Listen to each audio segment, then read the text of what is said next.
An Inquiry into the Accordancy of War with the Principles of Christianity. By Jonathan Dymond. Contempt prior to examination, however comfortable to the mind which entertains it, or however natural to great parts, is extremely dangerous. And more apt than almost any other disposition, to produce erroneous judgments both of persons and opinions. Paley. An Inquiry into the Accordancy of War with the Principles of Christianity. And an examination of the philosophical reasoning by which it is defended, with observations on some of the causes of war and on some of its effects. Chapter 1. Observations on the Causes of War. Felix, capituit rerum cognoscere causas. Verg. In the attempt to form an accurate estimate of the moral character of human actions and opinions, it is often of importance to inquire how they have been produced. There is always great reason to doubt the rectitude of that, of which the causes and motives are impure. And if, therefore, it should appear from the observations which follow, that some of the motives to war, and of its causes, are inconsistent with reason or with virtue, I would invite the reader to pursue the inquiry that succeeds them, with suspicion, at least, of the rectitude of our ordinary opinions. There are some customs which have obtained so generally and so long, that what was originally an effect becomes a cause, and what was a cause becomes an effect, until, by the reciprocal influence of each, the custom is continued by circumstances so multiplied and involved, that it is difficult to detect them in all their ramifications, or to determine those to which it is principally to be referred. What were once the occasion of wars may be easily supposed. Robbery, or the repulsion of robbers, was probably the only motive to hostility, until robbery became refined into ambition. And it was sufficient to produce a war that a chief was not content with the territory of his fathers. But by the gradually increasing complication of society from age to age, and by the multiplication of remote interests and obscure rights, the motives to war have become so numerous and so technical, that ordinary observation often fails to perceive what they are. They are sometimes known only to a cabinet, which is influenced in its decision by reasonings of which a nation knows little, or by feelings of which it knows nothing, so that of those who personally engage in hostilities, there is, perhaps, not often 1 in 10 who can distinctly tell why he is fighting. This refinement in the motives of war is no trifling evidence that they are insufficient or bad. When it is considered how tremendous a battle is, how many it hurries in a moment from the world, how much wretchedness and how much guilt it produces, it would surely appear that nothing but obvious necessity should induce us to resort to it. But when, instead of a battle, we have a war with many battles, and of course with multiplied suffering and accumulated guilt, the motives to so dreadful a measure ought to be such as to force themselves upon involuntary observation, and to be written, as it were, in the skies. If, then, a large proportion of a people are often without any distinct perception of the reasons why they are slaughtering mankind, it implies, I think, prima facie evidence against the adequacy or the justice of the motives to slaughter. It would not, perhaps, be affectation to say, that of the reasons why we so readily engage in war, one of the principal is, that we do not inquire into the subject. We have been accustomed, from earliest life, to a familiarity with all its pomp and circumstance. Soldiers have passed us at every step, and battles and victories have been the topic of everyone around us. War, therefore, becomes familiarized to all our thoughts, and interwoven with all our associations. We have never inquired whether these things should be, the question does not even suggest itself. We acquiesce in it, as we acquiesce in the rising of the sun, without any other idea than that it is a part of the ordinary process of the world. And how are we to feel disapprobation of a system that we do not examine, and of the nature of which we do not think? Want of inquiry has been the means by which long-continued practices, whatever has been their enormity, have obtained the general concurrence of the world, and by which they have continued to pollute or degrade it, long after the few who inquire into their nature have discovered them to be bad. It was by these means that the slave trade was so long tolerated by this land of humanity. Men did not think of its iniquity. We were induced to think, and we soon abhorred and then abolished it. In the present moral state of the world, therefore, I believe it is the business of him who would perceive pure morality, to question the purity of that which now obtains. The vices of another age, says Robertson, astonish and shock us, the vices of our own become familiar, and excite little horror. The influence of any national custom, both on the understanding, on the heart, and how far it may go towards perverting or extinguishing moral principles of the greatest importance, is remarkable. They who, in 1566, had leisure to reflect and to judge, appear to be no more shocked at the crime of assassination, than the persons who committed it in the heat and impetuosity of passion. 3. 250 years have added something to our morality. We have learned, at least, to abhor assassination. And I am not afraid to hope that the time will arrive when historians shall think of war what Robertson thinks of murder, and shall endeavor, like him, to account for the ferocity and moral blindness of their forefathers.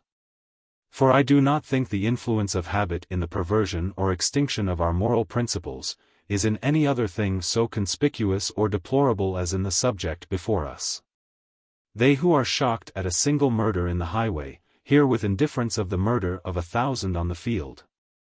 They whom the idea of a single corpse would thrill with terror, contemplate that of heaps of human carcasses, mangled by human hands, with frigid indifference. If a murder is committed, the narrative is given in the public newspaper, with many expressions of commiseration, with many adjectives of horror, and many hopes that the perpetrator will be detected. In the next paragraph, the editor, perhaps, tells us that he has hurried a second edition to the press, in order that he may be the first to glad the public with the intelligence that in an engagement which has just taken place, 850 of the enemy were killed. By war, the natural impulses of the heart seem to be suspended, as if a fiend of blood were privileged to exercise a spell upon our sensibilities, whenever we contemplate his ravages. Amongst all the shocking and all the terrible scenes the world exhibits, the slaughters of war stand preeminent. Yet these are the scenes of which the compassionate and the ferocious, the good and the bad, alike talk with complacency or exultation. England is a land of benevolence, and to human misery she is, of all nations, the most prompt in the extension of relief. The immolations of the Hindus fill us with compassion or horror, and we are zealously laboring to prevent them. The sacrifices of life by our own criminal executions are the subject of our anxious commiseration, and we are strenuously endeavoring to diminish their number. We feel that the life of a Hindu or a malefactor is a serious thing, and that nothing but imperious necessity should induce us to destroy the one, or to permit the destruction of the other. Yet what are these sacrifices of life in comparison with the sacrifices of war? In the late campaign in Russia, there fell, during 173 days in succession, an average of 2,900 men per day. More than 500,000 human beings in less than 6 months. And most of these victims expired with peculiar intensity of suffering. Thou that teachest another, teachest thou not thyself? We are carrying our benevolence to the Indies, but what becomes of it in Russia or at Leipzig? We are laboring to save a few lives from the gallows, but where is our solicitude to save them on the field? Life is life, wheresoever it be sacrificed, and has everywhere equal claims to our regard. I am not now inquiring whether war is right, but whether we do not regard its calamities with an indifference with which we regard no others. And whether that indifference does not make us acquiesce in evils and in miseries which we should otherwise prevent or condemn. Amongst the immediate causes of the frequency of war, there is one which is, indisputably, irreconcilable in its nature with the principles of our religion. I speak of the critical sense of national pride, and consequent aptitude of offense, and violence of resentment. National irritability is at once a cause of war, and an effect. It disposes us to resent injuries with bloodshed and destruction, and a war, when it is begun, inflames and perpetuates the passions that produced it. Those who wish a war, endeavor to rouse the spirit of a people by stimulating their passions. They talk of the insult, or the encroachments, or the contempts of the destined enemy, with every artifice of aggravation. They tell us of foreigners who want to trample upon our rights, of rivals who ridicule our power, of foes who will crush, and of tyrants who will enslave us. These men pursue their object, certainly, by efficacious means. They desire a war, and therefore irritate our passions, knowing that when men are angry they are easily persuaded to fight. In this state of irritability, a nation is continually alive to occasions of offense, and when we seek for offenses, we readily find them. A jealous sensibility sees insults and injuries where sober eyes see nothing. And nations thus surround themselves with a sort of artificial tentacula, which they throw wide in quest of irritation, and by which they are stimulated to revenge. By every touch of accident or inadvertency.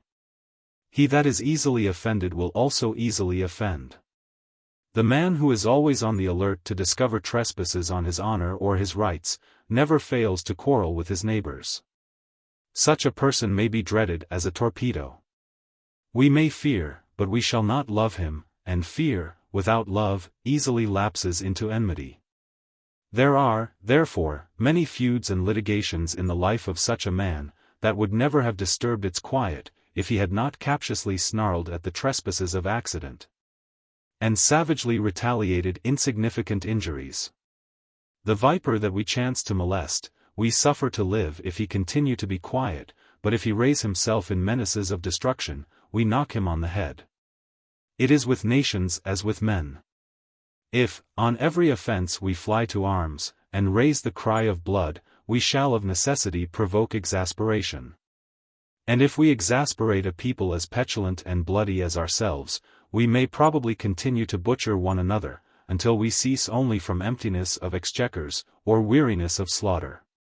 To threaten war, is therefore often equivalent to beginning it. In the present state of man's principles, it is not probable that one nation will observe another levying men, and building ships and founding cannon, without providing men and ships and cannon themselves. And when both are thus threatening and defying, what is the hope that there will not be a war? It will scarcely be disputed that we should not kill one another unless we cannot help it.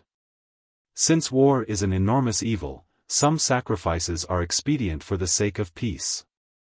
And if we consulted our understandings more and our passions less, we should soberly balance the probabilities of mischief, and inquire whether it be not better to endure some evils that we can estimate, than to engage in a conflict of which we can neither calculate the mischief, nor foresee the event, which may probably conduct us from slaughter to disgrace, and which at last is determined, not by justice, but by power. Pride may declaim against these sentiments. But my business is not with pride, but with reason. And I think reason determines that it would be more wise, and religion that it would be less wicked, to diminish our punctiliousness and irritability. If nations fought only when they could not be at peace, there would be very little fighting in the world. The wars that are waged for insults to flags, and an endless train of similar motives, are perhaps generally attributable to the irritability of our pride. We are at no pains to appear pacific towards the offender, our remonstrance is a threat. And the nation, which would give satisfaction to an inquiry, will give no other answer to a menace than a menace in return. At length we begin to fight, not because we are aggrieved, but because we are angry. The object of the haughtiness and petulance which one nation uses towards another, is of course to produce some benefit, to awe into compliance with its demands, or into forbearance from aggression.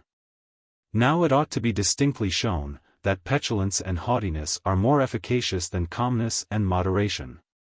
That an address to the passions of a probable enemy is more likely to avert mischief from ourselves, than an address to their reason and their virtue. Nations are composed of men, and of men with human feelings. Whether with individuals or with communities, a soft answer turneth away wrath. There is, indeed, something in the calmness of reason, in an endeavor to convince rather than to intimidate, in an honest solicitude for friendliness and peace, which obtains, which commands, which extorts forbearance and esteem. This is the privilege of rectitude and truth. It is an inherent quality of their nature, an evidence of their identity with perfect wisdom. I believe, therefore, that even as it concerns our interests, moderation and forbearance would be the most politic. And let not our duties be forgotten. For forbearance and moderation are duties, absolutely and indispensably imposed upon us by Jesus Christ. The balance of power is a phrase with which we are made sufficiently familiar, as one of the great objects of national policy, that must be attained, at whatever cost of treasure or of blood. The support of this balance, therefore, is one of the great purposes of war, and one of the great occasions of its frequency. It is, perhaps, not idle to remark, that a balance of power amongst nations is inherently subject to continual interruption. If all the countries of Europe were placed on an equality today, they would of necessity become unequal tomorrow. This is the inevitable tendency of human affairs. Thousands of circumstances which sagacity cannot foresee, will continually operate to destroy an equilibrium. Of men, who enter the world with the same possessions and the same prospects, one becomes rich and the other poor, one harangues in the Senate and another labors in a mine. One sacrifices his life to intemperance, and another starves in a garret. How accurately soever we may adjust the strength and consequence of nations to each other, the failure of one harvest, the ravages of one tempest, the ambition of one man, may unequalize them in a moment. It is, therefore, not a trifling argument against this anxious endeavor to attain an equipoise of power, to find that no equipoise can be maintained. When negotiation has followed negotiation, and treaty has been piled upon treaty, and war has succeeded to war, the genius of a Napoleon, or the fate of an armada, nullifies our labors without the possibility of prevention. I do not know how much nations have gained by a balance of power, but it is worth remembrance that some of those countries which have been most solicitous to preserve it have been most frequently fighting with each other. How many wars has a balance of power prevented, in comparison with the number that have been waged to maintain it? It is, indeed, deplorable enough that such a balance is to be desired, and that the wickedness and violence of mankind are so great, that nothing can prevent them from destroying one another, but an equality of the means of destruction. In such a state of malignity and outrage, it need not be disputed, that, if it could be maintained, an equality of strength is sufficiently desirable. As tigers may be restrained from tearing one another by mutual fear, without any want of savageness.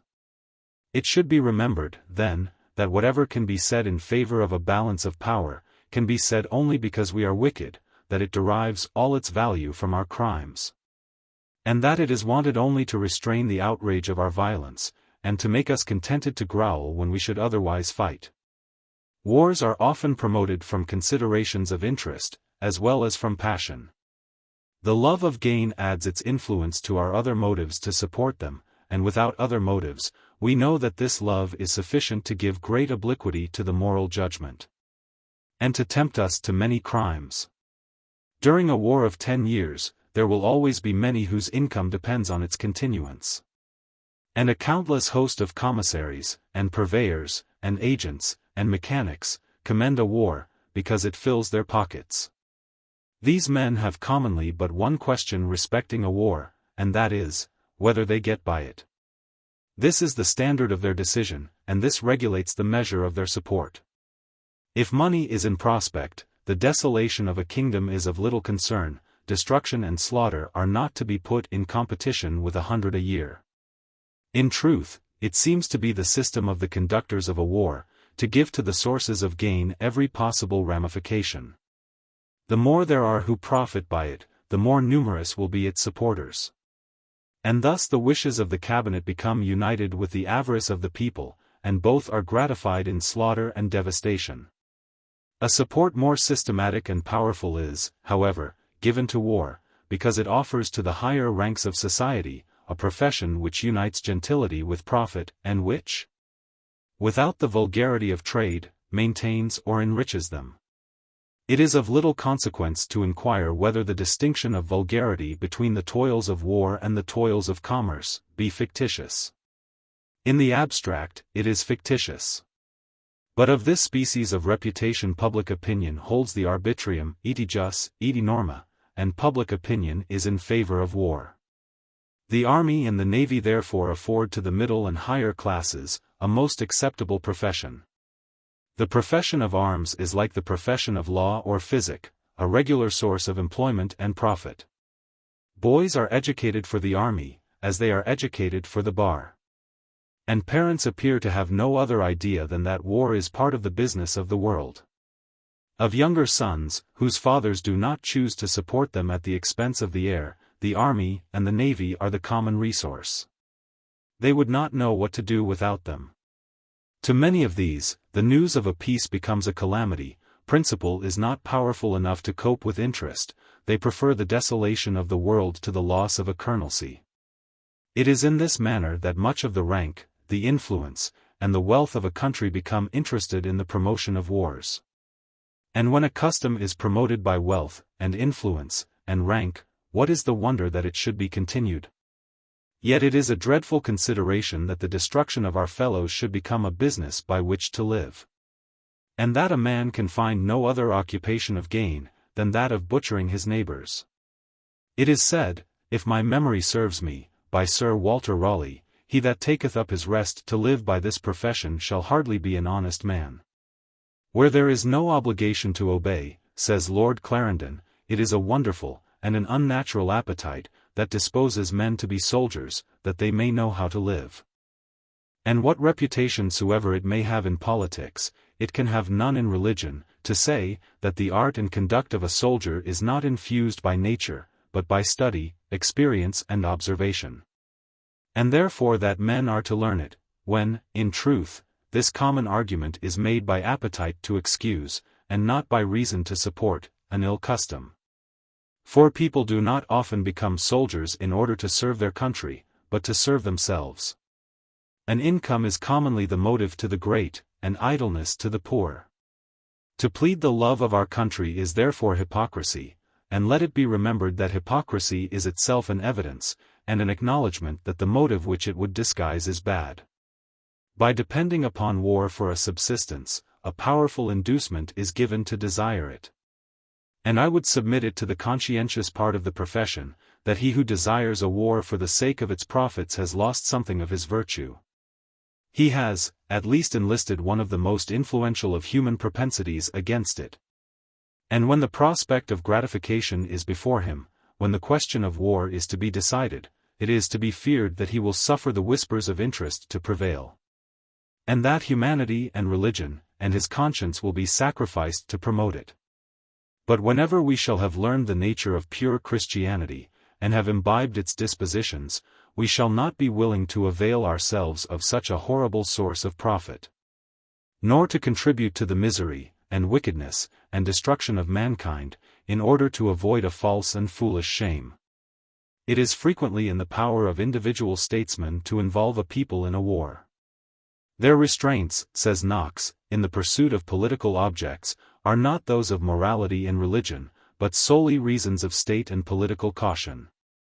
Plausible words are used, but they are used to hide the deformity of the real principles. Whenever war is deemed desirable in an interested view, a specious pretext never yet remained unfound. 5. And, when they have once said what they think convenient, how untruly soever, they proceed to do what they judge will be profitable, how unjustly soever. And this men very absurdly and unreasonably would have called reason of state, to the discredit of all solid reason, and all rules of probity. 6 statesmen have 2 standards of morality, a social and a political standard. Political morality embraces all crimes.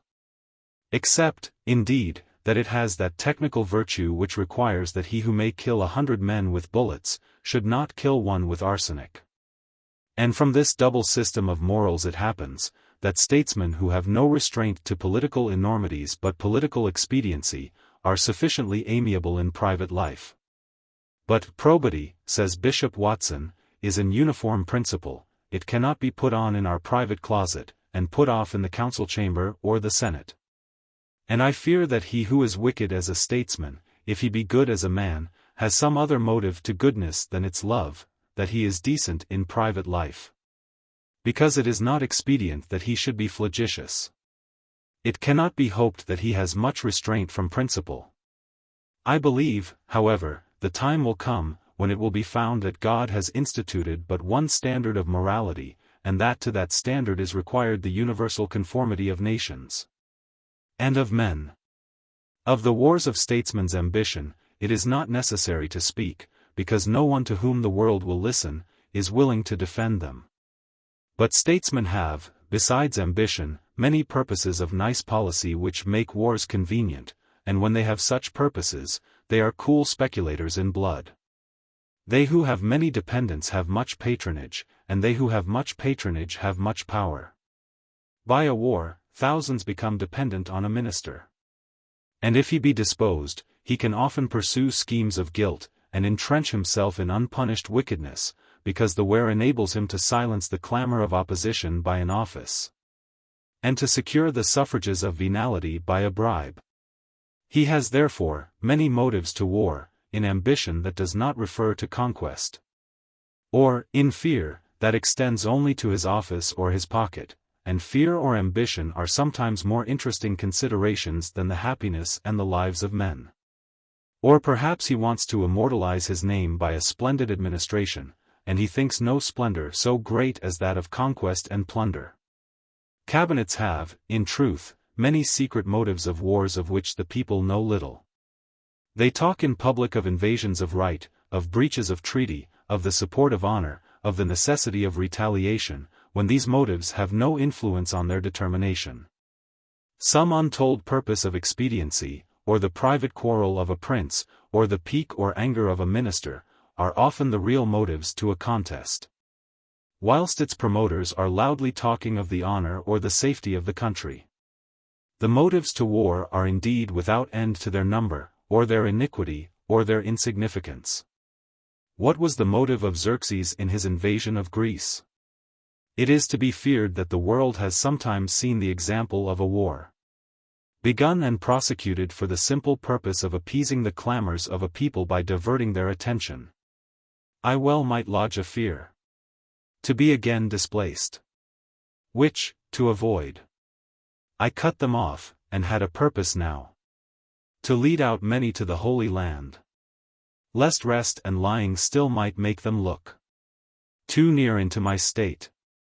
Therefore, my Harry, be it thy course to busy giddy minds with foreign quarrels, that action hence borne out may waste the memory of former days, when the profligacy of a minister, or the unpopularity of his measures, has excited public discontent. He can perhaps find no other way of escaping the resentment of the people than by thus making them forget it.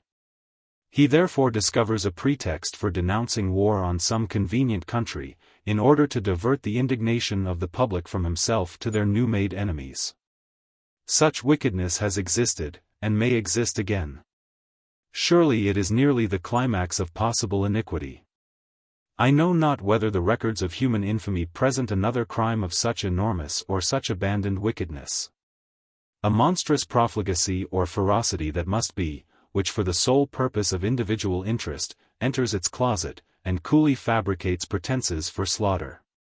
That quietly contrives the exasperation of the public hatred, and then flings the lighted brands of war amongst the devoted and startling people.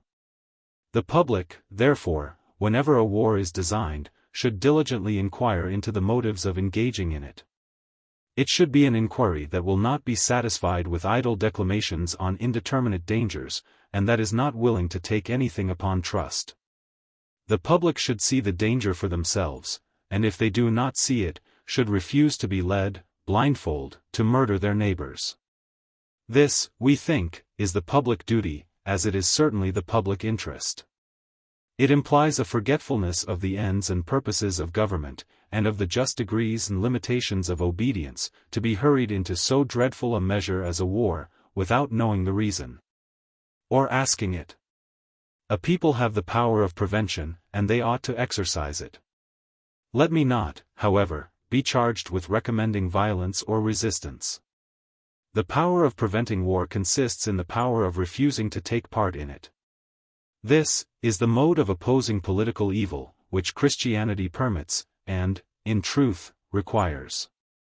And as it is the most Christian method, so, as it respects war, it were certainly the most efficacious, for it is obvious that war cannot be carried on without the cooperation of the people. But I believe the greatest cause of the popularity of war, and of the facility with which we engage in it, consists in this, that an idea of glory is attached to military exploits, and of honor to the military profession. Something of elevation is supposed to belong to the character of the soldier, whether it be that we involuntarily presume his personal courage, or that he who makes it his business to defend the rest of the community, acquires the superiority of a protector, or that the profession implies an exemption from the laborious and the meaner occupations of life. There is something in war, whether phantom or reality, which glitters and allures. And the allurement is powerful, since we see that it induces us to endure hardships and injuries, and expose life to a continual danger. Men do not become soldiers because life is indifferent to them, but because of some extrinsic circumstances which attach to the profession. And some of the most influential of these circumstances are the fame, the spirit, the honor, the glory, which mankind agree to belong to the warrior. The glories of battle, and of those who perish in it, or who return in triumph to their country, are favorite topics of declamation with the historian, the biographer, and the poet.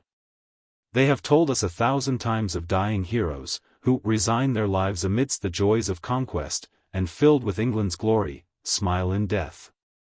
And thus every excitement that eloquence and genius can command is employed to arouse that ambition of fame which can be gratified only at the expense of blood. There are many ways in which a soldier derives pleasure from his profession. A military officer, when he walks the street, is an object of notice. He is a man of spirit, of honor, of gallantry. Wherever he be, he is distinguished from ordinary men, he is an acknowledged gentleman. If he engage in battle, he is brave, and noble, and magnanimous. If he be killed, he has died for his country. He has closed his career with glory. Now, all this is agreeable to the mind, it flatters some of its strongest and most pervading passions. And the gratification which these passions derive from war, is one of the great reasons why men so willingly engage in it. Now we ask the question of a man of reason, what is the foundation of this fame and glory? We profess, that, according to the best of our powers of discovery, no solid foundation can be found.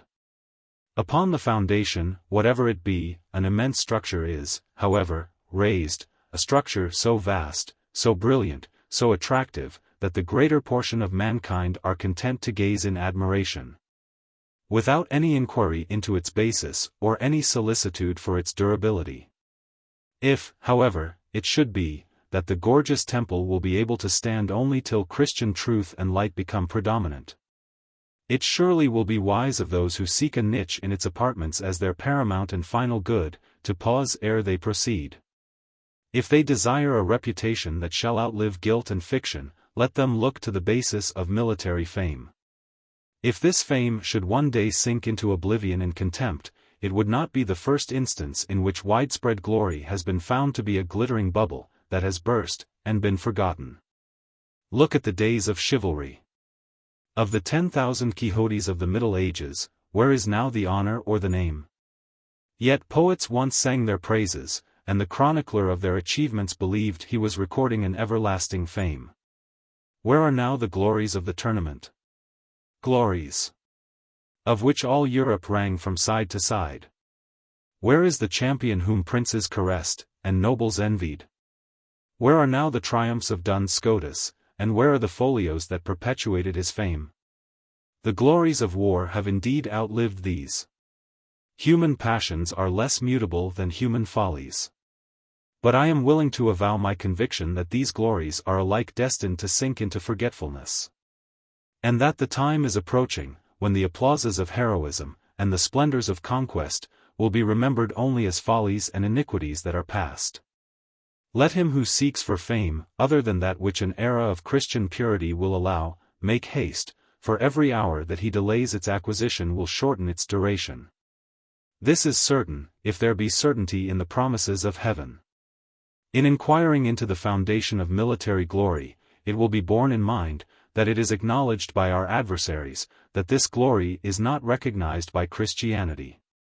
No part of the heroic character, says one of the great advocates of war, is the subject of the commendation or precepts or example of Christ. But the character and dispositions most opposite to the heroic are the subject of them all. 8 This is a great concession.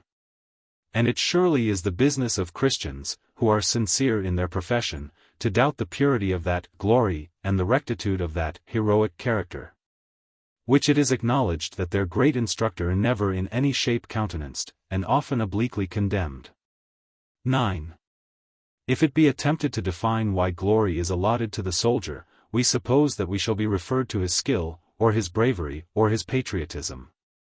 Of skill it is not necessary to speak, since very few have the opportunity of displaying it. The business of the great majority is only obedience. And obedience of that sort which almost precludes the exercise of talent. The rational and immortal being, who raises the edifice of his fame on simple bravery, has chosen but an unworthy and a frail foundation. Separate bravery from motives and purposes, and what will remain but that which is possessed by a mastiff or a gamecock? All just, all rational, and we will venture to affirm, all permanent reputation, refers to the mind or to virtue, and what connection has animal power or animal hardihood with intellect or goodness? I do not decry courage. I know that he who was better acquainted than we are with the nature and worth of human actions, attached much value to courage, but he attached none to bravery. Courage he recommended by his precepts, and enforced by his example; bravery he never recommended at all. The wisdom of this distinction, and its accordancy with the principles of his religion, are plain. Bravery requires the existence of many of those dispositions which he disallowed. Animosity, resentment, the desire of retaliation, the disposition to injure and destroy, all this is necessary to bravery, but all this is incompatible with Christianity. The courage which Christianity requires is to bravery what fortitude is to daring, an effort of the mind rather than of the spirits. It is a calm, steady determinateness of purpose, that will not be diverted by solicitation, or awed by fear. Behold, I go bound in the Spirit unto Jerusalem, not knowing the things that shall befall me there, save that the Holy Ghost witnesseth in every city, saying, that bonds and afflictions abide me. But none of these things move me, neither count I my life dear unto myself. 10 What resemblance has bravery to courage like this? This courage is a virtue, and a virtue which it is difficult to acquire or to practice.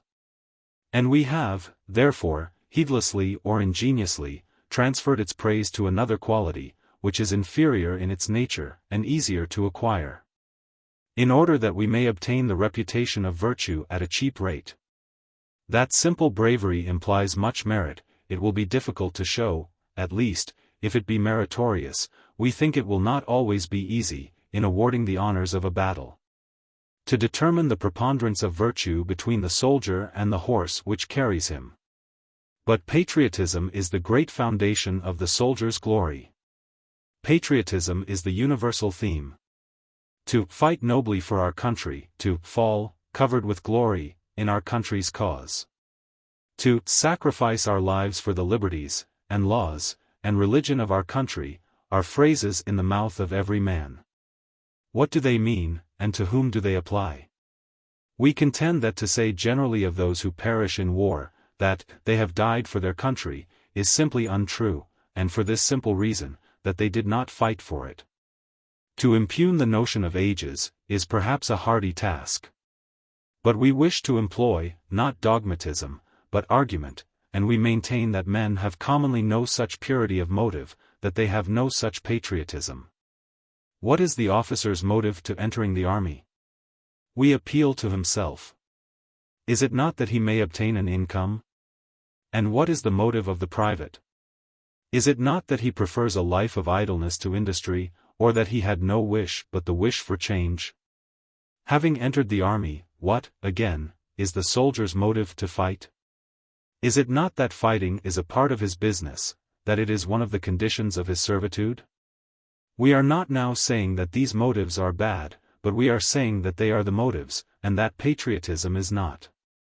Of those who fall in battle, is there 1 in 100 who even thinks of his country's good? He thinks, perhaps, of its glory, and of the honor of his regiment, but for his country's advantage or welfare, he has no care and no thought. He fights, because fighting is a matter of course to a soldier, or because his personal reputation is at stake, or because he is compelled to fight, or because he thinks nothing at all of the matter. But seldom, indeed, because he wishes to benefit his country. He fights in battle, as a horse draws in a carriage, because he is compelled to do it, or because he has done it before. But he seldom thinks more of his country's good, than the same horse, if he were carrying corn to a granary, would think he was providing for the comforts of his master.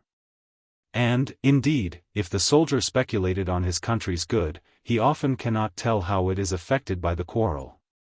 Nor is it to be expected of him that he should know this. When there is a rumor of a war, there is an endless diversity of opinions as to its expediency, and endless oppositions of conclusion, whether it will tend more to the good of the country, to prosecute or avoid it. If senators and statesmen cannot calculate the good or evil of a war, if one promises advantages and another predicts ruin, how is the soldier to decide? And without deciding and promoting the good, how is he to be patriotic? Nor will much be gained by saying that questions of policy form no part of his business, and that he has no other duty than obedience, since this is to reduce his agency to the agency of a machine. And moreover, by this rule, his arms might be directed, indifferently, to the annoyance of another country, or to the oppression of his own. The truth is, that we give to the soldier that of which we are wont to be sufficiently sparing, a gratuitous concession of merit. In ordinary life, an individual maintains his individual opinions, and pursues correspondent conduct, with the approbation of one set of men, and the censures of another. One party says, he is benefiting his country, and another maintains that he is ruining it. But the soldier, for whatever he fights, and whether really in promotion of his country's good, or in opposition to it, is always a patriot, and is always secure of his praise. If the war is a national calamity, and was foreseen to be such, still he fights for his country. If his judgment has decided against the war, and against its justice or expediency, still he fights for his country. He is always virtuous. If he but uses a bayonet, he is always a patriot. To sacrifice our lives for the liberties, and laws, and religion of our native land, are undoubtedly high-sounding words, but who are they that will do it? Who is it that will sacrifice his life for his country? Will the senator who supports a war? Will the writer who declaims upon patriotism? Will the minister of religion who recommends the sacrifice? Take away glory, take away war, and there is not a man of them who will do it. Will you sacrifice your life at home? If the loss of your life in London or at York would procure just so much benefit to your country, as the loss of one soldier in the field, would you be willing to lay your head upon the block? Are you willing to die without notice and without remembrance, and for the sake of this little undiscoverable contribution to your country's good? You would, perhaps, die to save your country. But this is not the question. A soldier's death does not save his country. The question is, whether, without any of the circumstances of war, without any of its glory or its pomp, you are willing to resign yourself to the executioner. If you are not willing to die for your country. And there is not an individual amongst the thousands who declaim upon patriotism, who is willing to do it. He will lay down his life, indeed, but it must be in war. He is willing to die, but it is not for patriotism, but for glory. The argument we think is clear, that patriotism is not the motive. And that in no rational use of language can it be said that the soldier dies for his country. Men will not sacrifice their lives at all, unless it be in war, and they do not sacrifice them in war from motives of patriotism. 11. What, then, is the foundation of military fame? Is it bravery? Bravery has little connection with reason, and less with religion. Intellect may despise, and Christianity condemns it. Is it patriotism? Do we refer to the soldier's motives and purposes? If we do, he is not, necessarily or often, a patriot. It was a common expression amongst sailors, and, perhaps, maybe so still, I hate the French, because they are slaves, and wear wooden shoes. This was the sum of their reasonings and their patriotism, and I do not think the mass of those who fight on land possess a greater. Crimes should be traced to their causes. And guilt should be fixed upon those who occasion, although they may not perpetrate them. And to whom are the frequency and the crimes of war to be principally attributed? To the directors of public opinion, to the declaimers upon glory, to men who sit quietly at home in their studies and at their desks. To the historian, and the biographer, and the poet, and the moral philosopher, to the pamphleteer, to the editor of the newspaper, to the teacher of religion. One example of declamation from the pulpit I would offer to the reader: Go then, ye defenders of your country, advance, with alacrity, into the field, where God himself musters the hosts to war. Religion is too much interested in your success, not to lend you her aid. She will shed over this enterprise her selectest influence. I cannot but imagine, the virtuous heroes, legislators and patriots, of every age and country, are bending from their elevated seats to witness this contest, as if they were incapable, till it be brought to a favorable issue, of enjoying their eternal repose. Enjoy that repose, illustrious immortals. Your mantle fell when you ascended, and thousands, inflamed with spirit, and impatient to tread in your steps, are ready to swear by him that sitteth upon the throne, and liveth forever and ever. They will protect freedom in her last asylum, and never desert that cause which you sustained by your labors, and cemented with your blood.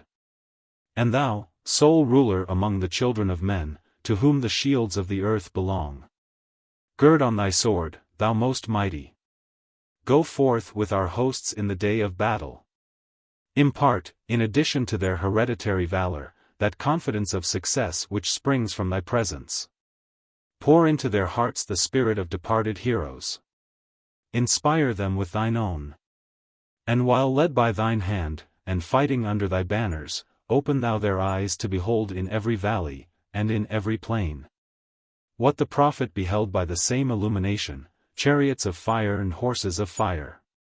Then shall the strong man be as tow, and the maker of it as a spark, and they shall both burn together, and none shall quench them.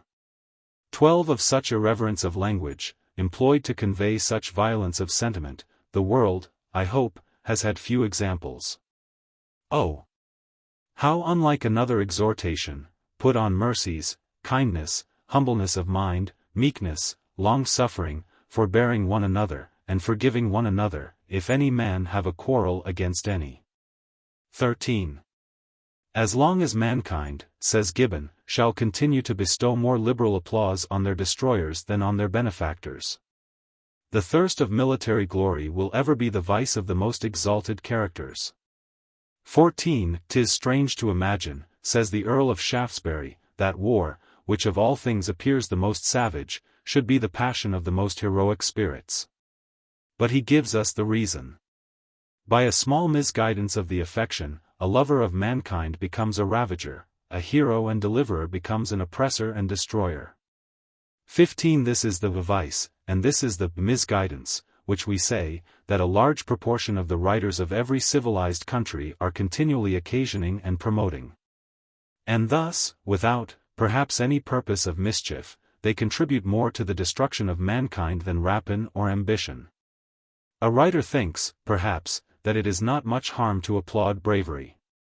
The divergency from virtue may, indeed, be small in its beginning, but the effect of his applauses proceeds in the line of obliquity, until it conducts at last, to every excess of outrage, to every variety of crime, to every mode of human destruction.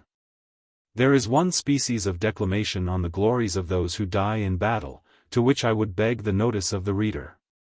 We are told that when the last breath of exultation and defiance is departed, the intrepid spirit rises triumphantly from the field of glory to its kindred heavens.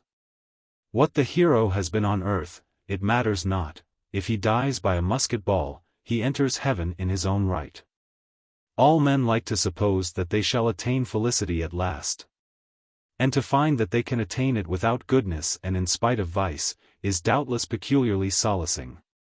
The history of the hero's achievements wants, indeed, a completeness without it.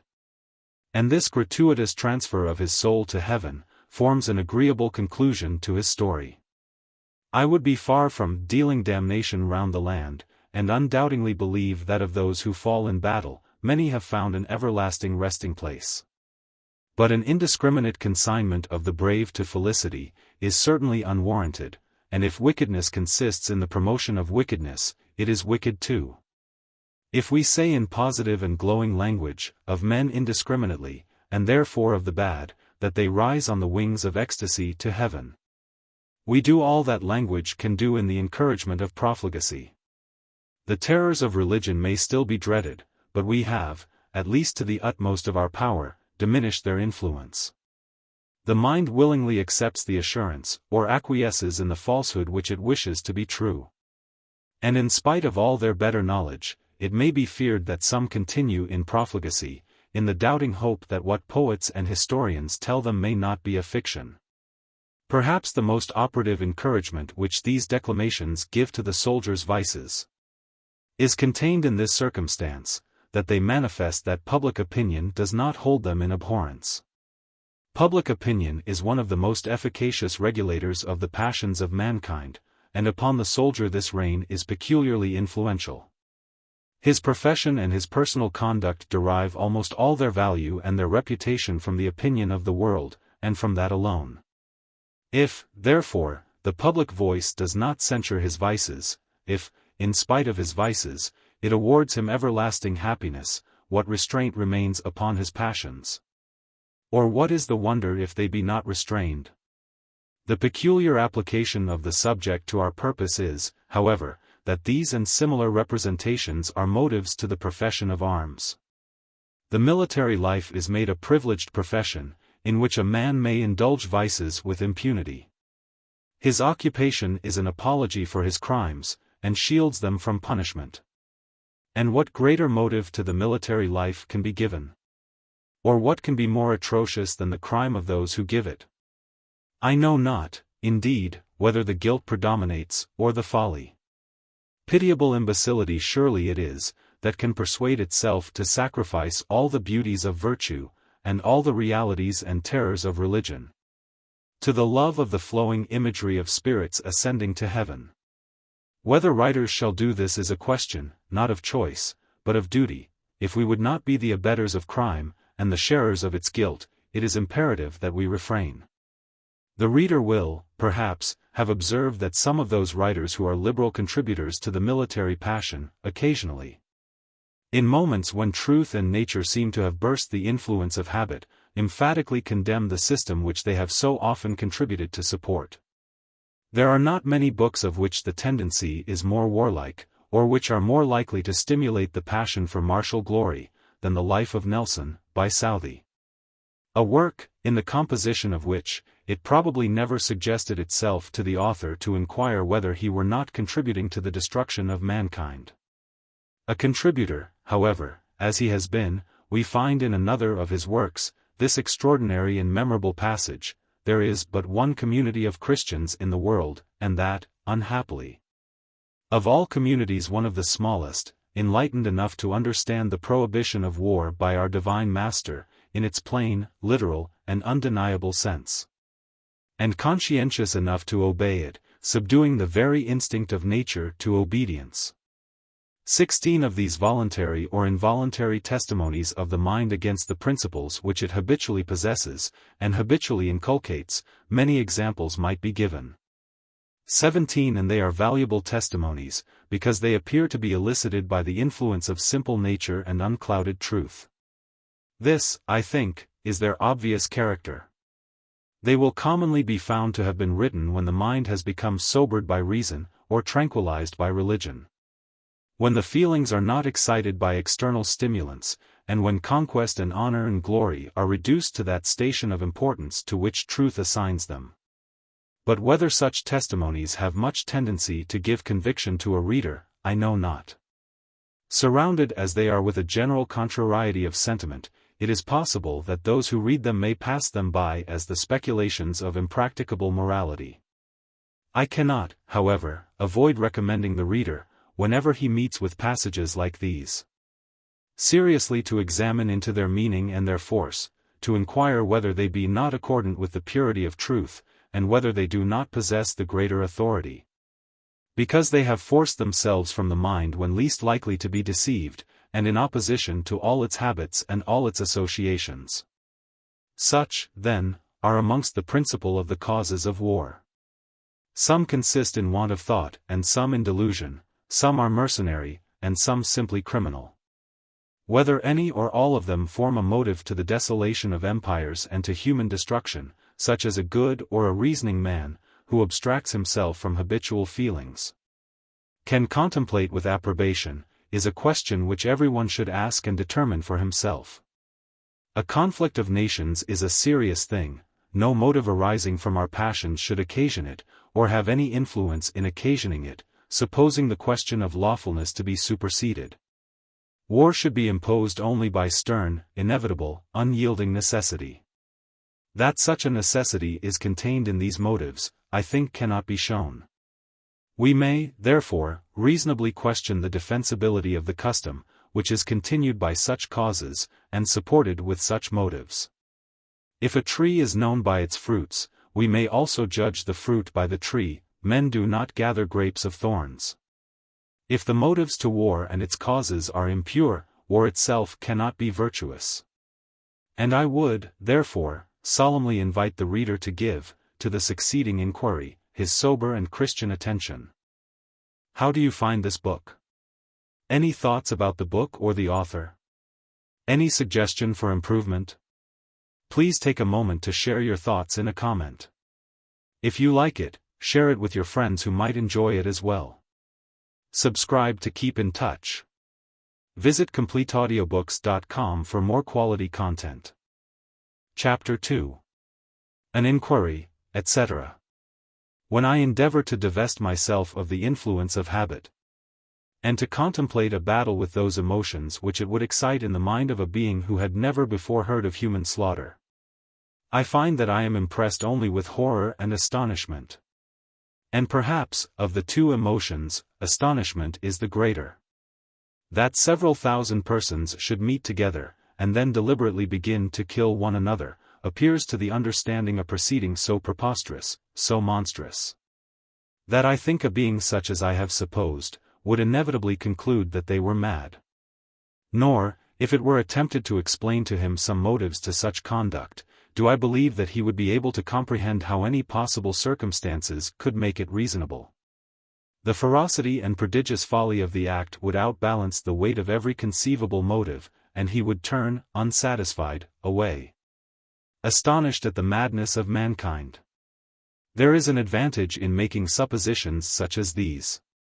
Because, when the mind has been familiarized to a practice, however monstrous or inhuman, it loses some of its sagacity of moral perception, profligacy becomes honor, and inhumanity becomes spirit. But if the subject is by some circumstance presented to the mind unconnected with any of its previous associations, we see it with a new judgment and new feelings, and wonder, perhaps, that we have not felt so or thought so before. And such occasions it is the part of a wise man to seek. Since if they never happen to us, it will often be difficult for us accurately to estimate the qualities of human actions, or to determine whether we approve them from a decision of our judgment, or whether we yield to them only the acquiescence of habit. It is worthy at least of notice and remembrance, that the only being in the creation of Providence which engages in the wholesale destruction of his own species, is man. That being who alone possesses reason to direct his conduct, who alone is required to love his fellows, and who alone hopes in futurity for repose and peace. All this seems wonderful, and may reasonably humiliate us. The powers which elevate us above the rest of the creation, we have employed in attaining to preeminence of outrage and malignity. It may properly be a subject of wonder, that the arguments which are brought to justify a custom such as war receive so little investigation. It must be a studious ingenuity of mischief, which could devise a practice more calamitous or horrible. And yet it is a practice of which it rarely occurs to us to inquire into the necessity, or to ask whether it cannot be or ought not to be avoided. In one truth, however, all will acquiesce, that the arguments in favor of such a practice should be unanswerably strong. Let it not be said that the experience and the practice of other ages have superseded the necessity of inquiry in our own. That there can be no reason to question the lawfulness of that which has been sanctioned by 40 centuries. Or that he who presumes to question it is amusing himself with schemes of visionary philanthropy. There is not, it may be, says Lord Clarendon, a greater obstruction to the investigation of truth, or the improvement of knowledge, than the too frequent appeal and the too supine resignation of our understanding to antiquity. 18. Whosoever proposes an alteration of existing institutions, will meet, from some men, with a sort of instinctive opposition, which appears to be influenced by no process of reasoning, by no considerations of propriety or principles of rectitude, which defends the existing system because it exists, and which would have equally defended its opposite if that had been the oldest. Nor is it out of modesty that we have this resignation, or that we do, in truth, think those who have gone before us to be wiser than ourselves. We are as proud and as peevish as any of our progenitors, but it is out of laziness. We will rather take their words than take the pains to examine the reason they govern themselves by. 19. To those who urge objections from the authority of ages, it is, indeed, a sufficient answer to say that they apply to every long-continued custom. Slave dealers urged them against the friends of the abolition, Papists urged them against Wycliffe and Luther. And the Athenians probably thought it a good objection to an apostle, that he seemed to be a setter forth of strange gods. It is agreed by all sober moralists, that the foundation of our duty is the will of God, and that his will is to be ascertained by the revelation which he has made. To Christianity, therefore, we refer in determination of this great question. We admit no other test of truth, and with him who thinks that the decisions of Christianity may be superseded by other considerations, we have no concern. We address not our argument to him, but leave him to find some other and better standard, by which to adjust his principles and regulate his conduct. These observations apply to those objectors who loosely say that wars are necessary. For supposing the Christian religion to prohibit war, it is preposterous, and irreverent also, to justify ourselves in supporting it, because it is necessary. To talk of a divine law which must be disobeyed, implies, indeed, such a confusion of moral principles as well as laxity of them, that neither the philosopher or the Christian are required to notice it. But, perhaps, some of those who say that wars are necessary, do not very accurately inquire what they mean. There are two sorts of necessity, moral and physical. And these, it is probable, some men are accustomed to confound. That there is any physical necessity for war, that people cannot, if they choose, refuse to engage in it, no one will maintain. And a moral necessity to perform an action, consists only in the prospect of a certain degree of evil by refraining from it. If, then, those who say that wars are necessary, mean that they are physically necessary, we deny it. If they mean that wars avert greater evils than they occasion, we ask for proof. Proof has never yet been given, and even if we thought that we possessed such proof, we should still be referred to the primary question: what is the will of God? It is some satisfaction to be able to give, on a question of this nature, the testimony of some great minds against the lawfulness of war, opposed as those testimonies are to the general prejudice and the general practice of the world. It has been observed by Beccaria, that it is the fate of great truths, to glow only like a flash of lightning amidst the dark clouds in which error has enveloped the universe. And if our testimonies are few or transient, it matters not, so that their light be the light of truth. There are, indeed, many, who in describing the horrible particulars of a siege or a battle, indulge in some declamations on the horrors of war, such as has been often repeated and often applauded, and as often forgotten.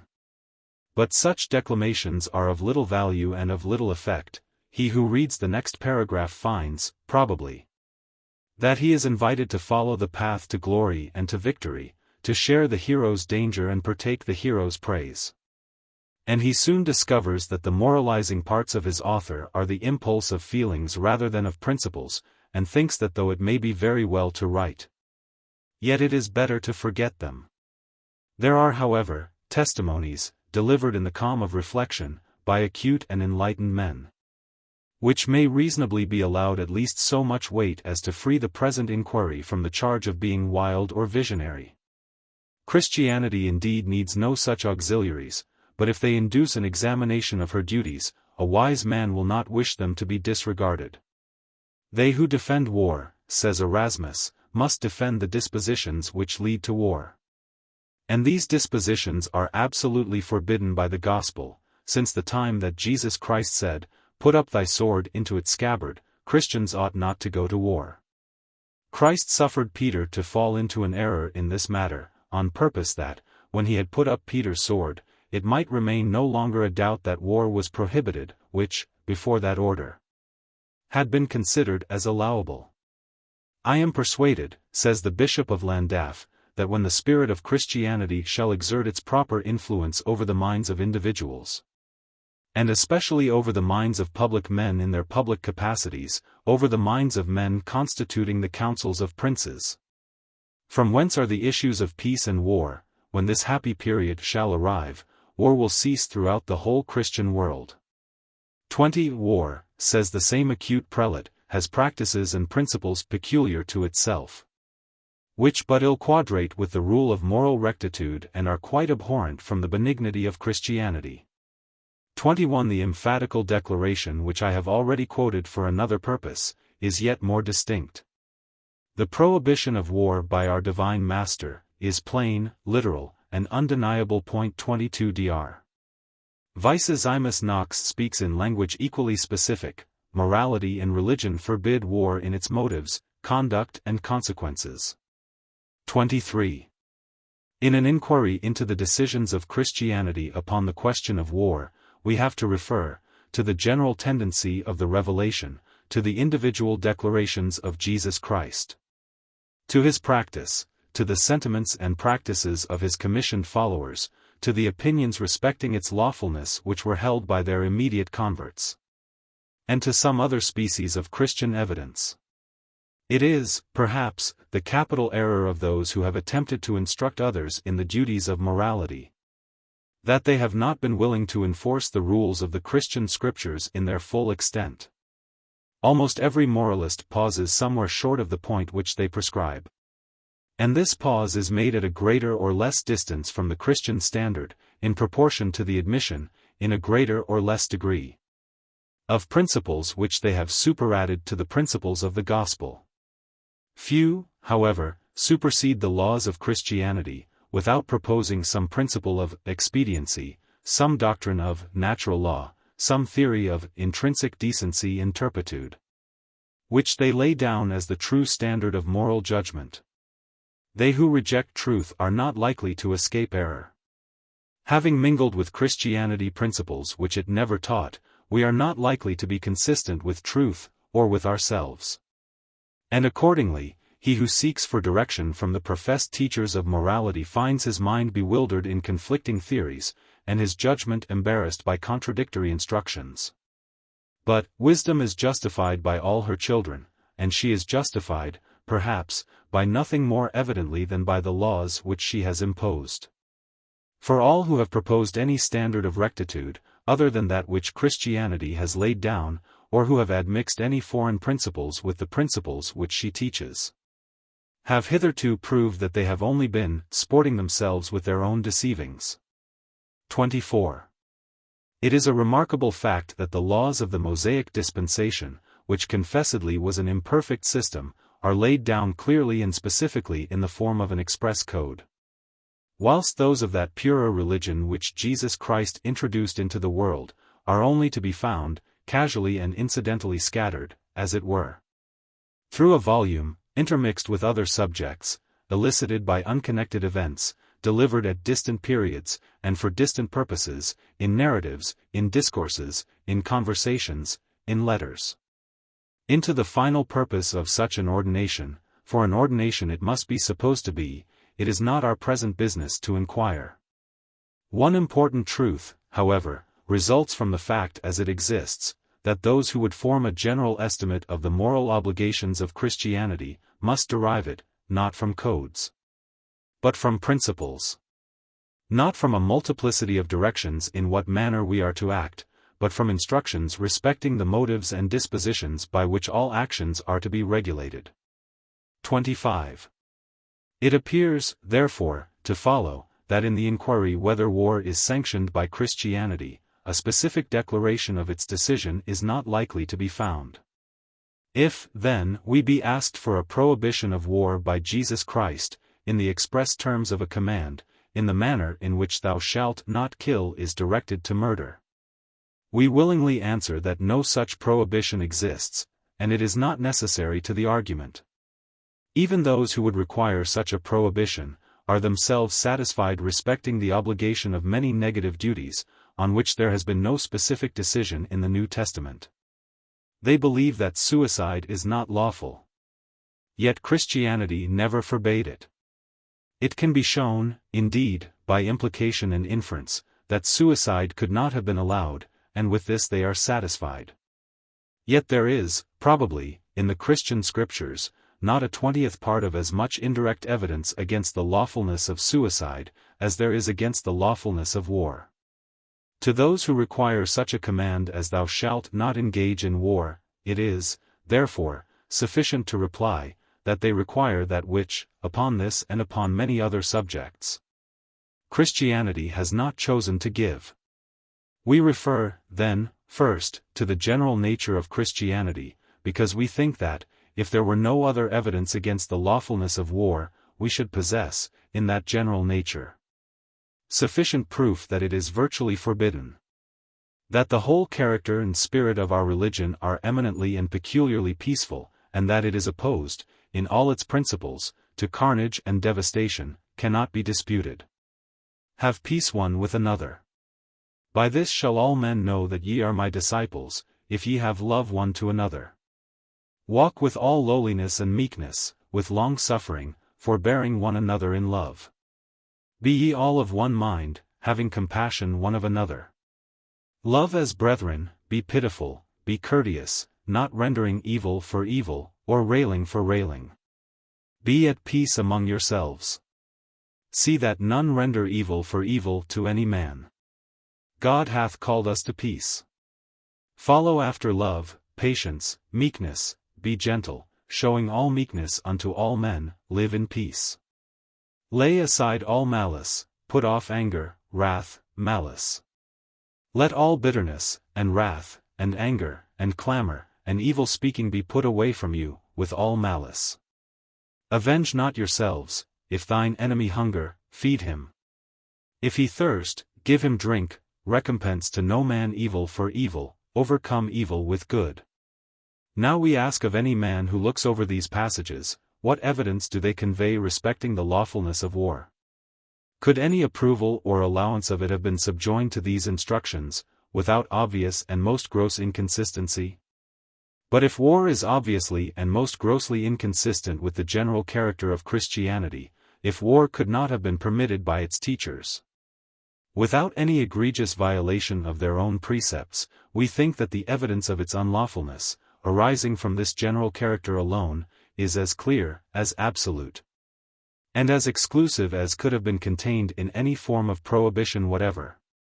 To those solemn, discriminative, and public declarations of Jesus Christ, which are contained in the Sermon on the Mount, a reference will necessarily be made upon this great question.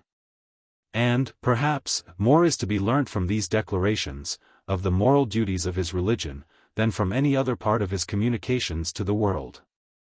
It should be remarked in relation to the injunctions which follow, that he repeatedly refers to that less pure and less peaceable system of morality which the law of Moses had inculcated, and contradistinguishes it from his own.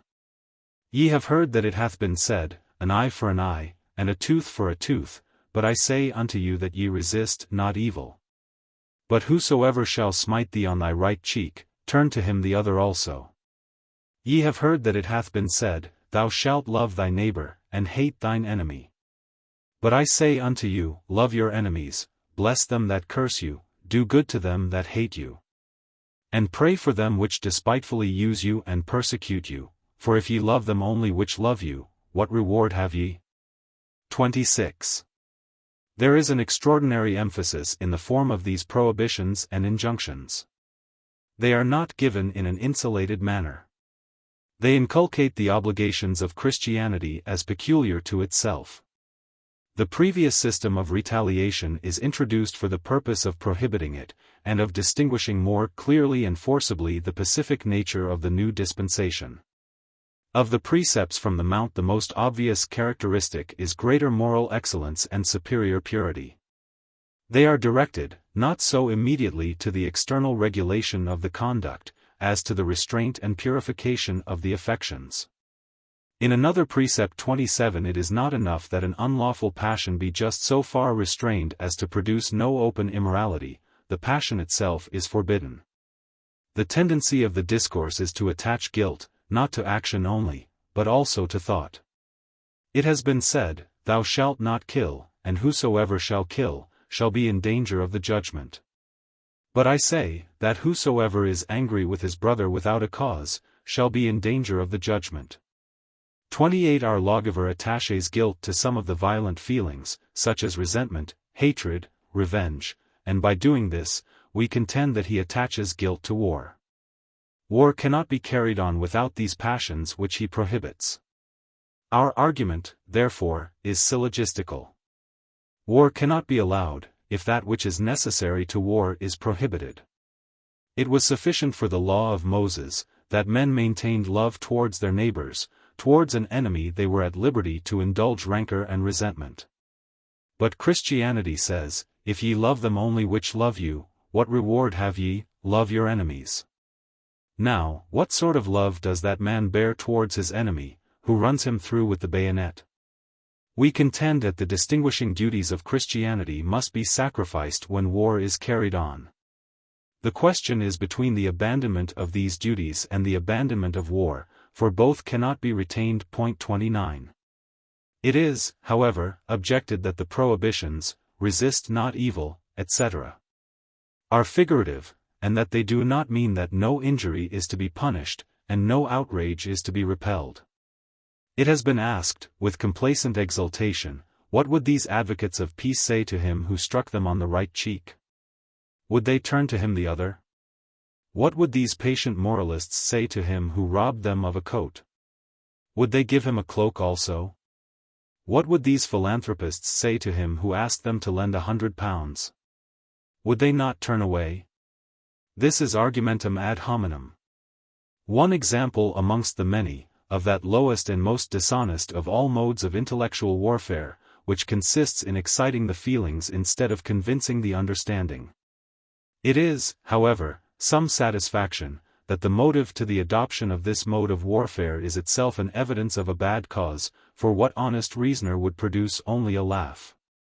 If he were able to produce conviction?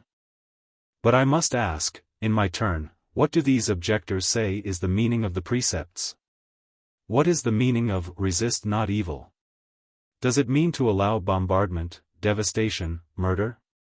If it does not mean to allow all this, it does not mean to allow war. What again do the objectors say is the meaning of "love your enemies," or of "do good to them that hate you"? Does it mean ruin their commerce, sink their fleets, plunder their cities, shoot through their hearts? If the precept does not mean all this, it does not mean war. We are, then, not required to define what exceptions Christianity may admit to the application of some of the precepts from the Mount.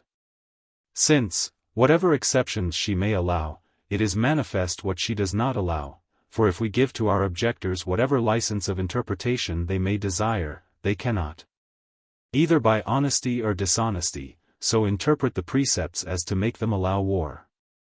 I would, however, be far from insinuating that we are left without any means of determining the degree and kind of resistance, which, in some cases, is lawful.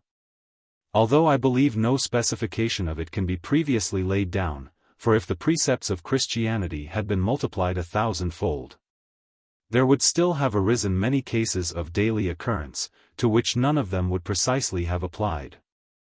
Our business, then, so far as written rules are concerned, is in all cases to which these rules do not apply, to regulate our conduct by those general principles and dispositions which our religion enjoins. I say, so far as written rules are concerned, for, if any man lack wisdom, and these rules do not impart it, let him ask of God. 30. Of the injunctions that are contrasted with eye for eye, and tooth for tooth, the entire scope and purpose is the suppression of the violent passions, and the inculcation of forbearance, and forgiveness, and benevolence, and love. They forbid not specifically the act, but the spirit of war, and this method of prohibition Christ ordinarily employed. He did not often condemn the individual doctrines or customs of the age, however false or however vicious.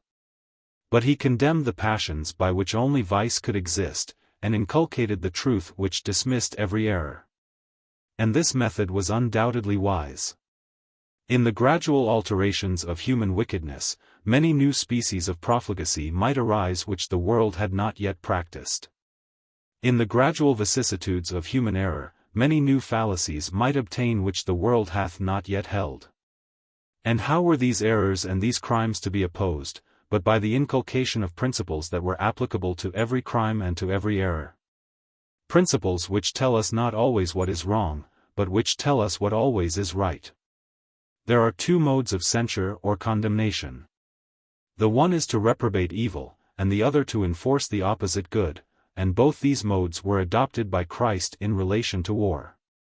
He not only censured the passions that are necessary to war, but inculcated the affections which are most opposed to them. The conduct and dispositions upon which he pronounced his solemn benediction are exceedingly remarkable. They are these, and in this order: poverty of spirit, mourning, meekness, desire of righteousness, mercy, purity of heart, peacemaking, sufferance of persecution.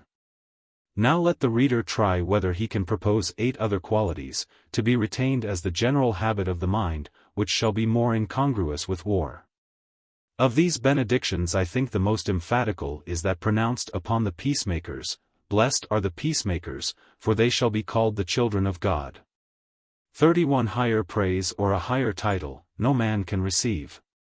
Now I do not say that these benedictions contain an absolute proof that Christ prohibited war, but I say they make it clear that he did not approve it. He selected a number of subjects for his solemn approbation, and not one of them possesses any congruity with war, and some of them cannot possibly exist in conjunction with it. Can anyone believe that he who made this selection, and who distinguished the peacemakers with peculiar approbation, could have sanctioned his followers in murdering one another? Or does anyone believe that those who were mourners, and meek, and merciful, and peacemaking, could at the same time perpetrate such murder? If I be told that a temporary suspension of Christian dispositions, although necessary to the prosecution of war, does not imply the extinction of Christian principles, or that these dispositions may be the general habit of the mind, and may both precede and follow the acts of war, I answer that this is to grant all that I require, since it grants that when we engage in war, we abandon Christianity. When the betrayers and murderers of Jesus Christ approached him, his followers asked, "Shall we smite with the sword?" And without waiting for an answer, one of them drew his sword, and smote the servant of the high priest, and cut off his right ear. "Put up thy sword again into its place," said his divine master, "for all they that take the sword shall perish with the sword." 32 There is the greater importance in the circumstances of this command, because it prohibited the destruction of human life in a cause in which there were the best of possible reasons for destroying it. The question, "Shall we smite with the sword?" obviously refers to the defense of the Redeemer from his assailants by force of arms. His followers were ready to fight for him. And if any reason for fighting could be a good one, they certainly had it. But if, in defense of himself from the hands of bloody ruffians, his religion did not allow the sword to be drawn, for what reason can it be lawful to draw it? The advocates of war are at least bound to show a better reason for destroying mankind, than is contained in this instance in which it was forbidden. It will, perhaps, be said, that the reason why Christ did not suffer himself to be defended by arms was, that such a defense would have defeated the purpose for which he came into the world, namely, to offer up his life. And that he himself assigns this reason in the context. He does indeed assign it, but the primary reason, the immediate context, is, for all they that take the sword shall perish with the sword. The reference to the destined sacrifice of his life is an after-reference. This destined sacrifice might, perhaps, have formed a reason why his followers should not fight then, but the first, the principal reason which he assigned, was a reason why they should not fight at all. Nor is it necessary to define the precise import of the words, for all they that take the sword shall perish with the sword, since it is sufficient for us all, that they imply reprobation. To the declaration which was made by Jesus Christ, in the conversation that took place between himself and Pilate, after he had been seized by the Jews, I would peculiarly invite the attention of the reader. The declaration refers specifically to an armed conflict, and to a conflict between numbers. In allusion to the capability of his followers to have defended his person, he says, "My kingdom is not of this world. If my kingdom were of this world, then would my servants fight. That I should not be delivered to the Jews, but now is my kingdom not from hence." 33 He had before forbidden his servants to fight in his defense, and now, before Pilate, he assigns the reason for it, "My kingdom is not of this world." This is the very reason which we are urging against war. We say that it is incompatible with his kingdom, with the state which he came into the world to introduce. The incompatibility of war with Christianity is yet more forcibly evinced by the contrast which Christ makes between his kingdom and others. It is the ordinary practice in the world for subjects to fight, and his subjects would have fought if his kingdom had been of this world. But since it was not of this world, since its nature was purer and its obligations more pacific, therefore they might not fight. His declaration referred, not to the act of a single individual who might draw his sword in individual passion, but to an armed engagement between hostile parties. To a conflict for an important object, which one party had previously resolved on attaining, and which the other were ready to have prevented them from attaining, with the sword. It refers, therefore, strictly to a conflict between armed numbers, and to a conflict which, it should be remembered, was in a much better cause than any to which we can now pretend. 34. It is with the apostles as with Christ himself. The incessant object of their discourses and writings is the inculcation of peace, of mildness, of placability. It might be supposed that they continually retained in prospect the reward which would attach to peacemakers. We ask the advocate of war, whether he discovers in the writings of the apostles, or of the evangelists, anything that indicates they approved of war. Do the tenor and spirit of their writings bear any spirit and congruity with it? Are not their spirit and tenor entirely discordant with it? We are entitled to renew the observation, that the pacific nature of the apostolic writings proves presumptively that the writers disallowed war. That could not be allowed by them, as sanctioned by Christianity, which outraged all the principles that they inculcated. Whence come wars and fightings amongst you? Is the interrogation of one of the apostles, to some whom he was reproving for their unchristian conduct. And he answers himself by asking them, "Come they not hence, even of your lusts that war in your members?"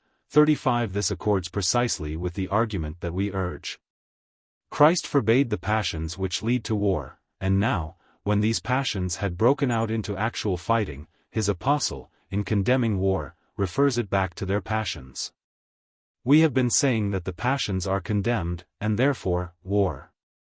And now, again, the apostle James thinks, like his master, that the most effectual way of eradicating war is to eradicate the passions which produce it.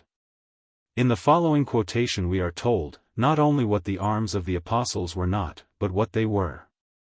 "The weapons of our warfare are not carnal, but mighty, through God, to the pulling down of strongholds, and bringing into captivity every thought to the obedience of Christ." 36 I quote this, not only because it assures us that the apostles had nothing to do with military weapons, but because it tells us the object of their warfare, the bringing every thought to the obedience of Christ. And this object I would beg the reader to notice, because it accords with the object of Christ himself in his precepts from the Mount, the reduction of the thoughts to obedience. The apostle doubtless knew that, if he could effect this, there was little reason to fear that his converts would slaughter one another.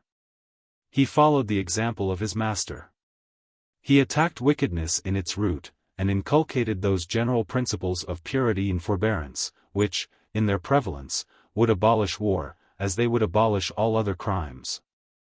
The teachers of Christianity addressed themselves, not to communities, but men. They enforced the regulation of the passions and the rectification of the heart. And it was probably clear to the perceptions of apostles, although it is not clear to some species of philosophy, that whatever duties were binding upon one man, were binding upon 10, upon 100, and upon the state. War is not often directly noticed in the writings of the apostles. When it is noticed, it is condemned just in that way in which we should suppose anything would be condemned. That was notoriously opposed to the whole system, just as murder is condemned at the present day. Who can find, in modern books, that murder is formally censured? We may find censures of its motives, of its circumstances, of its degrees of atrocity. But the act itself no one thinks of censuring, because everyone knows that it is wicked. Setting statutes aside, I doubt whether, if an Otaheitan should choose to argue that Christians allow murder because he cannot find it formally prohibited in their writings, we should not be at a loss to find direct evidence against him. And it arises, perhaps, from the same causes, that a formal prohibition of war is not to be found in the writings of the apostles. I do not believe they imagined that Christianity would ever be charged with allowing it. They write as if the idea of such a charge never occurred to them. They did, nevertheless, virtually forbid it, unless anyone shall say that they disallowed the passions which occasion war, but did not disallow war itself. That Christianity prohibits the cause, but permits the effect, which is much the same as to say that a law which forbade the administering of arsenic, did not forbid poisoning. And this sort of reasoning, strange and illogical as it is, we shall by and by find has been gravely adopted against us. But although the general tenor of Christianity, and many of its direct precepts, appear to me to condemn and disallow war, it is certain that different conclusions have been formed. And many, who are undoubtedly desirous of performing the duties of Christianity, have failed to perceive that war is unlawful to them. In examining the arguments by which war is defended, two important considerations should be borne in mind. First, that those who urge them, are not simply defending war. They are also defending themselves. If war be wrong, their conduct is wrong, and the desire of self-justification prompts them to give importance to whatever arguments they can advance in its favor. Their decisions may therefore, with reason, be regarded as in some degree the decisions of a party in the cause. The other consideration is, that the defenders of war come to the discussion prepossessed in its favor. They are attached to it by their earliest habits. They do not examine the question as a philosopher would examine it, to whom the subject was new. Their opinions had been already formed. They are discussing a question which they had already determined. And every man, who is acquainted with the effects of evidence on the mind, knows that under these circumstances, a very slender argument in favor of the previous opinions possesses more influence than many great ones against it. Now all this cannot be predicated of the advocates of peace. They are opposing the influence of habit, they are contending against the general prejudice, they are, perhaps, dismissing their own previous opinions. And I would submit it to the candor of the reader, that these circumstances ought to attach in his mind, suspicion to the validity of the arguments against us. The narrative of the centurion who came to Jesus at Capernaum, to solicit him to heal his servant, furnishes one of these arguments. It is said that Christ found no fault with the centurion's profession, that if he had disallowed the military character, he would have taken this opportunity of censuring it. And that, instead of such censure, he highly commended the officer, and said of him, I have not found so great faith, no, not in Israel. 37. An obvious weakness in this argument is this: that it is founded, not upon approval, but upon silence. Approbation is indeed expressed, but it is directed, not to his arms, but to his faith. And those who will read the narrative will find that no occasion was given for noticing his profession. He came to Christ, not as a military officer, but simply as a deserving man.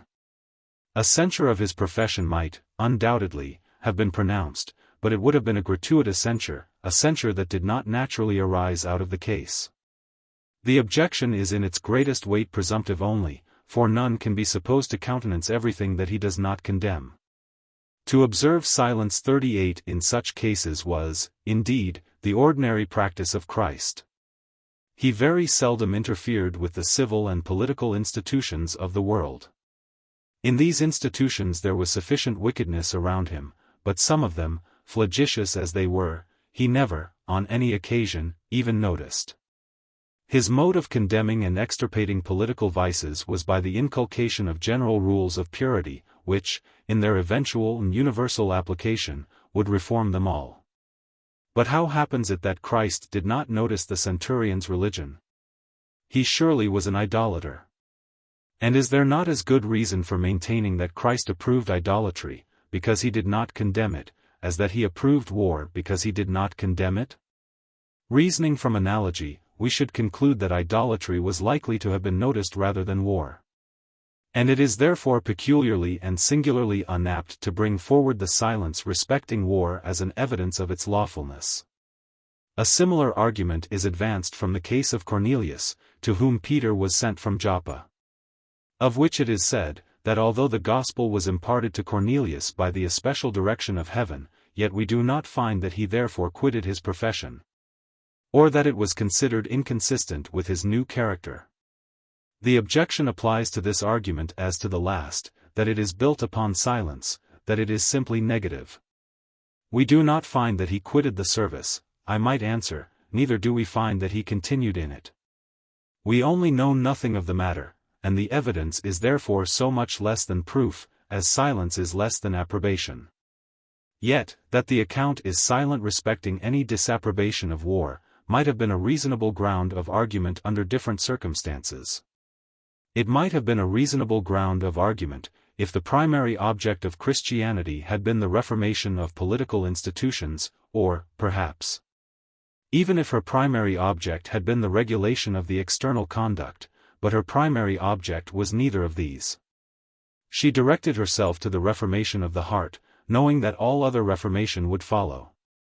She embraced indeed both morality and policy, and has reformed or will reform both, not so much immediately as consequently, not so much by filtering the current, as by purifying the spring. The silence of Peter, therefore, in the case of Cornelius, will serve the cause of war but little. That little is diminished when urged against the positive evidence of commands and prohibitions, and it is reduced to nothingness when it is opposed to the universal tendency and object of the revelation. It has sometimes been urged that Christ paid taxes to the Roman government at a time when it was engaged in war, and when, therefore, the money that he paid would be employed in its prosecution. This we shall readily grant, but it appears to be forgotten by our opponents that, if this proves war to be lawful, they are proving too much. These taxes were thrown into the exchequer of the state, and a part of the money was applied to purposes of a most iniquitous and shocking nature. Sometimes probably to the gratification of the emperor's personal vices and to his gladiatorial exhibitions, etc., and certainly to the support of a miserable idolatry. If, therefore, the payment of taxes to such a government proves an approbation of war, it proves an approbation of many other enormities. Moreover, the argument goes too far in relation even to war. For it must necessarily make Christ approve of all the Roman wars, without distinction of their justice or injustice, of the most ambitious, the most atrocious, and the most aggressive. And these even our objectors will not defend. The payment of tribute by our Lord was accordant with his usual system of avoiding to interfere in the civil or political institutions of the world. He that hath no sword, let him sell his garment, and buy one. 39. This is another passage that is brought against us. For what purpose, it is asked, were they to buy swords, if swords might not be used? I doubt whether with some of those who advance this objection, it is not an objection of words rather than of opinion. I doubt whether they themselves think there is any weight in it. To those, however, who may be influenced by it, would observe, that, as it appears to me, a sufficient answer to the objection may be found in the immediate context. Lord, behold, here are 2 swords, said they. And he immediately answered, it is enough. How could 2 be enough when 11 were to be supplied with them? That swords, in the sense and for the purpose of military weapons, were even intended in this passage, there appears much reason for doubting. This reason will be discovered by examining and connecting such expressions as these. The Son of Man is not come to destroy men's lives, but to save them, said our Lord. Yet, on another occasion, he says, I came not to send peace on earth, but a sword. How are we to explain the meaning of the latter declaration? Obviously by understanding sword to mean something far other than steel. For myself, I see little reason for supposing that physical weapons were intended in the instruction of Christ. I believe they were not intended, partly because no one can imagine his apostles were in the habit of using such arms, partly because they declared that the weapons of their warfare were not carnal. And partly because the word sword is often used to imply dissension, or the religious warfare of the Christian. Such a use of language is found in the last quotation. And it is found also in such expressions as these: shield of faith, helmet of salvation, sword of the Spirit, I have fought the good fight of faith. But it will be said that the apostles did provide themselves with swords, for that on the same evening they asked, shall we smite with the sword? This is true, and I think it may probably be true, also, that some of them provided themselves with swords in consequence of the injunction of their master. But what then? The reader of the New Testament will find that hitherto the destined teachers of Christianity were very imperfectly acquainted with the nature of their master's religion. Their conceptions of it were yet gross and Jewish. The very question that is brought against us, and the succeeding conduct of Peter, evince how little they yet knew that his kingdom was not of this world, and that his servants might not fight. Even after the resurrection, they seemed to be still expecting that his purpose was to establish a temporal government, by the inquiry, Lord, wilt thou at this time restore again the kingdom to Israel? 40. Why do we avail ourselves of the conduct of the apostles, before they themselves knew the duties of Christianity? Why, if this example of Peter be authority to us, do we not approve the subsequent example of this same apostle, in denying his master? Why, indeed, do we urge the conduct of Peter at all, when that conduct was immediately condemned by Christ? And, had it not been condemned, how happens it, that if he allowed his followers the use of arms, he healed the only wound which we find they ever inflicted with them? It appears to me, that the apostles acted on this occasion upon the principles on which they had wished to act on another, when they asked, shall we command fire to come down from heaven to consume them? And that their master's principles of action were also the same in both. Ye know not what manner of spirit ye are of, for the Son of Man is not come to destroy men's lives, but to save them. This is the language of Christianity, and I would seriously invite him who now justifies destroying men's lives, to consider what manner of spirit he is of. I think, then, that no argument arising from the instruction to buy swords can be maintained. This, at least, we know, that when the apostles were completely commissioned, they neither used nor possessed them. An extraordinary imagination he must have, who conceives of an apostle, preaching peace and reconciliation, crying, forgive injuries, love your enemies, render not evil for evil. And at the conclusion of the discourse, if he chanced to meet with violence or insult, promptly drawing his sword, and maiming or murdering the offender. We insist upon this consideration. If swords were to be worn, swords were to be used, and there is no rational way in which they could have been used, but some such as that which we have been supposing. If, therefore, the words, let him that has no sword sell his garment, and buy one, do not mean to authorize such a use of the sword. They do not mean to authorize its use at all, and those who adduce the passage must allow its application in such a sense, or they must exclude it from any application to their purpose. It has been said, again, that when soldiers came to John the Baptist to inquire of him what they should do, he did not direct them to leave the service, but to be content with their wages. This, also, is at best but a negative evidence.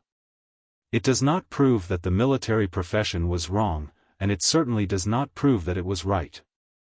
But in truth, if it asserted the latter, Christians have, as I conceive, nothing to do with it, for I think that we need not inquire what John allowed, or what he forbade. He, confessedly, belonged to that system which required an eye for an eye, and a tooth for a tooth. And the observations which we shall by and by make on the authority of the law of Moses, apply, therefore, to that of John the Baptist. Although it could be proved, which it cannot be, that he allowed wars, he acted not inconsistently with his own dispensation, and with that dispensation we have no business. Yet, if anyone still insists upon the authority of John, would refer him for an answer to Jesus Christ himself. What authority he attached to John on questions relating to his own dispensation, may be learned from this: the least in the kingdom of heaven is greater than he. Such are the arguments which are adduced from the Christian scriptures by the advocates of war. Of these arguments, those derived from the cases of the centurion and of Cornelius, are simply negative. It is not pretended that they possess proof. Their strength consists in silence, and of this silence there appears to be sufficient explanation. Of the objection arising from the payment of tribute, I know not who will avail himself. It is nullified by itself. A nearly similar observation applies to the instruction to buy swords, and with the case of John the Baptist I do not conceive that we have any concern. In these 5 passages, the sum of the New Testament evidences in favor of war unquestionably consist. They are the passages which men of acute minds, studiously seeking for evidence, have selected. And what are they? There is not one of them, except the payment of tribute and the instruction to buy swords, of which it is even said by our opponents that it proves anything in favor of war. A not always intervenes. The centurion was not found fault with, Cornelius was not told to leave the profession, John did not tell the soldiers to abandon the army. I cannot forbear to solicit the reader to compare these objections with the pacific evidence of the gospel which has been laid before him. I would rather say to compare it with the gospel itself. For the sum, the tendency of the whole revelation is in our favor. In an inquiry whether Christianity allows of war, there is a subject that always appears to me to be of peculiar importance: the prophecies of the Old Testament respecting the arrival of a period of universal peace.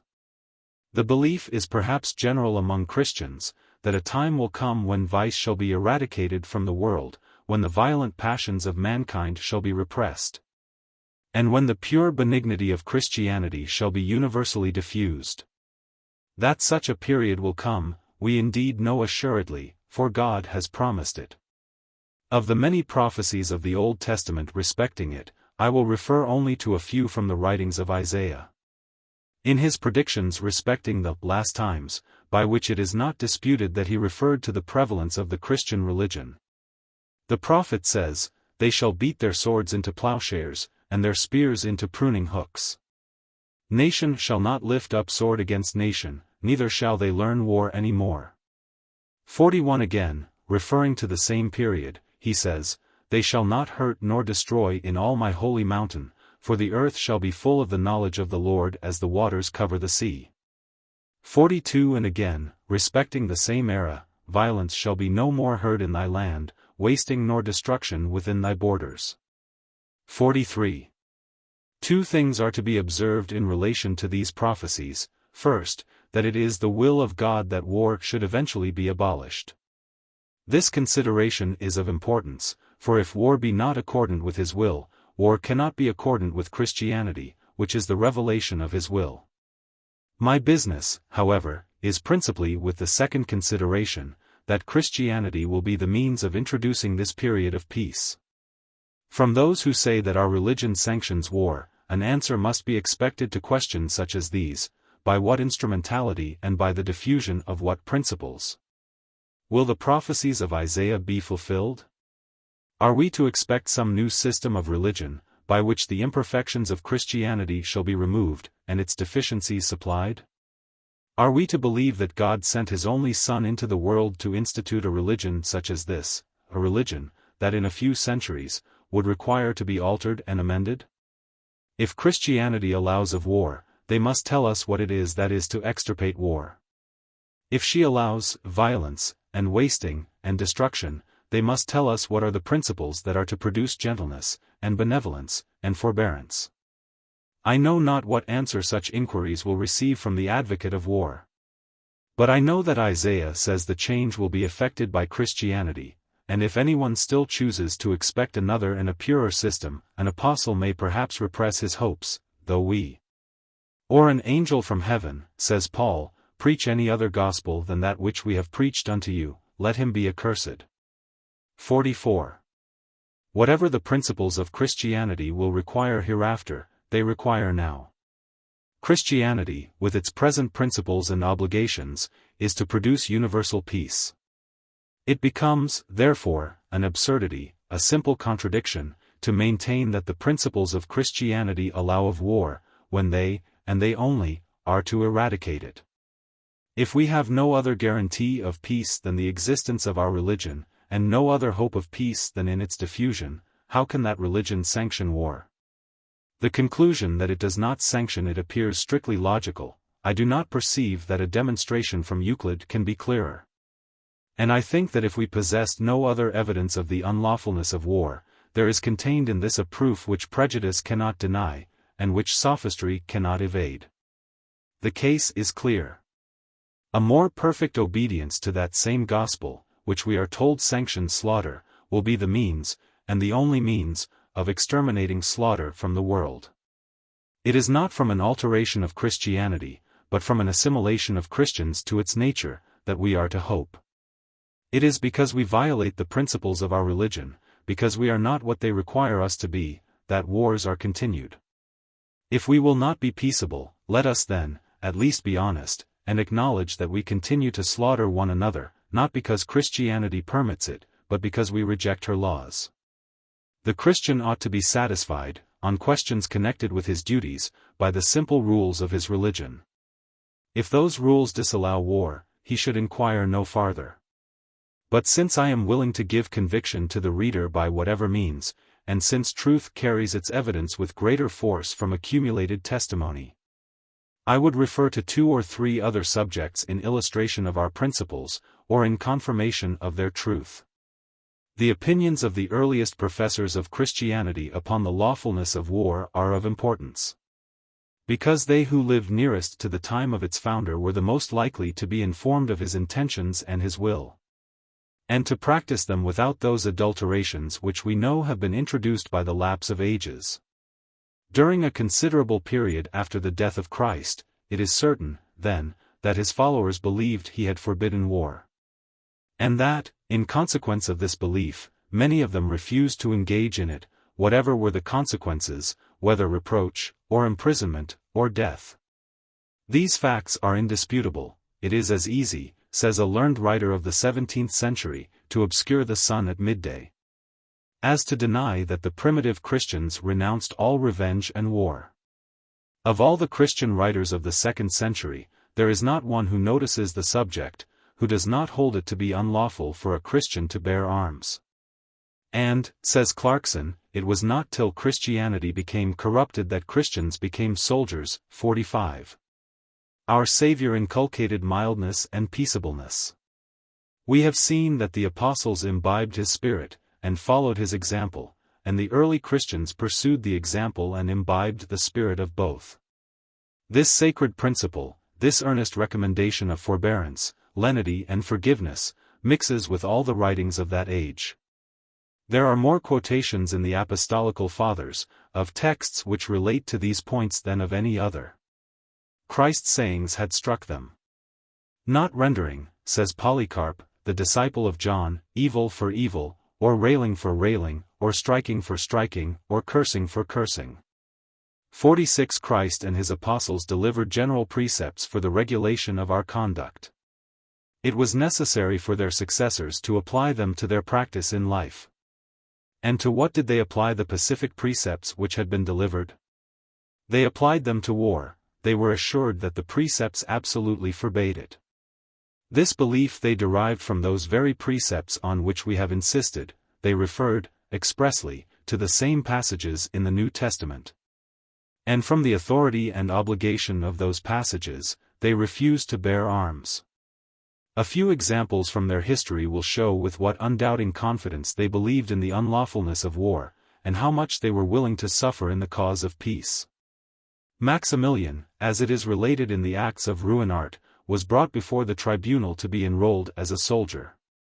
On the proconsul's asking his name, Maximilian replied, "I am a Christian, and cannot fight." It was, however, ordered that he should be enrolled, but he refused to serve, still alleging that he was a Christian.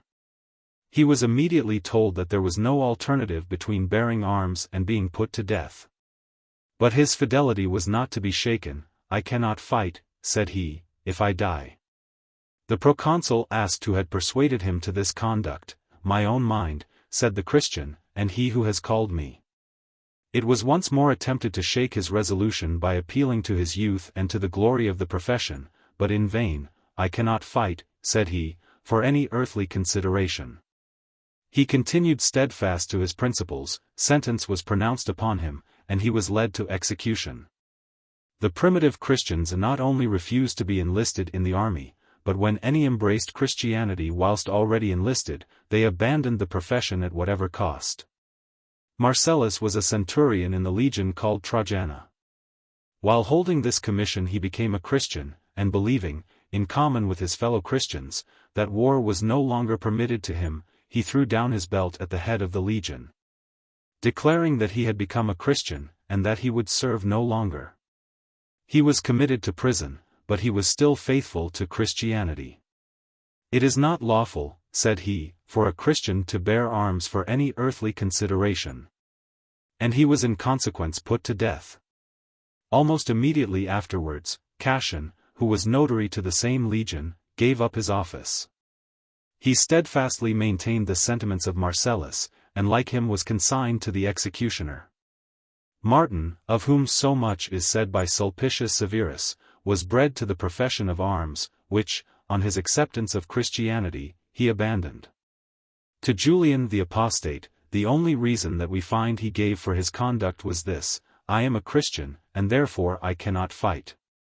The answer of Terricus to Numerianus Maximus is in words nearly similar: "I have led a military life, and am a Roman, and because I am a Christian I have abandoned my profession of a soldier." These were not the sentiments, and this was not the conduct, of insulated individuals who might be actuated by individual opinions, or by their private interpretations of the duties of Christianity. Their principles were the principles of the body. They were recognized and defended by the Christian writers their contemporaries. Justin Martyr and Tatian talk of soldiers and Christians as distinct characters, and Tatian says that the Christians declined even military commands. Clemens of Alexandria calls his Christian contemporaries the followers of peace, and expressly tells us that the followers of peace used none of the implements of war. Lactantius, another early Christian, says expressly, "It can never be lawful for a righteous man to go to war." About the end of the 2nd century, Celsus, one of the opponents of Christianity, charged the Christians with refusing to bear arms even in case of necessity. Origen, the defender of the Christians, does not think of denying the fact. He admits the refusal, and justifies it, because war was unlawful. Even after Christianity had spread over almost the whole of the known world, Tertullian, in speaking of a part of the Roman armies, including more than 1/3 of the standing legions of Rome, distinctly informs us that not a Christian could be found amongst them. All this is explicit. The evidence of the following facts is, however, yet more determinate and satisfactory. Some of the arguments which, at the present day, are brought against the advocates of peace, were then urged against these early Christians, and these arguments they examined and repelled. This indicates investigation and inquiry, and manifests that their belief of the unlawfulness of war was not a vague opinion, hastily admitted, and loosely floating amongst them. but that it was the result of deliberate examination, and a consequent firm conviction that Christ had forbidden it. Tertullian says, though the soldiers came to John and received a certain form to be observed, yet Jesus Christ, by disarming Peter, disarmed every soldier afterwards. For custom never sanctions any unlawful act. Can a soldier's life be lawful, says he, in another work, when Christ has pronounced that he who lives by the sword shall perish by the sword? Can anyone, who possesses the peaceable doctrine of the gospel, be a soldier, when it is his duty not so much as to go to law? And shall he, who is not to revenge his own wrongs, be instrumental in bringing others into chains, imprisonment, torture, death? So that the very same arguments which are brought in defense of war at the present day, were brought against the Christians 1600 years ago. And, 1600 years ago, they were repelled by these faithful contenders for the purity of our religion. It is remarkable, too, that Tertullian appeals to the precepts from the Mount. In proof of those principles on which this essay has been insisting, that the dispositions which the precepts inculcated are not compatible with war, and that war, therefore, is irreconcilable with Christianity. If it be possible, a still stronger evidence of the primitive belief is contained in the circumstance, that some of the Christian authors declared that the refusal of the Christian to bear arms was a fulfillment of ancient prophecy. The peculiar strength of this evidence consists in this, that the fact of a refusal to bear arms is assumed as notorious and unquestioned. Irenaeus, who lived about anno 180, affirms that the prophecy of Isaiah, which declared that men should turn their swords into plowshares, and their spears into pruning hooks, had been fulfilled in his time. For the Christians, says he, have changed their swords and their lances into instruments of peace, and they know not now how to fight. Justin Martyr, his contemporary, writes, that the prophecy is fulfilled, you have good reason to believe, for we, who in times past killed one another, do not now fight with our enemies. Tertullian, who lived later, says, you must confess that the prophecy has been accomplished, as far as the practice of every individual is concerned, to whom it is applicable. 47. It has been sometimes said, that the motive which influenced the early Christians to refuse to engage in war, consisted in the idolatry which was connected with the Roman armies. One motive this idolatry unquestionably afforded. But it is obvious, from the quotations which we have given, that their belief of the unlawfulness of fighting, independent of any question of idolatry, was an insuperable objection to engaging in war. Their words are explicit, I cannot fight if I die. I am a Christian, and, therefore, I cannot fight.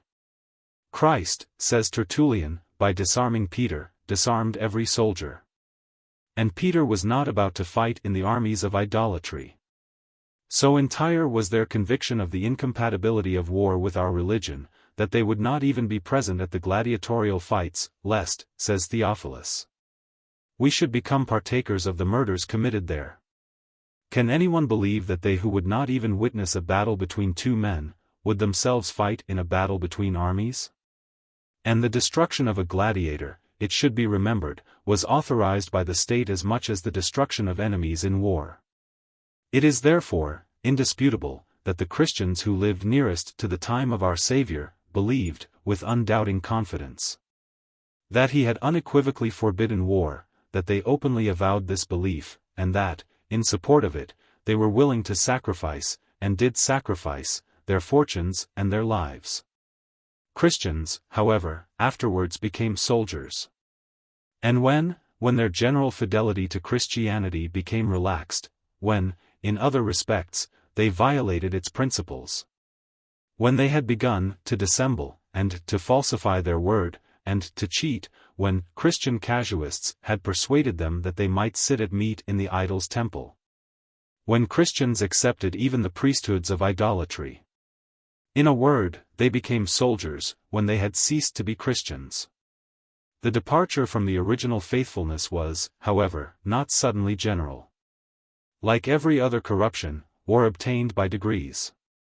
During the first 200 years, not a Christian soldier is upon record. In the 3rd century, when Christianity became partially corrupted, Christian soldiers were common. The number increased with the increase of the general profligacy, until at last, in the 4th century, Christians became soldiers without hesitation, and, perhaps, without remorse. Here and there, however, an ancient father still lifted up his voice for peace. But these, one after another, dropping from the world, the tenet that war is unlawful, ceased at length to be a tenet of the Church. Such was the origin of the present belief in the lawfulness of war. It began in unfaithfulness, was nurtured by profligacy, and was confirmed by general corruption. We seriously, then, and solemnly invite the conscientious Christian of the present day, to consider these things. Had the professors of Christianity continued in the purity and faithfulness of their forefathers, we should now have believed that war was forbidden. And Europe, many long centuries ago, would have reposed in peace. Let it always be borne in mind by those who are advocating war, that they are contending for a corruption which their forefathers abhorred. And that they are making Jesus Christ the sanctioner of crimes, which his purest followers offered up their lives because they would not commit. An argument has sometimes been advanced in favor of war from the divine communications to the Jews under the administration of Moses. It has been said that as wars were allowed and enjoined to that people, they cannot be inconsistent with the will of God. We have no intention to dispute that, under the Mosaic dispensation, some wars were allowed, or that they were enjoined upon the Jews as an imperative duty. But those who refer, in justification of our present practice, to the authority by which the Jews prosecuted their wars, must be expected to produce the same authority for our own. Wars were commanded to the Jews, but are they commanded to us? War, in the abstract, was never commanded.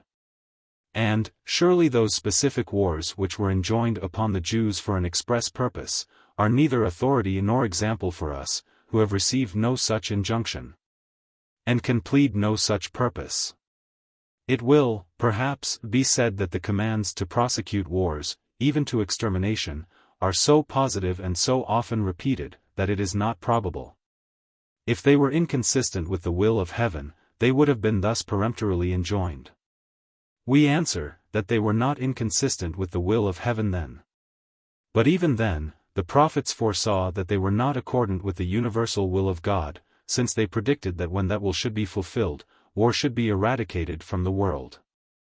And by what dispensation was this will to be fulfilled? By that of the rod out of the stem of Jesse. But what do those who refer to the dispensation of Moses maintain? Do they say that the injunctions to the Jews are binding upon them? If they say this, we have at least reason to ask them for greater consistency of obedience. That these injunctions, in point of fact, do not bind them, they give sufficient proof, by the neglect of the greater portion of them, enforced as those injunctions were. By the same authority as that which commanded war. They have, therefore, so far as their argument is concerned, annulled the injunctions by their own rejection of them. And out of 10 precepts to reject 9 and retain 1, is a gratuitous and idle mode of argument. If I be told that we still acknowledge the obligation of many of these precepts, I answer that we acknowledge the duties which they enjoin, but not because of the authority which enjoined them. We obey the injunctions, not because they were delivered under the law, but because they are enforced by Christianity. The command, "Thou shalt not kill," has never been abolished. But Christians do not prohibit murder because it was denounced in the Decalogue, they would have prohibited it if the Decalogue had never existed. But farther, some of the commands under the law, Christianity requires us to disobey. If a man have a stubborn and rebellious son, which will not obey the voice of his father, etc. all the men of the city shall stone him with stones that he die. 48 If thy brother, the son of thy mother, or thy son, or thy daughter, or the wife of thy bosom, entice thee secretly, saying, Let us go and serve other gods, thou shalt not pity him or conceal him. But thou shalt surely kill him. Thine hand shall be first upon him to put him to death. 49 Now we know that Christianity will not sanction an obedience of these commands. And if we did obey them, our own laws would treat us as murderers. If the precepts under the dispensation of Moses are binding because they were promulgated by heaven, they are binding in all their commands and all their prohibitions. But some of these precepts we habitually disregard, and some it were criminal to obey, and with what reason then do we refer to them in our defense? And why was the law superseded? Because it made nothing perfect. The law was given by Moses, but grace and truth came by Jesus Christ. The manner in which the author of Truth prefaced some of his most important precepts is much to our present purpose. It hath been said by them of old time, an eye for an eye, etc. He then introduces his own precept with the contradistinguishing preface, but I say unto you. This, therefore, appears to be a specific abrogation of the authority of the legal injunctions, and an introduction of another system, and this is all that our present purpose requires. The truth is, that the law was abolished because of its imperfections, yet we take hold of one of these imperfections in justification of our present practice. Is it because we feel that we cannot defend it by our own religion? We therefore dismiss the dispensation of Moses from any participation in the argument. Whatever it allowed, or whatever it prohibited, in relation to war, we do not inquire. We ask only what Christianity allows and prohibits, and by this we determine the question. It is the more necessary to point out the inapplicability of these arguments from the Old Testament, because there are some persons of desultory modes of thinking, who find that war is allowed in the Bible, and who forget to inquire into the present authority of the permission. There are some persons who suppose themselves sufficiently justified in their approbation of war, by the example of men of piety of our own times. The argument, as an argument, is of little concern. But everything is important that makes us acquiescent in war. Here are men, say they, who make the knowledge of their duties the great object of their study, and yet these men engage in war without any doubt of its lawfulness. All this is true.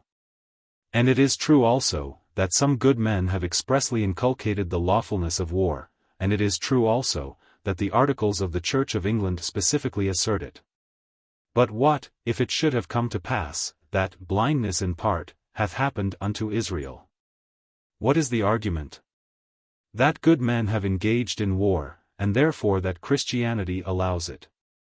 They who satisfy themselves with such reasoning, should bear in mind that he who voluntarily passes over the practice of the first 2 centuries of Christianity, and attempts to defend himself by the practice of after and darker ages, has obviously no other motive than that he finds his religion, when vitiated and corrupt, more suitable to his purpose than it was in the days of its purity. This state of imperfection and impurity has diffused an influence upon the good, as upon the bad. I question not that some Christians of the present day who defend war, believe they act in accordance with their religion. Just as I question not that many, who zealously bore faggots to the stake of the Christian martyrs, believed so too. The time has been, when those who killed good men thought they did God service. But let the succeeding declaration be applied by our present objectors: these things will they do unto you, because they have not known the Father nor me. 50 Here, then, appears to be our error, that we do not estimate the conduct of men by the standard of the gospel, but that we reduce the standard of the gospel to the conduct of men. That good men should fail to conform to the perfect purity of Christianity, or to perceive it, need not be wondered, for we have sufficient examples of it. Good men in past ages allowed many things as permitted by Christianity, which we condemn, and shall forever condemn. In the present day there are many questions of duty on which men of piety disagree. If their authority be rejected by us on other points of practice, why is it to determine the question of war? Especially why do we insist on their decisions, when they differ in their decisions themselves? If good men have allowed the lawfulness of war, good men have also denied it. We are therefore again referred to the simple evidence of religion, an evidence which it will always be found wise to admit, and dangerous to question. There is, however, one argument brought against us, which if it be just, precludes at once all question upon the subject, that a distinction is to be made between rules which apply to us as individuals, and rules which apply to us as subjects of the state. And that the pacific injunctions of Christ from the Mount, and all the other kindred commands and prohibitions of the Christian scriptures, have no reference to our conduct as members of the political body. This is the argument to which the greatest importance is attached by the advocates of war, and by which thinking men are chiefly induced to acquiesce in its lawfulness. In reality, some of those who think most acutely upon the subject acknowledge that the peaceable, forbearing, forgiving dispositions of Christianity are absolutely obligatory upon individuals in their full extent. And this acknowledgment I would entreat the reader to bear in his recollection. Now it is obvious that the proof of the rectitude of this distinction must be expected of those who make it. General rules are laid down by Christianity, of which, in some cases, the advocate of war denies the applicability. He, therefore, is to produce the reason and the authority for exception. Now we would remind him that general rules are binding, unless their inapplicability can be clearly shown. We would remind him that the general rules in question are laid down by the commissioned ministers of Jesus Christ, and by Jesus Christ himself. And we would recommend him, therefore, to hesitate before he institutes exceptions to those rules, upon any authority inferior to the authority which made them.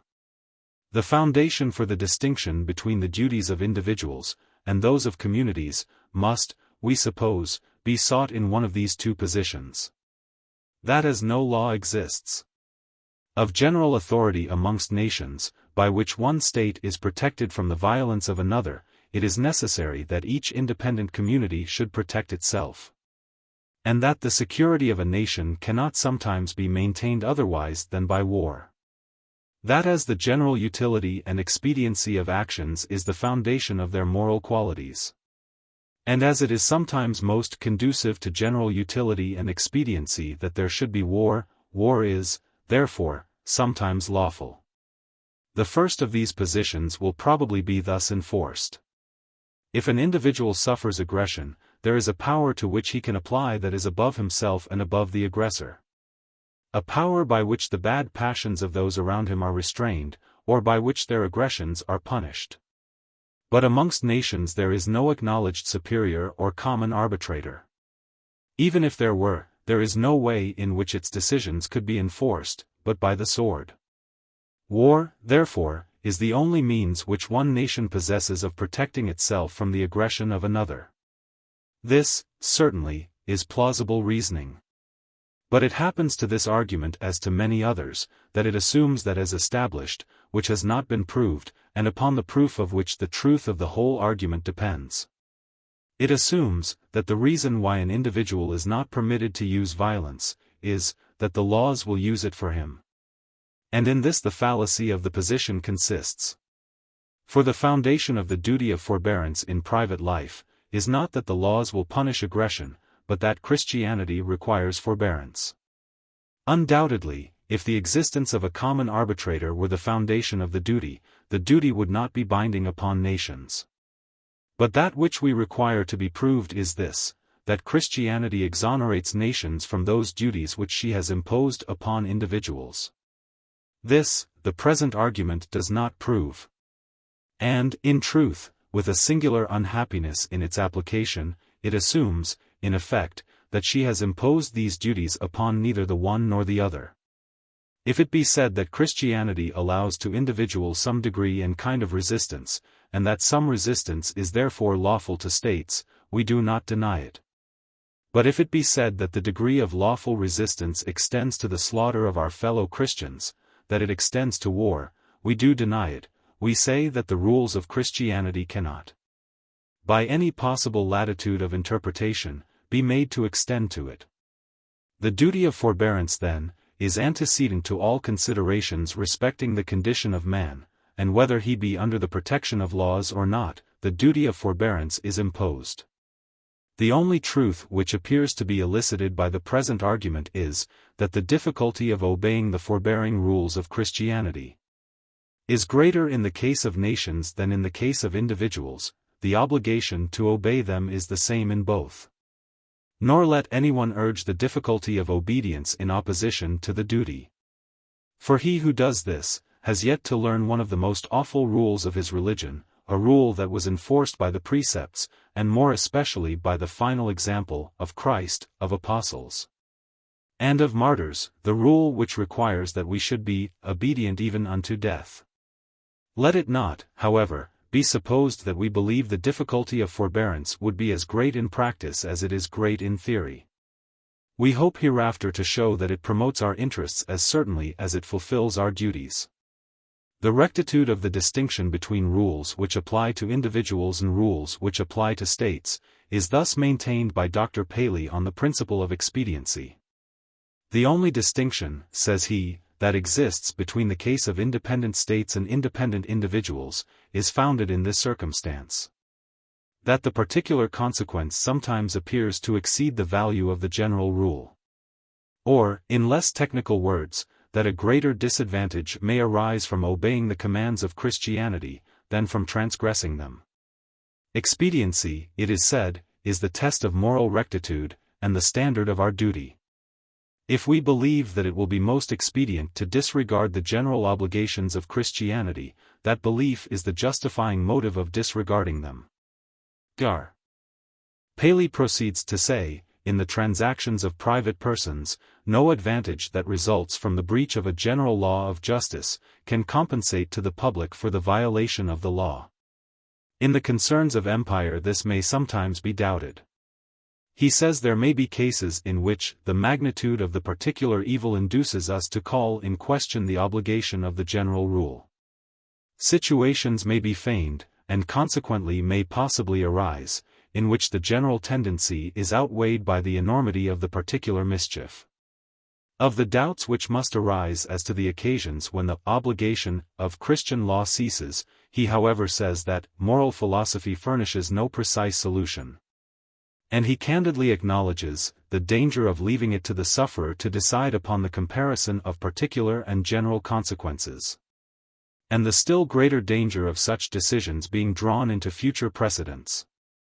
If treaties, for instance, be no longer binding than while they are convenient, or until the inconveniency ascend to a certain point, which point must be fixed by the judgment, or rather by the feelings of the complaining party, one, and almost the only method of averting or closing the calamities of war, of preventing or putting a stop to the destruction of mankind, is lost to the world forever. And in retrospect of the indeterminateness of these rules of conduct, he says finally, these, however, are the principles upon which the calculation is to be formed. 51. It is obvious that this reasoning proceeds upon the principle that it is lawful to do evil that good may come. If good will come by violating a treaty, we may violate it. 52. If good will come by slaughtering other men, we may slaughter them.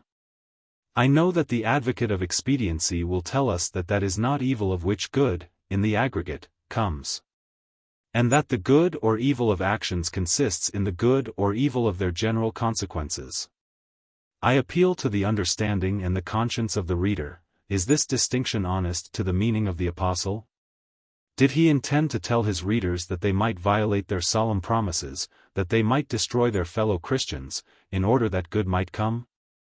If he did mean this, surely there was little truth in the declaration of the same apostle, that he used great plainness of speech. We are told that, whatever is expedient is right.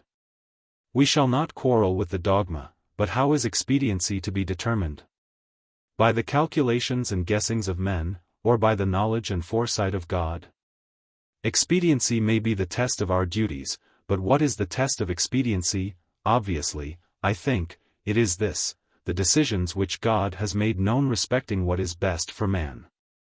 Calculations of expediency, of particular and general consequences, are not entrusted to us, for this most satisfactory reason, that we cannot make them. The calculation, to be anything better than vague guessing, requires prescience, and where is prescience to be sought?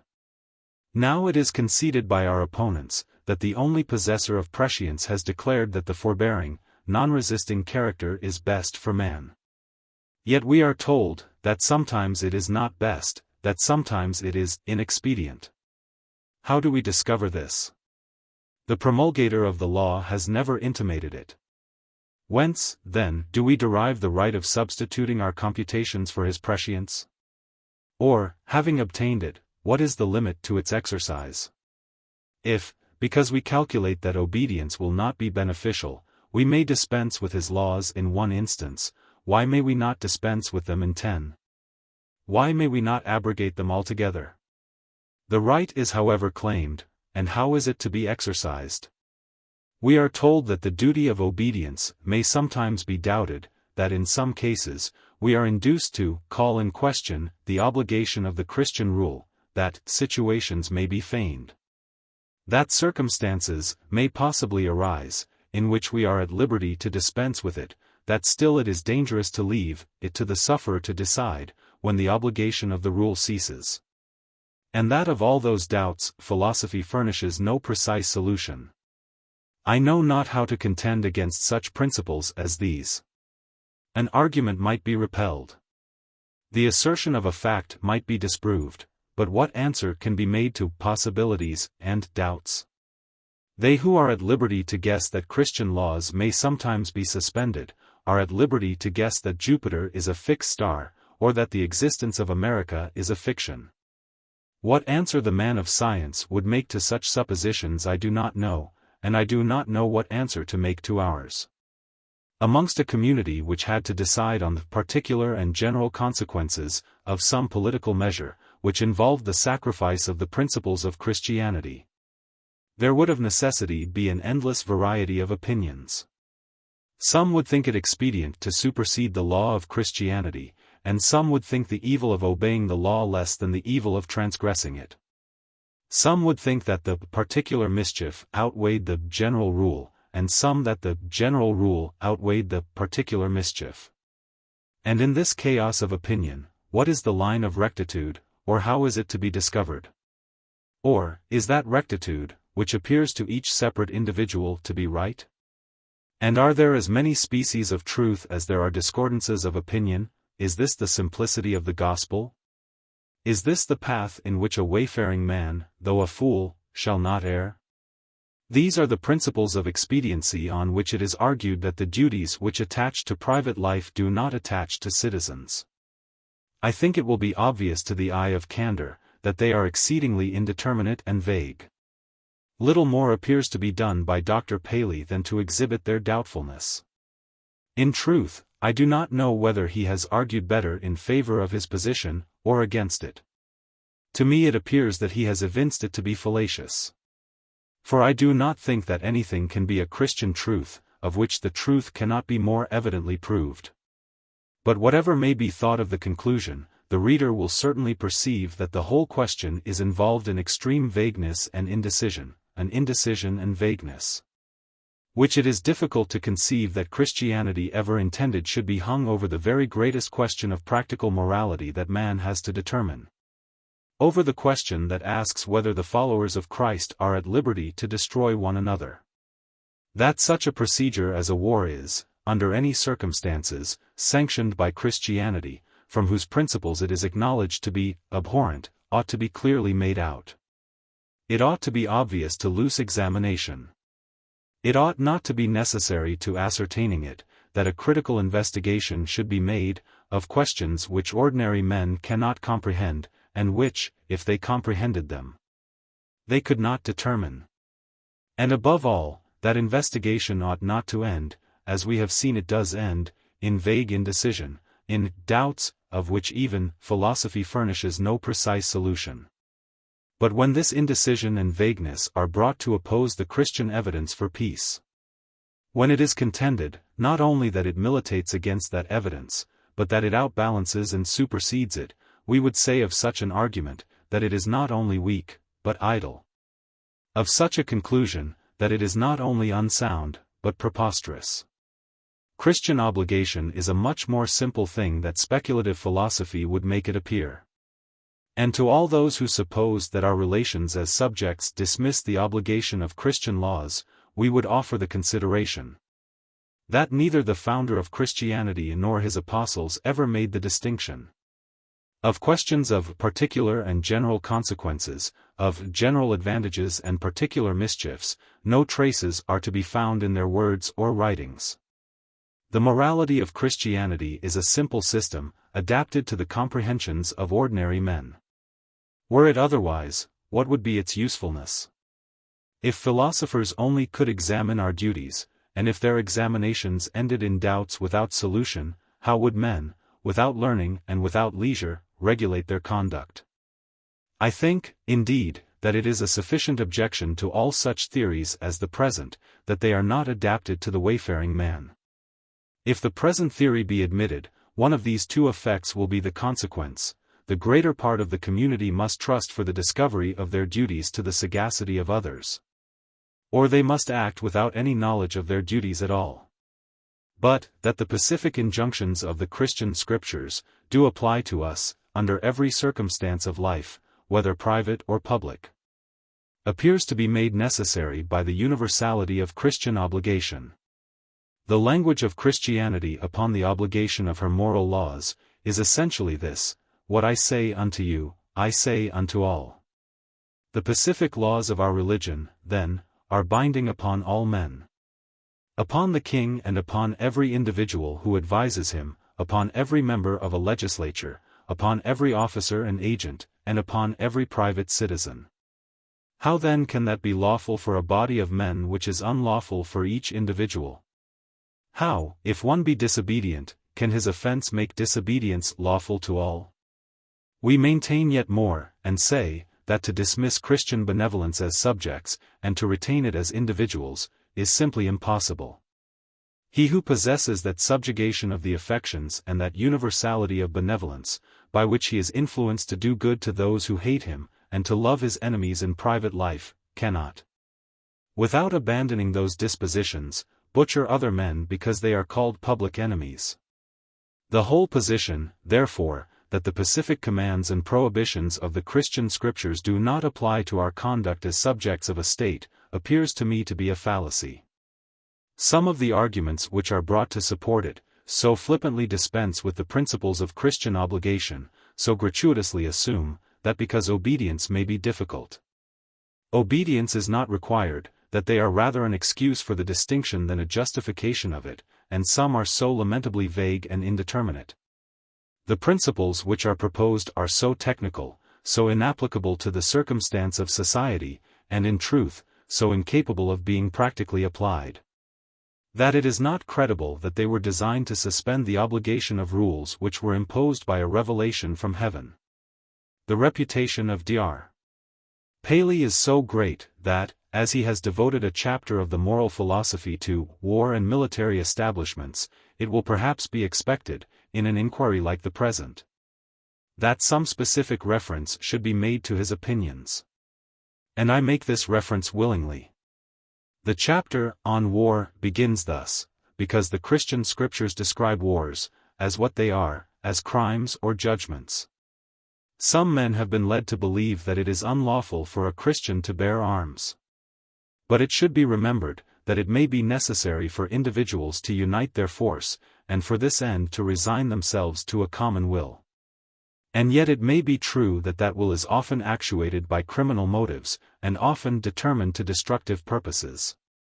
This is a most remarkable paragraph. It assumes, at once, the whole subject of inquiry, and is an assumption couched in extraordinary laxity of language. It may be necessary for individuals to unite their force. The tea-table and the drawing-room have often told us this, but philosophy should tell us how the necessity is proved. Nor is the morality of the paragraph more rigid than the philosophy. Wars are crimes, and are often undertaken from criminal motives, and determined to destructive purposes. Yet of these purposes, and motives, and crimes, it may be necessary for Christians to become the abettors and accomplices. Paley proceeds to say, that in the New Testament the profession of a soldier 53 is nowhere forbidden or condemned. And he refers to the case of John the Baptist, of the Roman centurion, and of Cornelius. And with this he finishes all inquiry into the Christian evidence upon the subject, after having expended upon it less than a page of the edition before me. These arguments are all derived from the silence of the New Testament, and to all reasoning founded upon this silence, no one can give a better answer than himself. In replying to the defenses by which the advocates of slavery attempt to justify it, he notices that which they advance from the silence of the New Testament respecting it. He says, "It is urged that slavery was a part of the civil constitution of most countries when Christianity appeared. Yet that no passage is to be found in the Christian scriptures, by which it is condemned or prohibited. This," he rejoins, "is true. For Christianity, soliciting admission into all nations of the world, abstained, as behooved it, from intermeddling with the civil institutions of any. But does it follow, from the silence of Scripture concerning them, that all the civil institutions which then prevailed were right, or that the bad should not be exchanged for better? I beg the reader to apply this reasoning to Paley's own arguments in favor of war from the silence of the Scriptures. How happens it that he did not remember it himself? Now I am compelled to observe, that in the discussion of the lawfulness of war, Dr. Paley has neglected his professed principles of decision in his ordinary practice. His professed principles are these, that the discovery of the will of God, which is the whole business of morality, is to be attained by referring, primarily, to his express declarations when they are to be had, and which must be sought for in Scripture. Has he sought for these declarations? Has he sought for, resist not evil, or for, love your enemies, or for, put up thy sword, or for, the weapons of our warfare are not carnal, or for, my kingdom is not of this world? He has sought for none of these, he has examined none of them. He has noticed none of them. His professed principles are, again, that when our instructions are dubious, we should endeavor to explain them by what we can collect of our Master's general inclination or intention. 54. Has he conformed to his own rule? Has he endeavored to collect this general inclination, and to examine this general tendency? He has taken no notice of it whatever. This neglect, we say, is contrary to his ordinary practice. Upon other subjects, he has assiduously applied to the Christian Scriptures in determination of truth. He has examined not only their direct evidence, but the evidence which they afford by induction and implication, the evidence arising from their general tendency.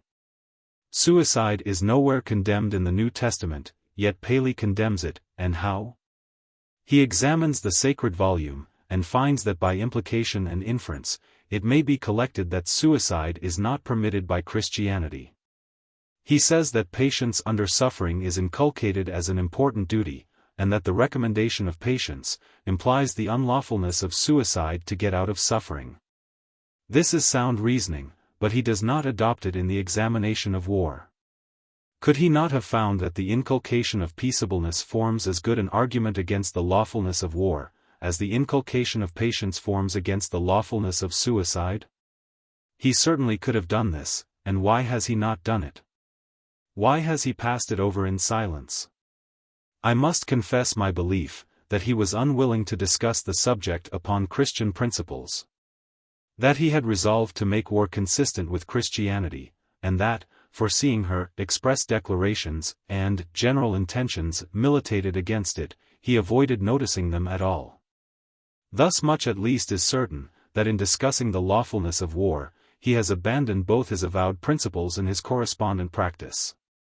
There is, to me at least, in the chapter on war, an appearance of great indecision of mind.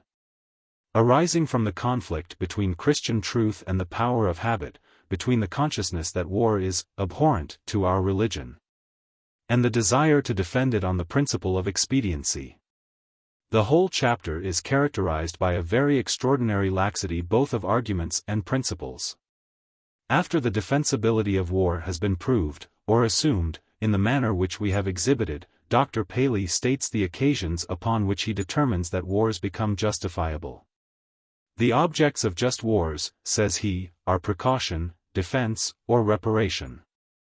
Every just war supposes an injury perpetrated, attempted or feared. I shall acknowledge, that if these be justifying motives to war, I see very little purpose in talking of morality upon the subject. It was wise to leave the principles of Christianity out of the question, and to pass them by unnoticed, if they were to be succeeded by principles like these. It is vain to expatiate on moral obligations, if we are at liberty to declare war whenever an injury is feared. An injury, without limit to its insignificance.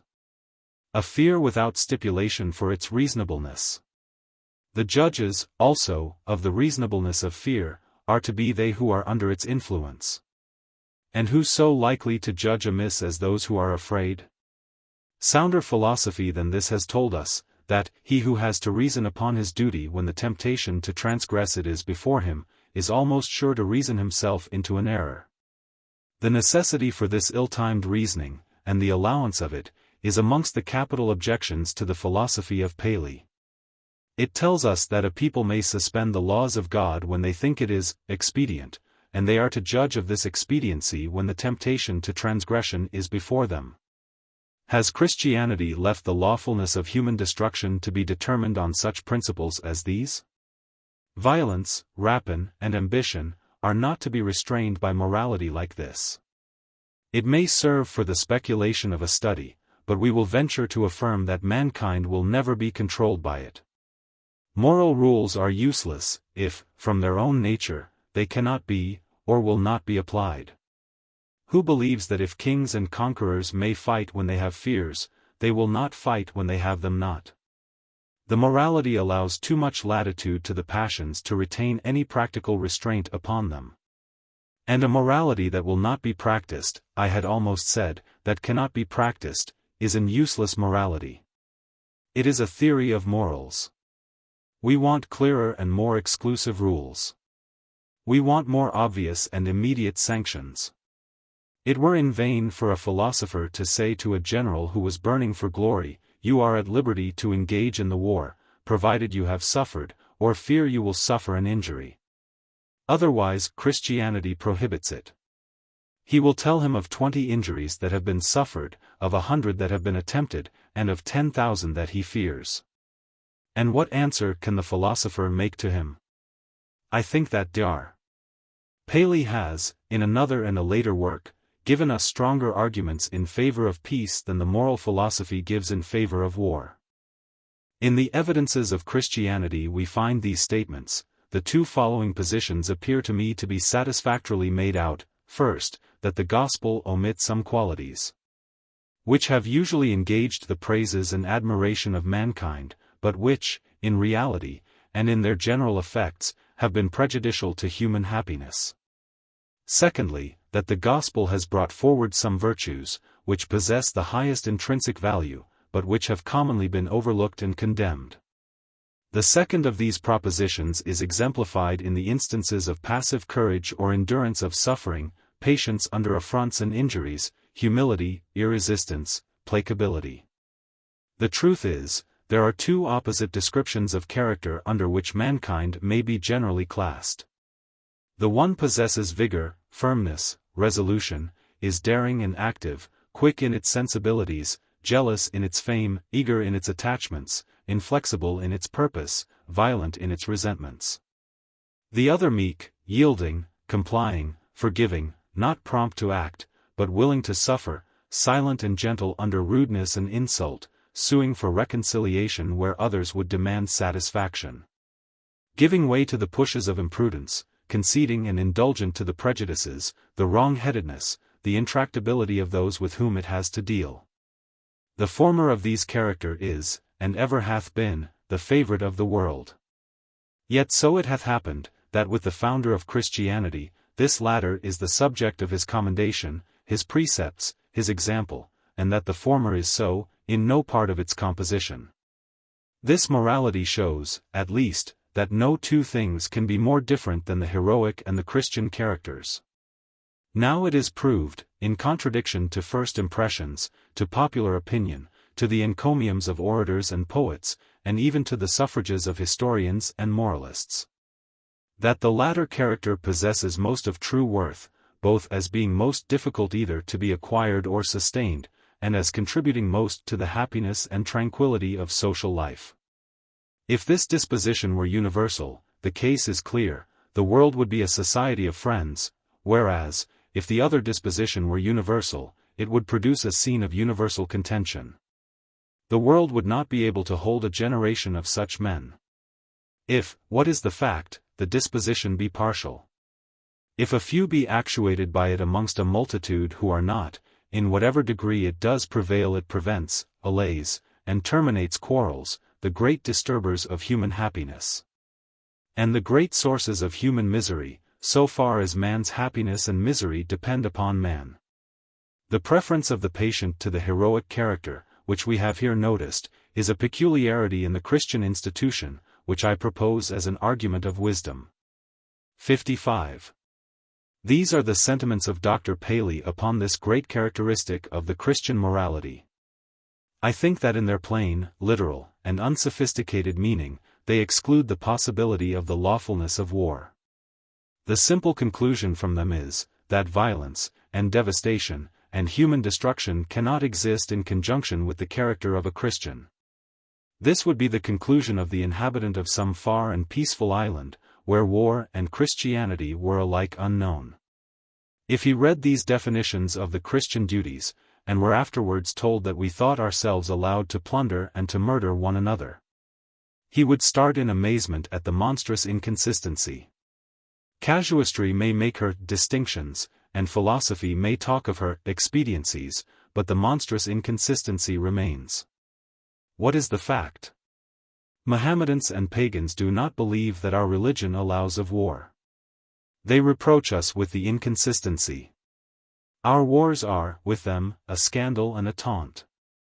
You preach to us, say they, of Christianity, and would convert us to your creed. First convert yourselves, show us that yourselves believe in it.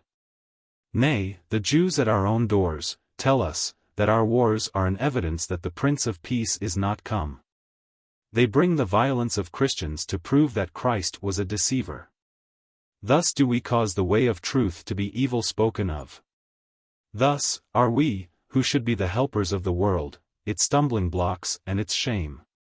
We, who should be lights to them that sit in darkness, cause them to love that darkness still. Well may the Christian be ashamed of these things, well may he be ashamed for the reputation of his religion, and he may be ashamed too, for the honored defender of the Christian faith who stands up. The advocate of blood. Who subtilizes the sophisms of the schools, and roves over the fields of speculation to find an argument to convince us that we may murder one another. This is the wisdom of the world. That wisdom which is, emphatically, foolishness. We have seen that the principle on which Dr. Paley's moral philosophy decides that war is lawful, is, that it is expedient. I know not how this argument accords with some of the statements of the evidences of Christianity. We are there told that the non-resisting character possesses the highest intrinsic value, and the most of true worth. That it prevents the great disturbances of human happiness, and destroys the great sources of human misery, and that it contributes most to the happiness and tranquility of social life. And in what then does expediency consist, if the non-resisting character be not expedient? Dr. Paley says, again, in relation to the immense mischief and bloodshed arising from the violation of Christian duty, we do not say that no evil can exceed this, nor any possible advantage compensate it, but we say that a loss which affects all, will scarcely be made up to the common stock of human happiness by any benefit that can be procured to a single nation. And is not therefore the violation of the duty inexpedient as well as criminal? He says again that the warlike character is, in its general effects, prejudicial to human happiness, and, therefore, surely, it is inexpedient. The advocate of war, in the abundance of his topics of defense, or in the penury of them, has had recourse to this, that as a greater number of male children are brought into the world than of female. Wars are the ordination of Providence to rectify the inequality. And one or two moralists have proceeded a step farther, and have told us, not that war is designed to carry off the excess, but that an excess is born in order to supply its slaughters. Dreadful! Are we told that God sends too many of his rational creatures into the world, and therefore that he stands in need of wars to destroy them? Has he no other means of adjusting the proportions of the species, than by a system which violates the revelation that he has made, and the duties that he has imposed? Or, yet more dreadful, Are we to be told that he creates an excess of one of the sexes, on purpose that their destruction of each other may be with impunity to the species? This reasoning surely is sufficiently confident. I fear it is more than sufficiently profane. But alas for the argument! It happens most unfortunately for it, that although more males are born than females, yet from the greater mortality of the former, it is found that long before the race arrives at maturity, the number of females predominates. What a pity, that just as the young men had grown old enough to kill one another, it should be discovered that there are not too many to remain peacefully alive. Let them, the principle be retained and acted upon, and since we have no excess of females, let us send forth an armament of women, that their redundance may be lopped by the appointed means. But really it is time for the defender of war to abandon reasoning like this. It argues little in favor of any cause, that its advocates have resource to such deplorable subterfuges. The magistrate beareth not the sword in vain, for he is the minister of God, a revenger to execute wrath upon him that doeth evil. From this acknowledgment of the lawfulness of coercion on the part of the civil magistrate, an argument has been advanced in favor of war. It is said, that by parity of reasoning, coercion is also lawful in the suppression of the violence which one nation uses towards another. Some men talk as if the principles which we maintain were subversive of all order and government. They ask us, is the civil magistrate to stand still and see lawless violence ravaging the land? Is the whole fabric of human society to be dissolved? We answer, no, and that whencesoever these men may have derived their terrors, they are not chargeable upon us or upon our principles. To deduce even a plausible argument in favor of war from the permission to execute wrath upon him that doeth evil, it is obviously necessary to show that we are permitted to take his life. And the right to put an offender to death must be proved, if it can be proved at all, either from an express permission of the Christian Scriptures, or, supposing Christianity to have given no decisions, either directly or indirectly, from a necessity which knows no alternative. Now everyone knows that this express permission to inflict death is not to be found. And, upon the question of its necessity, we ask for that evidence which alone can determine it, the evidence of experience, and this evidence, the advocate of war, has never brought, and cannot bring. And we shall probably not be contradicted when we say, that that degree of evidence which experience has afforded, is an evidence in our favor rather than against us. But some persons entertain an opinion, that in the case of murder, at least, there is a sort of immutable necessity for taking the offender's life. Whoso sheddeth man's blood, by man shall his blood be shed. If anyone urges this rule against us, we reply, that it is not a rule of Christianity. And if the necessity of demanding blood for blood is an everlasting principle of retributive justice, how happens it that, in the first case in which murder was committed, the murderer was not put to death? The philosopher, however, would prove what the Christian cannot, and Mabley accordingly says, in the state of nature, I have a right to take the life of him who lifts his arm against mine. This right, upon entering into society, I surrender to the magistrate. If we conceded the truth of the first position, which we do not, the conclusion from it is a sophism too idle for notice. Having, however, been thus told that the state has a right to kill, we are next informed, by Filangieri, that the criminal has no right to live. He says, if I have a right to kill another man, he has lost his right to life. 56 Rousseau goes a little farther. He tells us, that in consequence of the social contract, which we make with the sovereign on entering into society, life is a conditional grant of the state. 57 So that we hold our lives, it seems, only as tenants at will, and must give them up whenever their owner, the state, requires them. The reader has probably hitherto thought that he retained his head by some other tenure. The right of taking an offender's life being thus proved, Mabley shows us how its exercise becomes expedient. A murderer, says he, in taking away his enemy's life, believes that he does him the greatest possible evil. Death, then, in the murderer's estimation, is the greatest of evils. By the fear of death, therefore, the excesses of hatred and revenge must be restrained. If language wilder than this can be held, Rousseau, I think, holds it. He says, the preservation of both sides, the criminal and the state, is incompatible, one of the two must perish. How it happens that a nation must perish, if a convict is not hanged, the reader, I suppose, will not know. I have referred to these speculations for the purpose of showing that the right of putting offenders to death is not easily made out. Philosophers would scarcely have had recourse to the metaphysical abstractions if they knew an easier method of establishing the right. Even philosophy, however, concedes us much. Absolute necessity, alone, says Pastoret, can justify the punishment of death.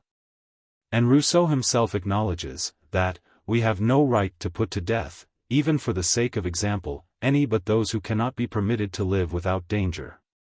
Beccaria limits the right to two specific cases, in which, if an individual, though deprived of his liberty, has still such credit and connections as may endanger the security of the nation, or, by his existence, is likely to produce a dangerous revolution in the established form of government, he must undoubtedly die. 58. It is not, perhaps, necessary for us to point out why, in these supposititious cases, a prisoner may not be put to death. Since I believe that philosophy will find it difficult, on some of her own principles, to justify his destruction, for Dr.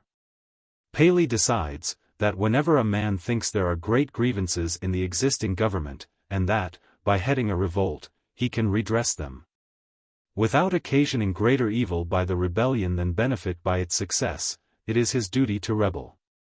59. The prisoner whom Beccaria supposes, may be presumed to have thought this, and with reason too, for the extent of his credit, his connections, and his success, is the plea for putting him to death. And we must therefore, leave it to those who indulge in such speculations, to consider how it can be right for one may to take the lead in a revolution, whilst it is right for another to hang him for taking it. What then, does the lawfulness of coercion on the part of the magistrate prove upon the question of the lawfulness of war? If capital punishments had never been inflicted, what would it have proved? Obviously nothing. If capital punishments cannot be shown to be defensible, what does it prove? Obviously nothing, for an unauthorized destruction of human life on the gallows cannot justify another unauthorized destruction of it on the field. Perhaps some of those who may have been hitherto willing to give me a patient attention, will be disposed to withdraw it, when they hear the unlawfulness of defensive war unequivocally maintained. But it matters not. My business is with what appears to me to be truth. If truth surprises us, I cannot help it, still it is truth. Upon the question of defensive war, I would beg the reader to bear in his recollection, that every feeling of his nature is enlisted against us. And I would beg him, knowing this, to attain as complete an abstraction from the influence of those feelings as shall be in his power. This he will do, if he is honest in the inquiry for truth. It is not necessary to conceal that the principles which we maintain may sometimes demand the sacrifice of our apparent interests. Such sacrifices Christianity has been wont to require, they are the tests of our fidelity. And of those whom I address, I believe there are some, who, if they can be assured that we speak the language of Christianity, will require no other inducements to obedience. The lawfulness of defensive war is commonly simplified to the right of self-defense. This is one of the strongholds of the defender of war, the almost final fastness to which he retires. The instinct of self-preservation, it is said, is an instinct of nature, and since this instinct is implanted by God, whatever is necessary to self-preservation is accordant with his will. This is specious, but like many other specious arguments, it is sound in its premises, but, as I think, fallacious in its conclusions. That the instinct of self-preservation is an instinct of nature, is clear. That, because it is an instinct of nature, we have a right to kill other men, is not clear. The fallacy of the whole argument appears to consist in this, that it assumes that an instinct of nature is a law of paramount authority. God has implanted in the human system various propensities or instincts, of which the purposes are wise. These propensities tend in their own nature to abuse. And when gratified or followed to excess, they become subversive of the purposes of the wisdom which implanted them, and destructive of the welfare of mankind.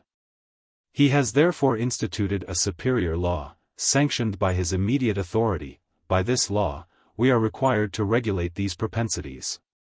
The question therefore is, not whether the instinct of self-preservation is implanted by nature, but whether Christianity has restricted its operation. By this, and by this only, the question is to be determined. Now he who will be at the trouble of making the inquiry, will find that a regulation of the instincts of nature, and a restriction of their exercise, is a prominent object of the Christian morality. And I think it is plain that this regulation and restriction apply to the instinct before us. That some of these propensities are to be restrained is certain. One of the most powerful instincts of our nature is an affection to which the regulating precepts of Christianity are peculiarly directed. I do not maintain that any natural instinct is to be eradicated, but that all of them are to be regulated and restrained, and I maintain this of the instinct of self-preservation. The establishment of this position is, indeed, the great object of the present inquiry. What are the dispositions and actions to which the instinct of self-preservation prompts, but actions and dispositions which Christianity forbids? They are non-forbearance, resistance, retaliation of injuries. The truth is, that it is to defense that the peaceable precepts of Christianity are directed. Offense appears not to have even suggested itself. It is, resist not evil, it is, overcome evil with good, it is, do good to them that hate you, it is, love your enemies. It is, render not evil for evil, it is, whoso smitteth thee on one cheek. All this supposes previous offense, or injury, or violence, and it is then that forbearance is enjoined. The chief aim, says a judicious author, of those who argue in behalf of defensive war, is directed at the passions. 60 And accordingly, the case of an assassin will doubtless be brought against me. I shall be asked, suppose a ruffian breaks into your house, and rushes into your room with his arm lifted to murder you, do you not believe that Christianity allows you to kill him? This is the last refuge of the cause. My answer to it is explicit, I do not believe it. I have referred to this utmost possible extremity, because I am willing to meet objections of whatever nature, and because, by stating this, which is enforced by all our prejudices and all our instincts, I shall at least show, that I can give to those who differ from me, a fair, an open, and a candid recognition of all the consequences of my principles. I would, however, beg the same candor of the reader, and remind him, that were they unable to abide this test, the case of the ruffian has little practical reference to war. I remind him of this, not because I doubt whether our principles can be supported, but because, if he should think that in this case I do not support them, he will yet recollect that very few wars are proved to be lawful. Of the wars which are prosecuted, some are simply wars of aggression, some are for the maintenance of a balance of power. Some are in assertion of technical rights, and some, undoubtedly, to repel invasion. The last are perhaps the fewest. And of these only it can be said that they bear any analogy whatever to the case which is supposed. And even in these, the analogy is seldom complete. It has rarely indeed happened that wars have been undertaken simply for the preservation of life, and that no other alternative has remained to a people, than to kill or to be killed. And let it be remembered, that unless this alternative only remains, the case of the ruffian is irrelevant, it applies not, practically, to the subject. I do not know what those persons mean, who say, that we are authorized to kill an assassin by the law of nature. Principles like this, heedlessly assumed, as of self-evident truth, are, I believe, often the starting post of our errors, the point of divergency from rectitude, from which our after obliquities proceed.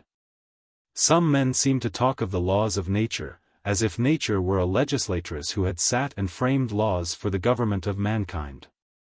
Nature makes no laws, a law implies a legislator. And there is no legislator upon the principles of human duty, but God. If, by the law of nature, is meant anything of which the sanctions or obligations are different from those of revelation, it is obvious that we have set up a moral system of our own. and in opposition to that which has been established by heaven. If we mean by the law of nature nothing but that which is accordant with revelation, to what purpose do we refer to it at all? I do not suppose that any sober moralist will statedly advance the laws of nature in opposition to the laws of God. But I think that to advance them at all, that to refer to any principle or law, in determination of our duty, irrespectively of the simple will of God, is always dangerous, for there will be many who, when they are referred for direction to such law or principle, will regard it, in their practice, as a final standard of truth. I believe that a reference to the laws of nature has seldom illustrated our duties, and never induced us to perform them. And that it has hitherto answered little other purpose than that of amusing the lovers of philosophical morality. The mode of proving, or of stating, the right to kill an assassin, is this: there is one case in which all extremities are justifiable. Namely, when our life is assaulted, and it becomes necessary for our preservation to kill the assailant. This is evident in a state of nature. Unless it can be shown that we are bound to prefer the aggressor's life to our own. That is to say, to love our enemy better than ourselves, which can never be a debt of justice, nor anywhere appears to be a duty of charity. 61. If I were disposed to hold argumentation like this, I would say, that although we may not be required to love our enemies better than ourselves, we are required to love them as ourselves. And that in the supposed case, it still would be a question equally balanced, which life ought to be sacrificed. For it is quite clear, that if we kill the assailant, we love him less than ourselves, which may, perhaps, militate a little against a duty of charity. But the truth is, that the question is not whether we should love our enemy better than ourselves, but whether we should sacrifice the laws of Christianity in order to preserve our lives, whether we should prefer the interests of religion to our own, whether we should be willing to lose our life for Christ's sake and the Gospel's. This system of countercrime is a very loose tendency. The assailant violates his duties by attempting to kill me, and I, therefore, am to violate mine by actually killing him. Is his meditated crime, then, a justification of my perpetrated crime? In the case of a condemned Christian martyr who was about to be led to the stake, it is supposable, that by having contrived a mine, he may preserve his life by suddenly firing it and blowing his persecutors into the air. Would Christianity justify the act? Or what should we say of him if he committed it? We should say that whatever his faith might be, his practice was very unsound. That he might believe the gospel, but that he certainly did not fulfill its duties. Now I contend that for all the purposes of the argument, the cases of the martyr and the assaulted person are precisely similar. He who was about to be led to the stake, and he who was about to lose his life by the assassin, are both required to regulate their conduct by the same laws, and are both to be prepared to offer up their lives in testimony of their allegiance to Christianity, the one in allegiance to her, in opposition to the violation of her moral principles and her moral spirit, and the other, in opposition to errors in belief or to ecclesiastical corruptions. It is therefore in vain to tell me that the victim of persecution would have suffered for religion's sake, for so also would the victim of the ruffian. There is nothing in the sanctions of Christianity which implies that obedience to her moral law is of less consequence than an adherence to her faith. Nor, as it respects the welfare of the world, does the consequence appear to be less. For he who, by his fidelity to Christianity, promotes the diffusion of Christian dispositions and of peace, contributes, perhaps, as much to the happiness of mankind as he who by the same fidelity recommends the acceptance of an accurate creed. A great deal hangs upon this question, and it is therefore necessary to pursue it farther. We say, then, first, that Christianity has not declared that we are ever at liberty to kill other men; secondly, that she virtually prohibits it, because her principles and the practice of our Savior are not compatible with it, and, thirdly, that if Christianity allowed it, she would in effect and in practice allow war, without restriction to defense of life. The first of these positions will probably not be disputed. And upon the second, that Christianity virtually prohibits the destruction of human life, it has been the principal object of this essay to insist. I would, therefore, only observe, that the conduct of the founder of Christianity, when his enemies approached him with swords and staves, appears to apply strictly to self-defense. These armed men came with the final purpose of murdering him, but although he knew this purpose, he would not suffer the assailants to be killed or even to be wounded. Christ, therefore, would not preserve his own life by sacrificing another's. But we say, thirdly, that if Christianity allows us to kill one another in self-defense, she allows war, without restriction to self-defense. Let us try what would have been the result if the Christian scriptures had thus placed human life at our disposal. Suppose they had said, "You may kill a ruffian in your own defense, but you may not enter into a defensive war."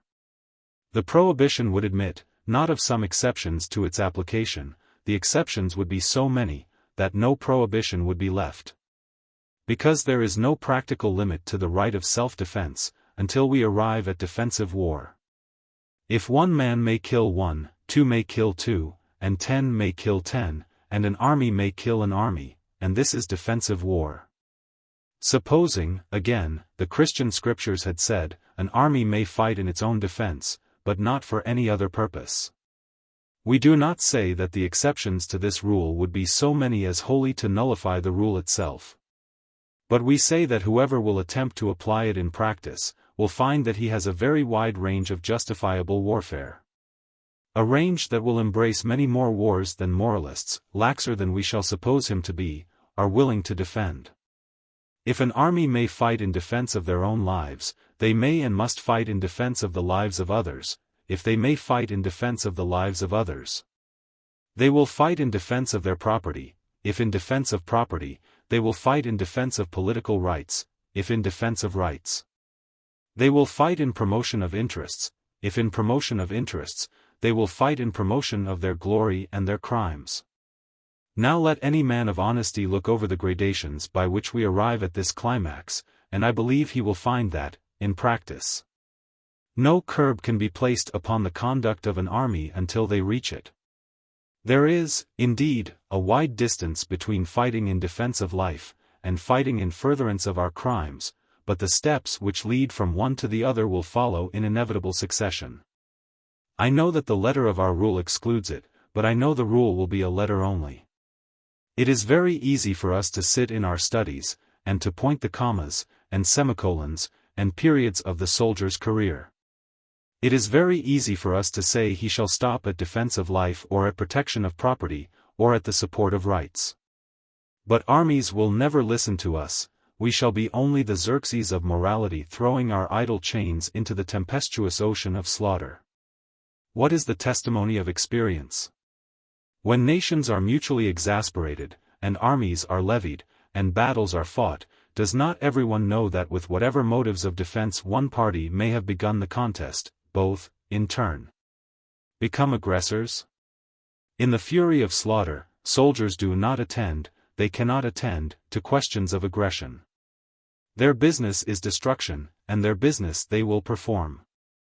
If the army of defense obtains success, it soon becomes an army of aggression. Having repelled the invader, it begins to punish him. If a war is once begun, it is vain to think of distinctions of aggression and defense.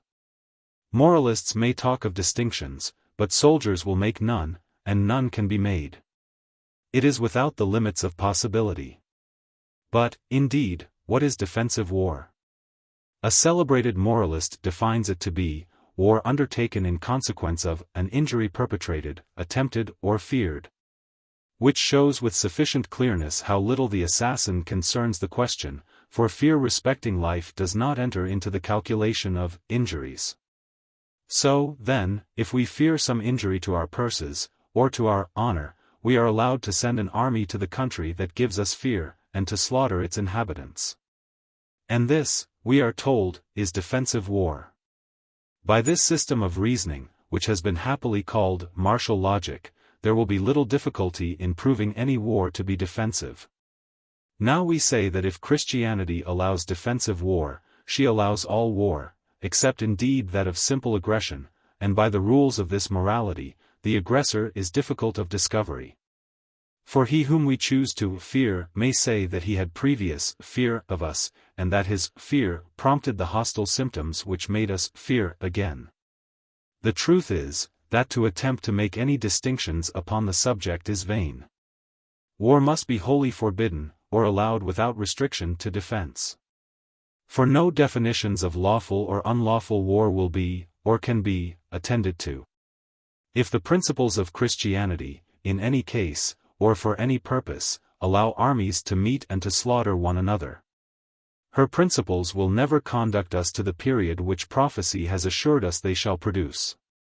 There is no hope of an eradication of war but by an absolute and total abandonment of it. 62. What then is the principle for which we contend? An unreasoning reliance upon Providence for defense, in all those cases in which we should violate his laws by defending ourselves. The principle can claim a species of merit, which must at least be denied to some systems of morality, that of simplicity, of easiness of apprehension, of adaptation to every understanding, of applicability to every circumstance of life. If a wisdom which we acknowledge to be unerring, has determined and declared that any given conduct is right, and that it is good for man, it appears preposterous and irreverent to argue that another can be better. The Almighty certainly knows our interests, and if He has not directed us in the path which promotes them, the conclusion is inevitable, that He has voluntarily directed us amiss. Will the advocate of war abide this conclusion? And if he will not, how will he avoid the opposite conclusion, that the path of forbearance is the path of expediency? It would seem to be a position of very simple truth, that it becomes an erring being to regulate his actions by an acquiescent reference to an unerring will. That it is necessary for one of these erring beings, formally to insist upon this truth, and systematically to prove it to his fellows, may reasonably be a subject of grief and of shame. But the hardihood of guilt denies the truth, and the speculativeness of philosophy practically supersedes it, and the necessity therefore remains. We have seen that the duties of the religion which God has imparted to mankind require irresistance. And surely it is reasonable to believe, even without a reference to experience, that He will make our irresistance subservient to our interests, that if, for the purpose of conforming to His will, we subject ourselves to difficulty or danger, He will protect us in our obedience, and direct it to our benefit, that if He requires us not to be concerned in war, He will preserve us in peace, that He will not desert those who have no other protection, and who have abandoned all other protection because they confide in His alone. And if we refer to experience, we shall find that the reasonableness of this confidence is confirmed. There have been thousands who have confided in heaven in opposition to all their apparent interests, but of these thousands has one eventually said that he repented his confidence, or that he reposed in vain? He that will lose his life for my sake and the gospel's, the same shall find it. If it be said that we take futurity into the calculation, in our estimate of interest, I answer, so we ought. Who is the man that would exclude futurity, or what are his principles? I do not comprehend the foundation of those objections to a reference to futurity which are thus flippantly made. Are we not immortal beings? Have we not interests beyond the present life? It is a deplorable temper of mind, which would diminish the frequency, or the influence, of our references to futurity. The prospects of the future ought to predominate over the sensations of the present. And if the attainment of this predominance be difficult, let us at least, not voluntarily, argumentatively, persuade ourselves to forego the prospect, or to diminish its influence. Yet, even in reference only to the present state of existence, I believe we shall find that the testimony of experience is, that forbearance is the most conducive to our interests. Integer vitae celerisque purus. Non eget mari jaculus nec arcu. Nec venenatus gravita sagittis. Fus, Ferretra. Horace. And the same truth is delivered by much higher authority than that of Horace, and in much stronger language, if a man's ways please the Lord, he mocketh even his enemies to be at peace with him. The reader of American history will recollect that in the beginning of the last century, a desultory and most dreadful warfare was carried on by the natives against the European settlers, a warfare that was provoked, as such warfare has almost always originally been, by the injuries and violence of the Christians. The mode of destruction was secret and sudden. The barbarians sometimes lay in wait for those who might come within their reach on the highway or in the fields, and shot them without warning. And sometimes they attacked the Europeans in their houses, scalping some, and knocking out the brains of others. From this horrible warfare, the inhabitants sought safety by abandoning their homes, and retiring to fortified places, or to the neighborhood of garrisons. And those whom necessity still compelled to pass beyond the limits of such protection, provided themselves with arms for their defense. But amidst this dreadful desolation and universal terror, the Society of Friends, who were a considerable proportion of the whole population, were steadfast to their principles. They would neither retire to garrisons, nor provide themselves with arms. They remained openly in the country, whilst the rest were flying to the forts. They still pursued their occupations in the fields or at their homes, without a weapon either for annoyance or defense. And what was their fate? They lived in security and quiet.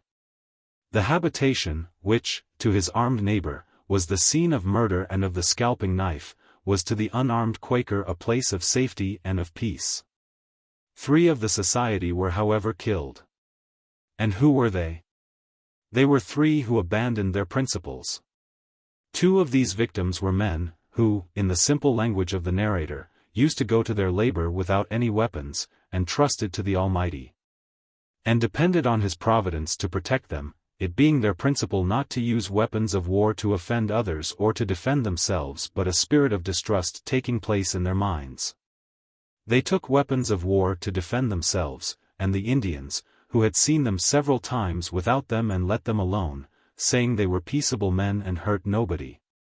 Therefore they would not hurt them, now seeing them have guns, and supposing they designed to kill the Indians, they therefore shot the men dead. The 3rd whose life was sacrificed was a woman, who had remained in her habitation, not thinking herself warranted in going to a fortified place for preservation, neither she, her son, nor daughter, nor to take thither the little ones. But the poor woman after some time began to let in a slavish fear, and advised her children to go with her to a fort not far from their dwelling. She went. And shortly afterwards the bloody, cruel Indians lay by the way, and killed her. 63. The fate of the Quakers during the rebellion in Ireland was nearly similar. It is well known that the rebellion was a time not only of open war but of cold-blooded murder, of the utmost fury of bigotry, and the utmost exasperation of revenge. Yet the Quakers were preserved even to a proverb. And when strangers passed through streets of ruin, and observed a house standing uninjured and alone, they would sometimes point and say, that, doubtless, was the house of a Quaker. It were to no purpose to say, in opposition to the evidence of these facts, that they form an exception to a general rule. The exception to the rule consists in the trial of the experiment of non-resistance, not in its success.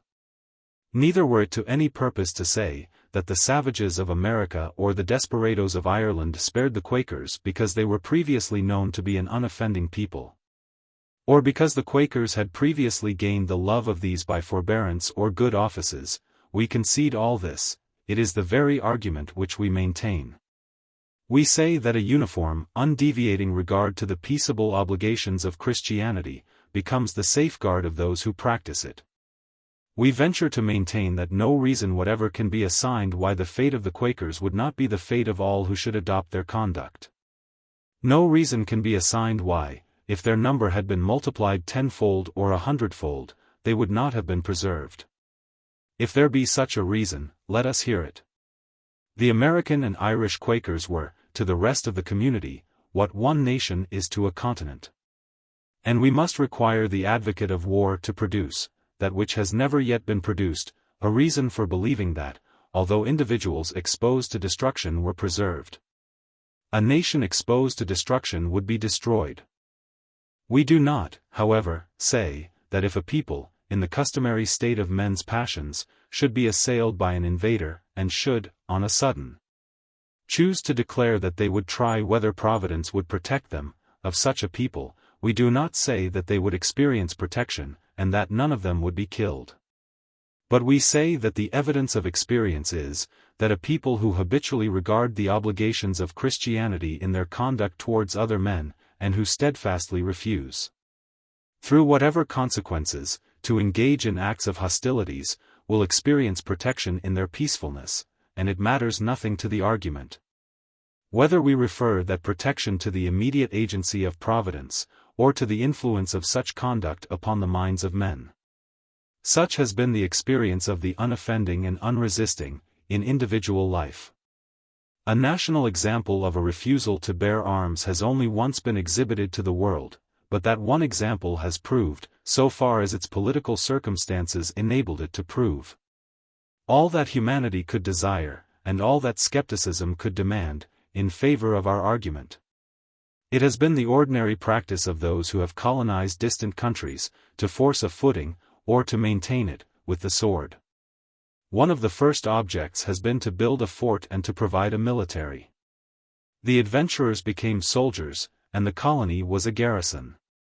Pennsylvania was, however, colonized by men who believed that war was absolutely incompatible with Christianity, and who therefore resolved not to practice it.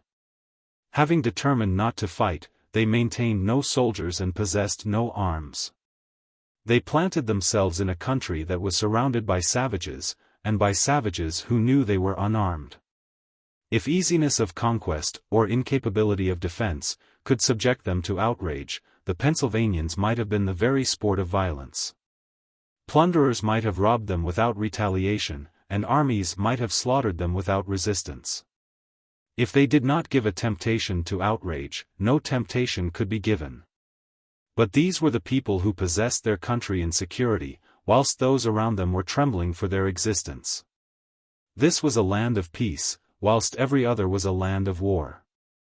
The conclusion is inevitable, although it is extraordinary, they were in no need of arms because they would not use them. These Indians were sufficiently ready to commit outrages upon other states, and often visited them with desolation and slaughter. With that sort of desolation, and that sort of slaughter, which might be expected from men whom civilization had not reclaimed from cruelty, and whom religion had not awed into forbearance. But whatever the quarrels of the Pennsylvanian Indians were with others, they uniformly respected, and held as it were sacred, the territories of William Penn.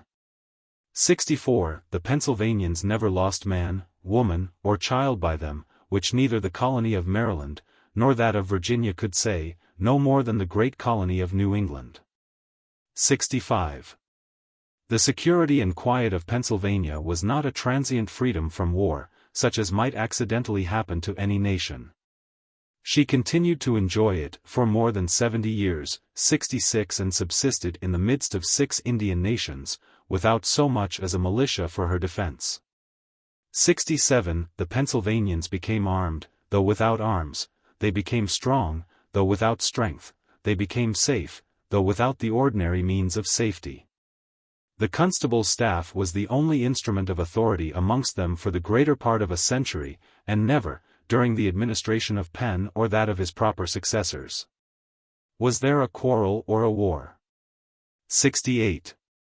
I cannot wonder that these people were not molested, extraordinary and unexampled as their security was. There is something so noble in this perfect confidence in the Supreme Protector, in this utter exclusion of slavish fear, in this voluntary relinquishment of the means of injury or of defense, that I do not wonder that even ferocity could be disarmed by such virtue. A people, generously living without arms, amidst nations of warriors. Who would attack a people such as this? There are few men so abandoned as not to respect such confidence. It were a peculiar and an unusual intensity of wickedness that would not even revere it. And when was the security of Pennsylvania molested, and its peace destroyed? When the men who had directed its councils and who would not engage in war were outvoted in its legislature, when they who supposed that there was greater security in the sword than in Christianity, became the predominating body. From that hour, the Pennsylvanians transferred their confidence in Christian principles to a confidence in their arms, and from that hour to the present they have been subject to war. Such is the evidence derived from a national example of the consequences of a pursuit of the Christian policy in relation to war. Here are a people who absolutely refused to fight, and who incapacitated themselves for resistance by refusing to possess arms, and this was the people whose land, amidst surrounding broils and slaughter, was selected as a land of security and peace. The only national opportunity which the virtue of the Christian world has afforded us of ascertaining the safety of relying upon God for defense, has determined that it is safe. If the evidence which we possess do not satisfy us of the expediency of confiding in God, what evidence do we ask, or what can we receive? We have His promise that He will protect those who abandon their seeming interests in the performance of His will, and we have the testimony of those who have confided in Him, that He has protected them. Can the advocate of war produce one single instance in the history of man, of a person who had given an unconditional obedience to the will of heaven, and who did not find that his conduct was wise as well as virtuous, that it accorded with his interests as well as with his duty? We ask the same question in relation to the peculiar obligations to irresistance. Where is the man who regrets that in observance of the forbearing duties of Christianity, he consigned his preservation to the superintendence of God? And the solitary national example that is before us confirms the testimony of private life. For there is sufficient reason for believing that no nation, in modern ages, has possessed so large a portion of virtue or happiness as Pennsylvania before it had seen human blood. I would therefore repeat the question, what evidence do we ask, or can we receive? This is the point from which we wander. We do not believe in the providence of God. When this statement is formally made to us, we think, perhaps, that it is not true. But our practice is an evidence of its truth, for if we did believe, we should also confide in it, and should be willing to stake upon it the consequences of our obedience.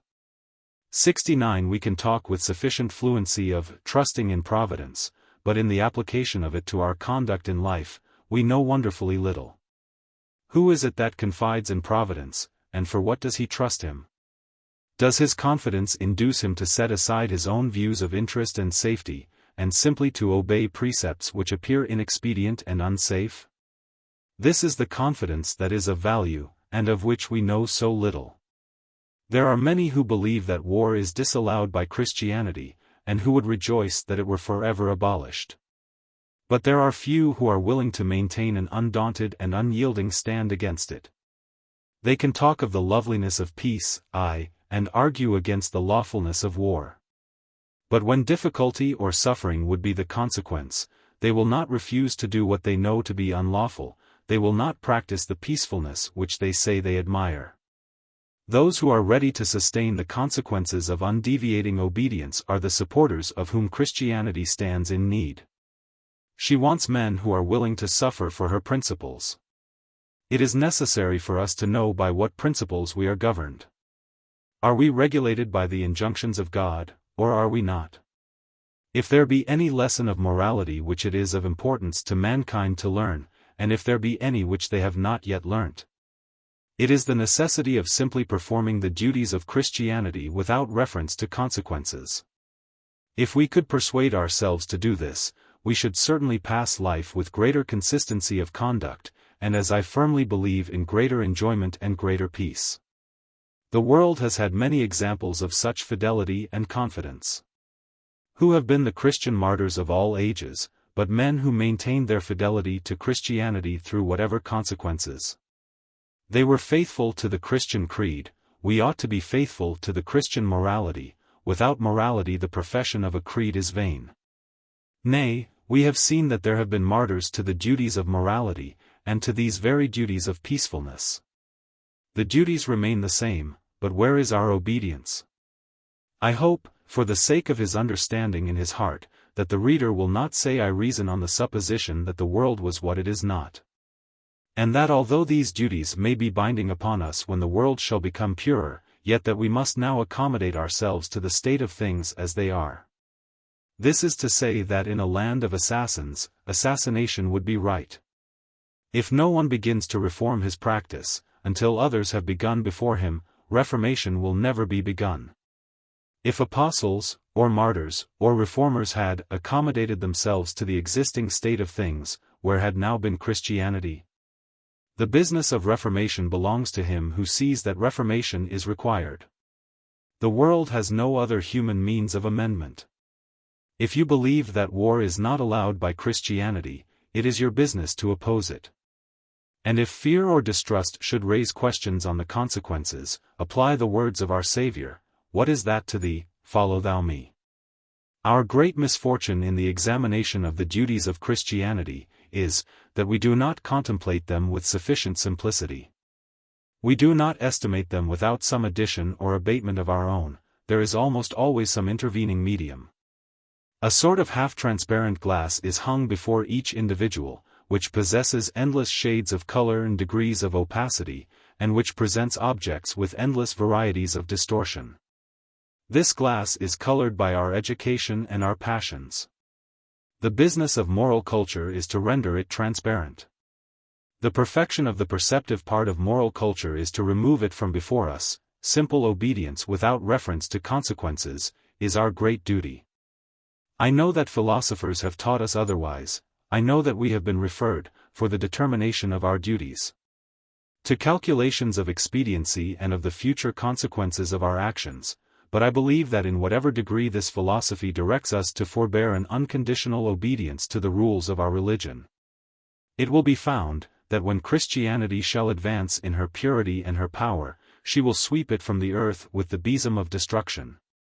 The positions, then, which we have endeavored to establish, are these: that the general character of Christianity is wholly incongruous with war, and that its general duties are incompatible with it; that some of the express precepts and declarations of Jesus Christ virtually forbid it; that his practice is not reconcilable with the supposition of its lawfulness; that the precepts and practice of the apostles correspond with those of our Lord; that the primitive Christians believed that Christ had forbidden war, and that some of them suffered death in affirmance of this belief; that God has declared in prophecy that it is his will that war should eventually be eradicated from the earth, and this eradication will be effected by Christianity, by the influence of its present principles; that those who have refused to engage in war, in consequence of their belief of its inconsistency with Christianity, have found that Providence has protected them.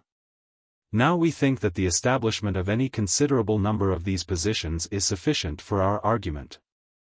The establishment of the whole forms a body of evidence, to which I am not able to believe that an inquirer, to whom the subject was new, would be able to withhold his assent.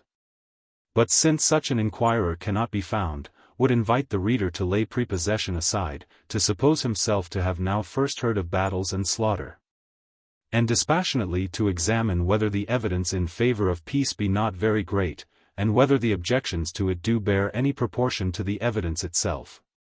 But whatever may be the determination upon this question, surely it is reasonable to try the experiment whether security cannot be maintained without slaughter. Whatever be the reasons for war, it is certain that it produces enormous mischief. Even waiving the obligations of Christianity, we have to choose between evils that are certain and evils that are doubtful, between the actual endurance of a great calamity, and the possibility of a less. It certainly cannot be proved that peace would not be the best policy. And since we know that the present system is bad, it were reasonable and wise to try whether the other is not better.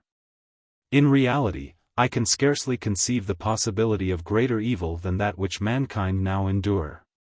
An evil, moral and physical, of far wider extent, and far greater intensity, than our familiarity with it allows us to suppose. If a system of peace be not productive of less evil than the system of war, its consequences must indeed be enormously bad. And that it would produce such consequences, we have no warrant for believing either from reason or from practice, either from the principles of the moral government of God, or from the experience of mankind.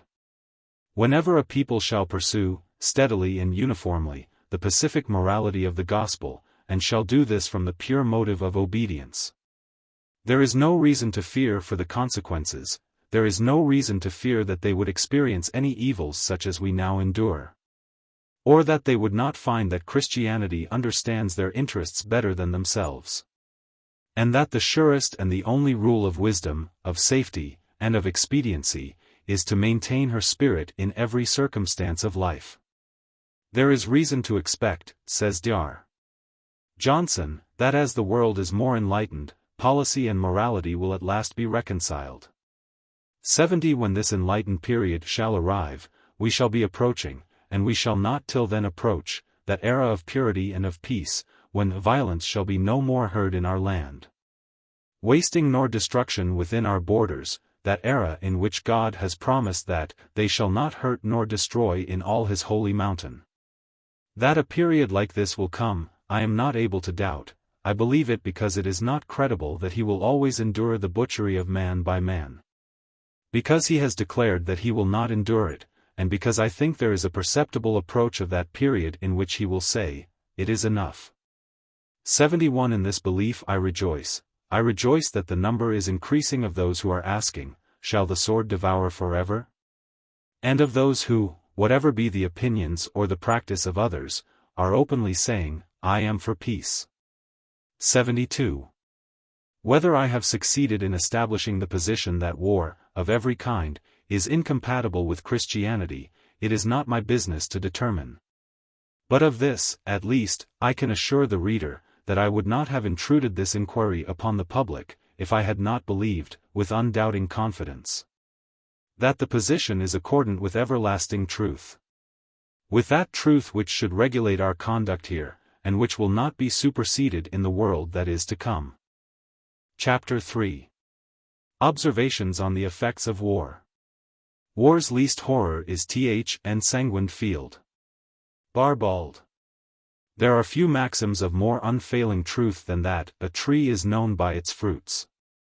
And I will acknowledge that if the lawfulness of war were to be determined by a reference to its consequences, I should willingly consign it to this test, in the belief that if popular impressions were suspended, a good, or a benevolent, or a reasoning man would find little cause to decide in its favor.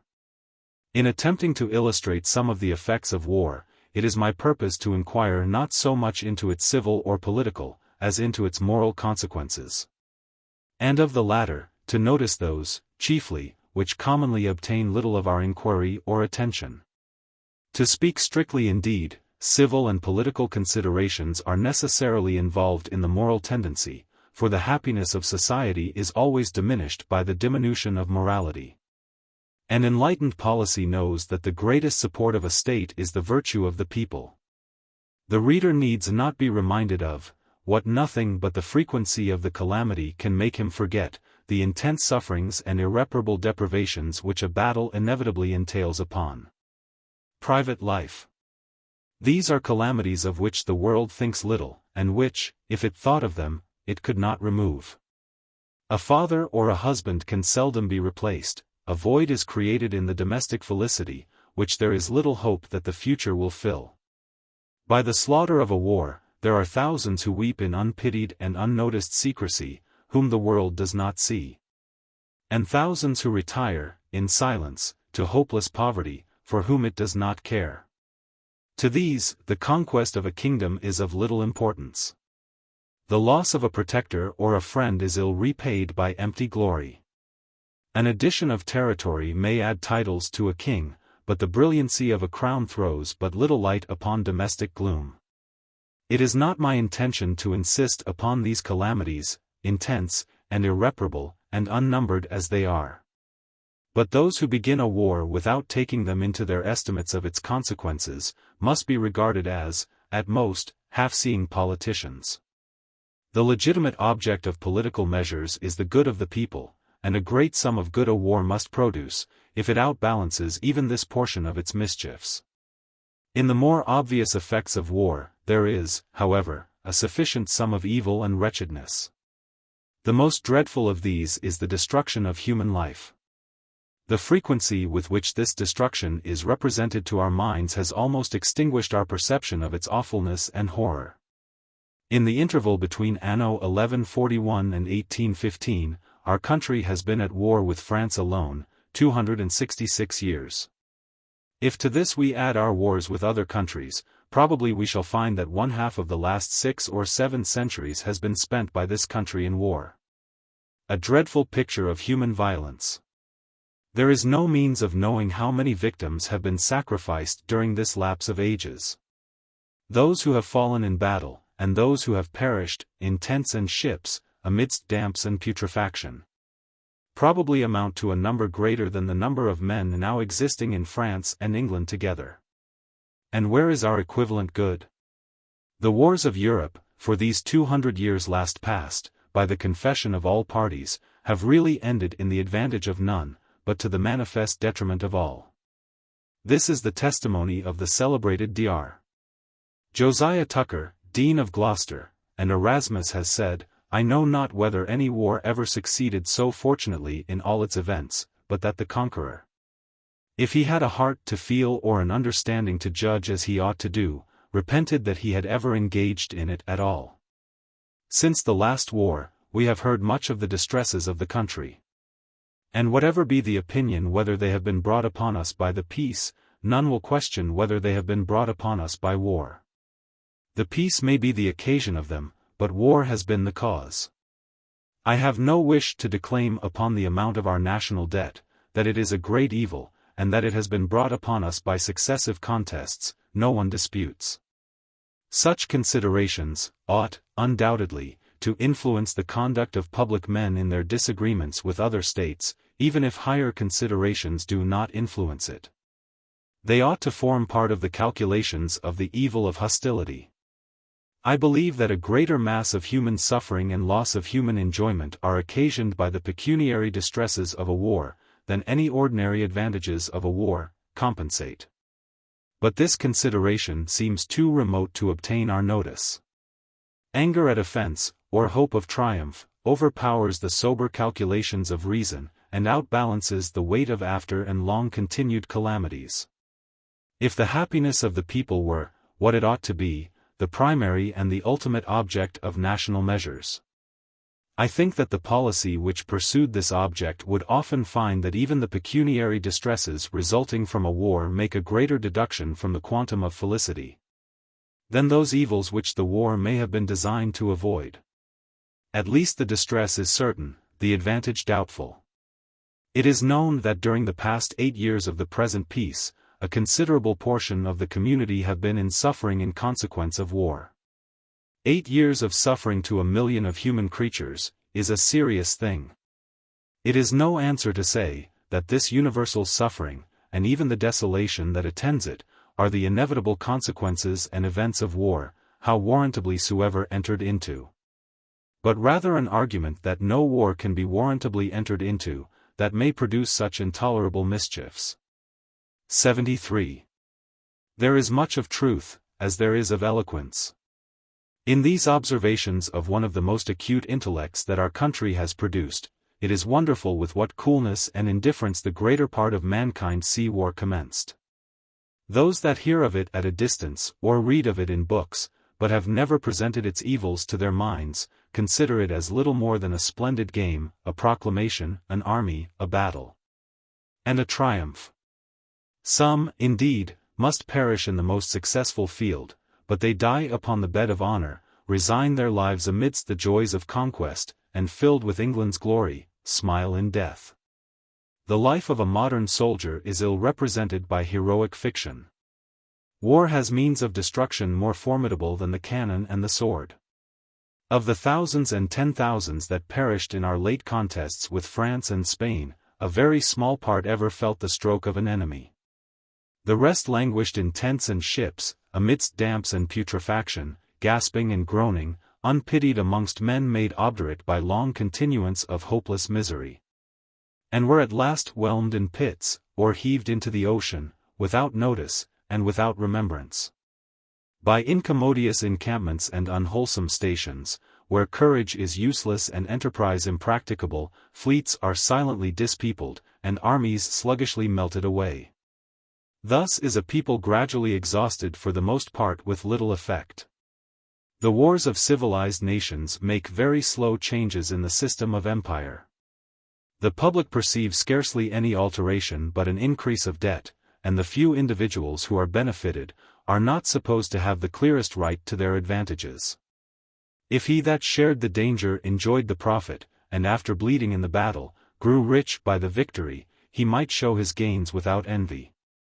But at the conclusion of a 10 years' war, how are we recompensed for the death of multitudes, and the expense of millions, but by contemplating the sudden glories of paymasters and agents, and contractors and commissaries, whose equipages shine like meteors, and whose palaces rise like exhalations?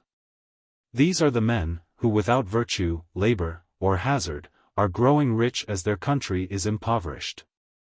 They rejoice when obstinacy or ambition adds another year to slaughter and devastation, and laugh from their desks at bravery and science, while they are adding figure to figure, and cipher to cipher, hoping for a new contract from a new armament, and computing the profits of a siege or a tempest.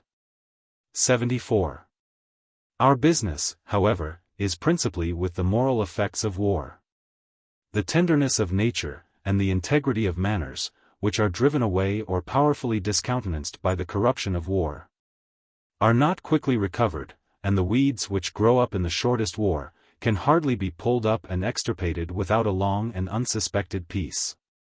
War introduces and propagates opinions and practice as much against heaven as against earth. It lays our natures and manners as waste as our gardens and our habitations. And we can as easily preserve the beauty of the one as the integrity of the other, under the cursed jurisdiction of drums and trumpets. 75. War does more harm to the morals of men than even to their property and persons. 76. It is a temporary repeal of all the principles of virtue. 77. There is not a virtue of gospel goodness but has its deathblow from war. 78. I do not know whether the greater sum of moral evil resulting from war is suffered by those who are immediately engaged in it, or by the public. The mischief is most extensive upon the community, but upon the profession it is most intense. Rara fides pietasque viris ca castra sequuntur. Lucan. No one pretends to applaud the morals of an army, and for its religion, few think of it at all. A soldier is depraved even to a proverb. The fact is too notorious to be insisted upon, that thousands who had filled their stations in life with propriety, and been virtuous from principle, have lost, by a military life, both the practice and the regard of morality. And when they have become habituated to the vices of war, have laughed at their honest and plodding brethren who are still spiritless enough for virtue, or stupid enough for piety. The vices which once had shocked them become the subject, not of acquiescence, but of exultation. Almost all the professions, says Dr. Knox, have some characteristic manners which the professors seem to adopt with little examination, as necessary and as honorable distinctions. It happens, unfortunately, that profligacy, libertinism, and infidelity are thought, by weaker minds, almost as necessary a part of a soldier's uniform as his shoulder knot. To hesitate at an oath, to decline intoxication, to profess a regard for religion, would be almost as ignominious as to refuse a challenge. 79. It is, however, not necessary to insist upon the immoral influence of war upon the military character, since no one probably will dispute it. Nor is it difficult to discover how the immorality is occasioned.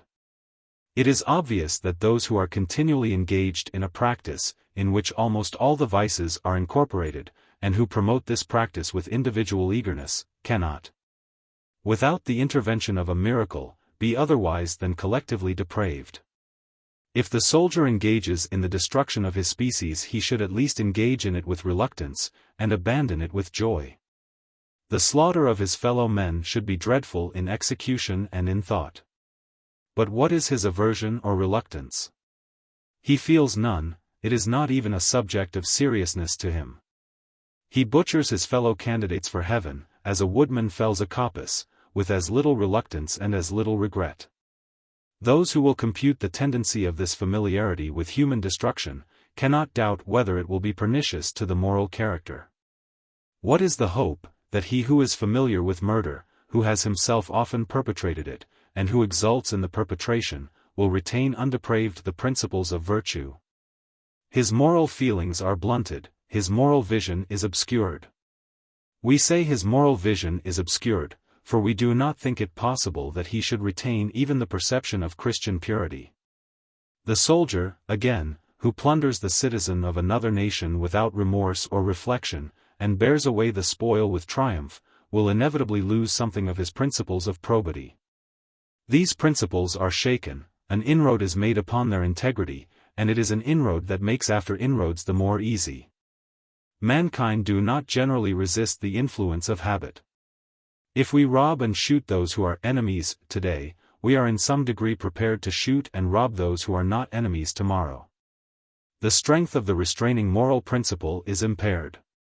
Law may, indeed, still restrain us from violence, but the power and efficiency of principle is diminished. And this alienation of the mind from the practice, the love, and the perception of Christian purity therefore, of necessity extends its influence to the other circumstances of life. And it is hence, in part, that the general profligacy of armies arises. That which we have not practiced in war we are little likely to practice in peace. And there is no hope we shall possess the goodness which we neither love nor perceive. Another means by which war becomes pernicious to the moral character of the soldier, is the incapacity which the profession occasions for the sober pursuits of life. The profession of a soldier, says Dr. Paley, almost always unfits men for the business of regular occupations.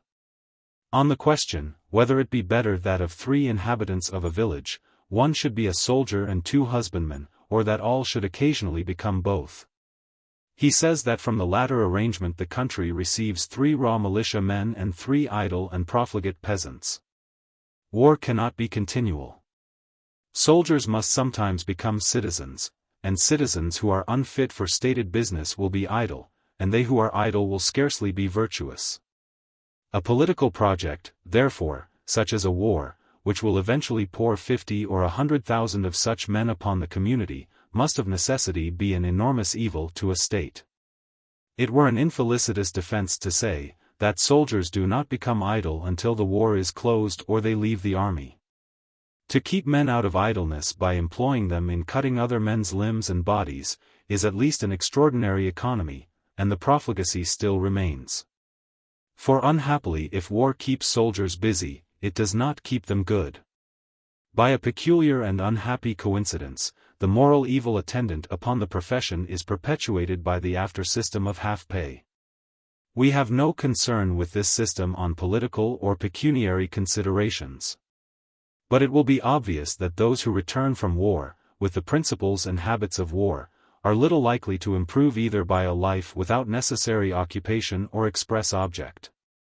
By this system, there are thousands of men, in the prime or in the bloom of life, who live without such object or occupation. This would be an evil if it happened to any set of men, but upon men who have been soldiers the evil is peculiarly intense. He whose sense of moral obligation has been impaired by the circumstances of his former life, and whose former life has induced habits of disinclination to regular pursuits, is the man who, above all others, it is unfortunate for the interests of purity should be supported on half-pay. If war have occasioned unfitness for regular occupations, he will not pursue them. If it have familiarized him with profligacy, he will be little restrained by virtue. And the consequences of consigning men under such circumstances to society, at a period of life when the mind is busy and restless and the passions are strong, must, of inevitable necessity, be bad. The officer who leaves the army with the income only which the country allows him, often finds sufficient difficulty in maintaining the character of a gentleman. A gentleman, however, he will be. And he who resolves to appear rich whilst he is poor, who will not increase his fortune by industry, and who has learnt to have few restraints from principle, sometimes easily persuades himself to pursue schemes of but very exceptionable probity. Indeed, by his peculiar law, the law of honor, honesty is not required. I do not know whether it be politic that he who has held a commission should not be expected to use a ledger or a yard. But since, by thus becoming a military gentleman, the number is increased of those who regulate their conduct by the law of honor, the rule is necessarily pernicious in its effects.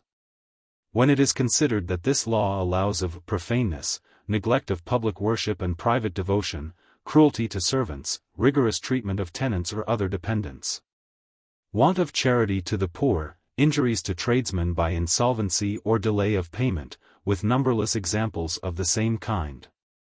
That it is, in most instances, favorable to the licentious indulgence of the natural passions. That it allows of adultery, drunkenness, prodigality, dueling, and of revenge in the extreme. 80. When all this is considered, it is manifestly inevitable that those who regulate their conduct by the maxims of such a law, must become, as a body, reduced to a low station in the scale of morality. 81. We insist upon these things because they are the consequences of war. We have no concern with half-pay or with the law of honor, but with war, which extends the evil of the one, and creates the evil of the other. Soldiers may be depraved, and part of their depravity is, undoubtedly, their crime, but part also is their misfortune. The whole evil is imputable to war. And we say that this evil forms a powerful evidence against it, whether we direct that evidence to the abstract question of its lawfulness or to the practical question of its expediency. That can scarcely be lawful which necessarily occasions such enormous depravity. That can scarcely be expedient which is so pernicious to virtue, and therefore to the state. The economy of war requires of every soldier an implicit submission to his superior, and this submission is required of every gradation of rank to that above it. This system may be necessary to hostile operations, but I think it is unquestionably adverse to intellectual and moral excellence. The very nature of unconditional obedience implies the relinquishment of the use of the reasoning powers. Little more is required of the soldier than that he be obedient and brave. His obedience is that of an animal, which is moved by a goad or a bit, without judgment or volition of his own. And his bravery is that of a mastiff, which fights whatever mastiff others put before him. It is obvious that in such agency, the intellect and the understanding have little part. Now I think that this is important. He who, with whatever motive, resigns the direction of his conduct implicitly to another, surely cannot retain that erectness and independence of mind, that manly consciousness of mental freedom, which is one of the highest privileges of our nature. The rational being becomes reduced in the intellectual scale, an encroachment is made upon the integrity of its independence. God has given us, individually, capacities for the regulation of our individual conduct. To resign its direction, therefore, to the despotism of another, appears to be an unmanly and unjustifiable relinquishment of the privileges which he has granted to us. Referring simply to the conclusions of reason, I think those conclusions would be, that military obedience must be pernicious to the mind. And if we proceed from reasoning to facts, I believe that our conclusions will be confirmed. Is the military character distinguished by intellectual eminence? Is it not distinguished by intellectual inferiority? I speak of course of the exercise of intellect, and I believe that if we look around us, we shall find that no class of men, in a parallel rank in society, exercise it less, or less honorably to human nature, than the military profession. 82. I do not, however, attribute the want of intellectual excellence solely to the implicit submissions of a military life. Nor do I say that this want is so much the fault of the soldier, and of the circumstances to which he is subjected. We attribute this evil, also, to its rightful parent. The resignation of our actions to the direction of a foreign will, is made so familiar to us by war, and is mingled with so many associations which reconcile it, that I am afraid lest the reader should not contemplate it with sufficient abstraction. Let him remember that in nothing but in war do we submit to it. It becomes a subject yet more serious, if military obedience requires the relinquishment of our moral agency, if it requires us to do, not only what may be opposed to our will, but what is opposed to our consciences. And it does require this: a soldier must obey, how criminal soever the command, and how criminal soever he knows it to be. It is certain that of those who compose armies many commit actions which they believe to be wicked, and which they would not commit but for the obligations of a military life. Although a soldier determinedly believes that the war is unjust, although he is convinced that his particular part of the service is atrociously criminal, still he must proceed, he must prosecute the purposes of injustice or robbery. He must participate in the guilt, and be himself a robber. When we have sacrificed thus much of principle, what do we retain? If we abandon all use of our perceptions of good and evil, to what purpose has the capacity of perception been given? It were as well to possess no sense of right and wrong, as to prevent ourselves from the pursuit or rejection of them. To abandon some of the most exalted privileges which heaven has granted to mankind, to refuse the acceptance of them, and to throw them back, as it were, upon the donor, is surely little other than profane. He who hid a talent was of old punished for his wickedness. What then is the offense of him who refuses to receive it? Such a resignation of our moral agency is not contended for or tolerated in any one other circumstance of life. War stands upon this pinnacle of human depravity alone. She, only, in the supremacy of crime, has told us that she has abolished even the obligation to be virtuous. To what a situation is a rational and responsible being reduced, who commits actions, good or bad, mischievous or beneficial, at the word of another? I can conceive no greater degradation. It is the lowest, the final abjectness of the moral nature. It is this if we abate the glitter of war, and if we add this glitter it is nothing more. Surely the dignity of reason, and the light of revelation, and our responsibility to God, should make us pause before we become the voluntary subjects of this monstrous system.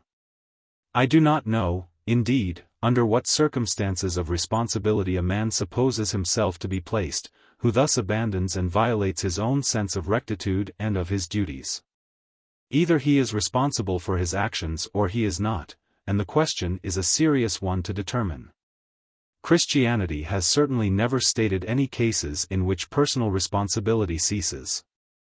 If she admits such cases, she has at least not told us so, but she has told us, explicitly and repeatedly, that she does require individual obedience and impose individual responsibility.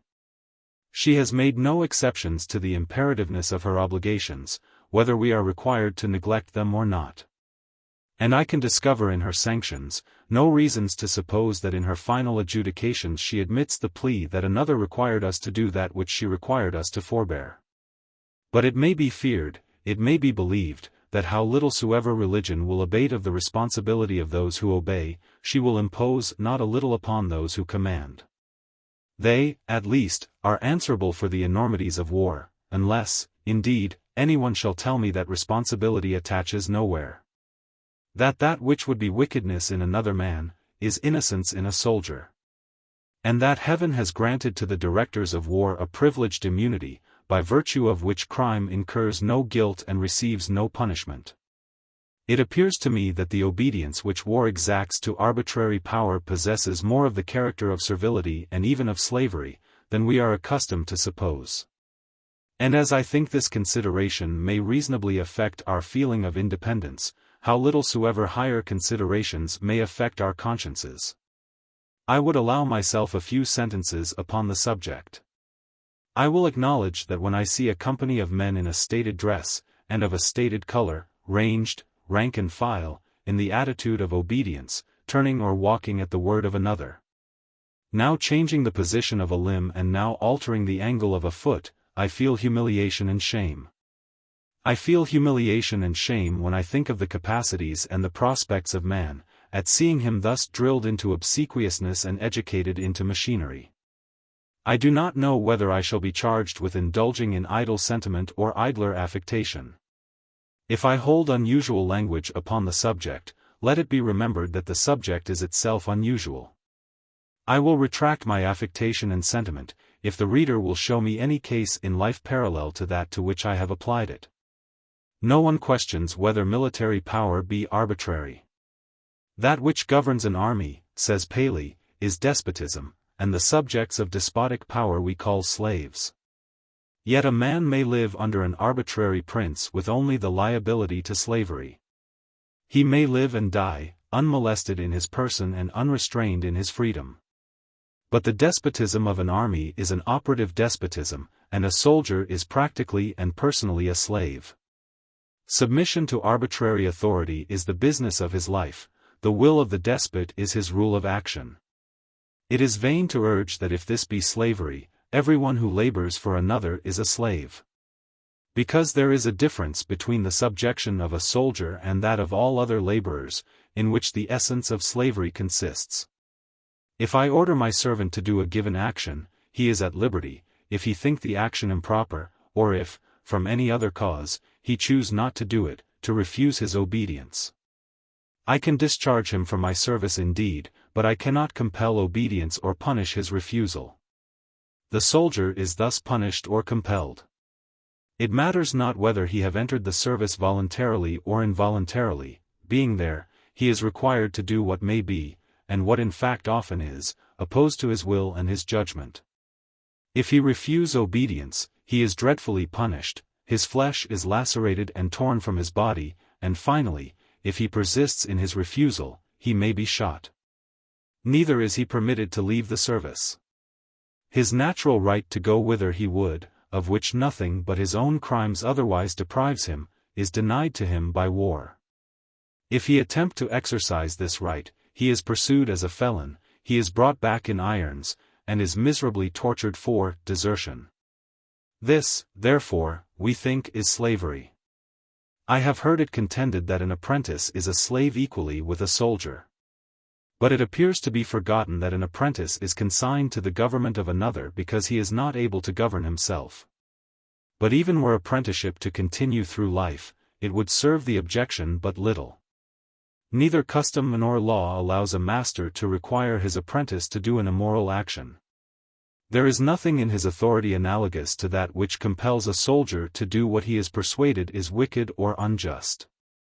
Neither, again, can a master compel the obedience of an apprentice by the punishments of a soldier. Even if his commands be reasonable, he cannot, for refractoriness, torture him into a swoon, and then revive him with stimulants only to torture him again. Still less can he take him to a field, and shoot him. And if the command be vicious, he may not punish his disobedience at all. Bring the despotism that governs an army into the government of the state, and what would Englishmen say?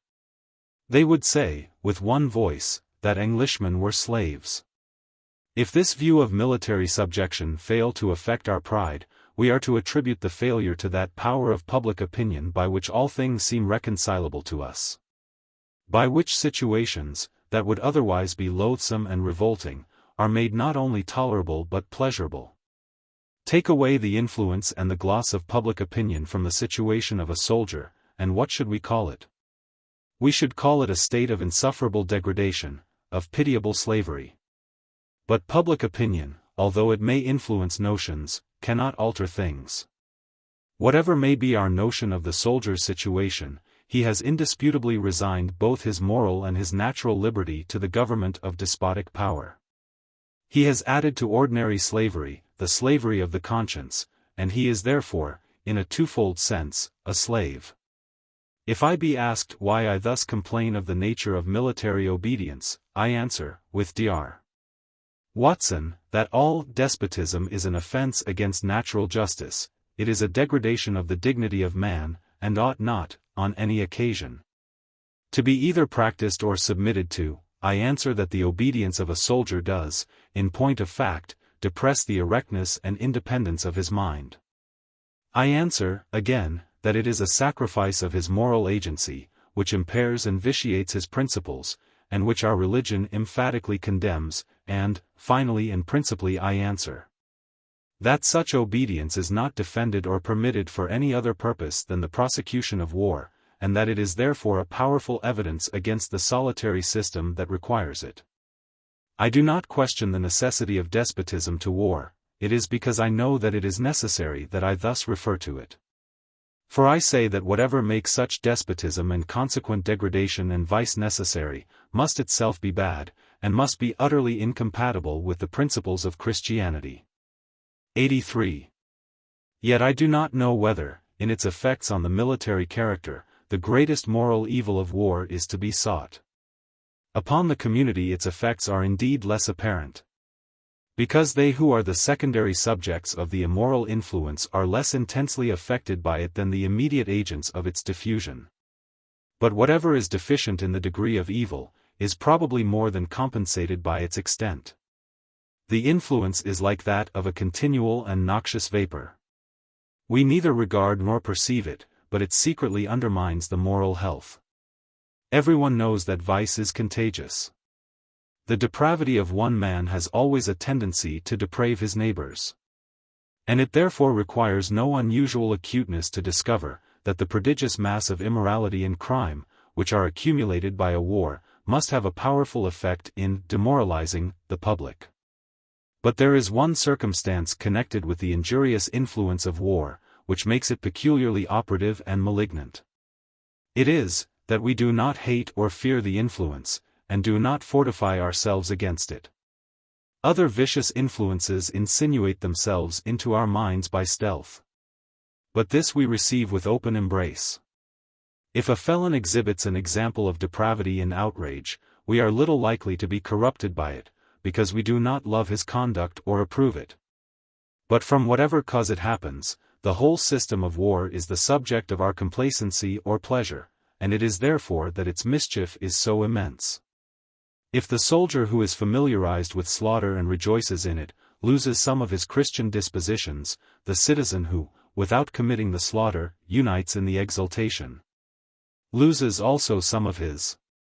If he who ravages a city and plunders its inhabitants, impairs his principles of probity, he who approves and applauds the outrage, loses also something of his integrity or benevolence.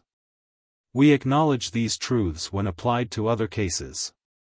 It is agreed that a frequency of capital punishments has a tendency to make the people callous, to harden them against human suffering, and to deprave their moral principles.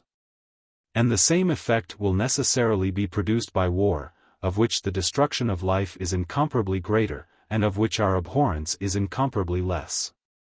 The simple truth is, that we are gratified and delighted with things which are incompatible with Christianity, and that our minds therefore become alienated from its love. Our affections cannot be fully directed to two masters.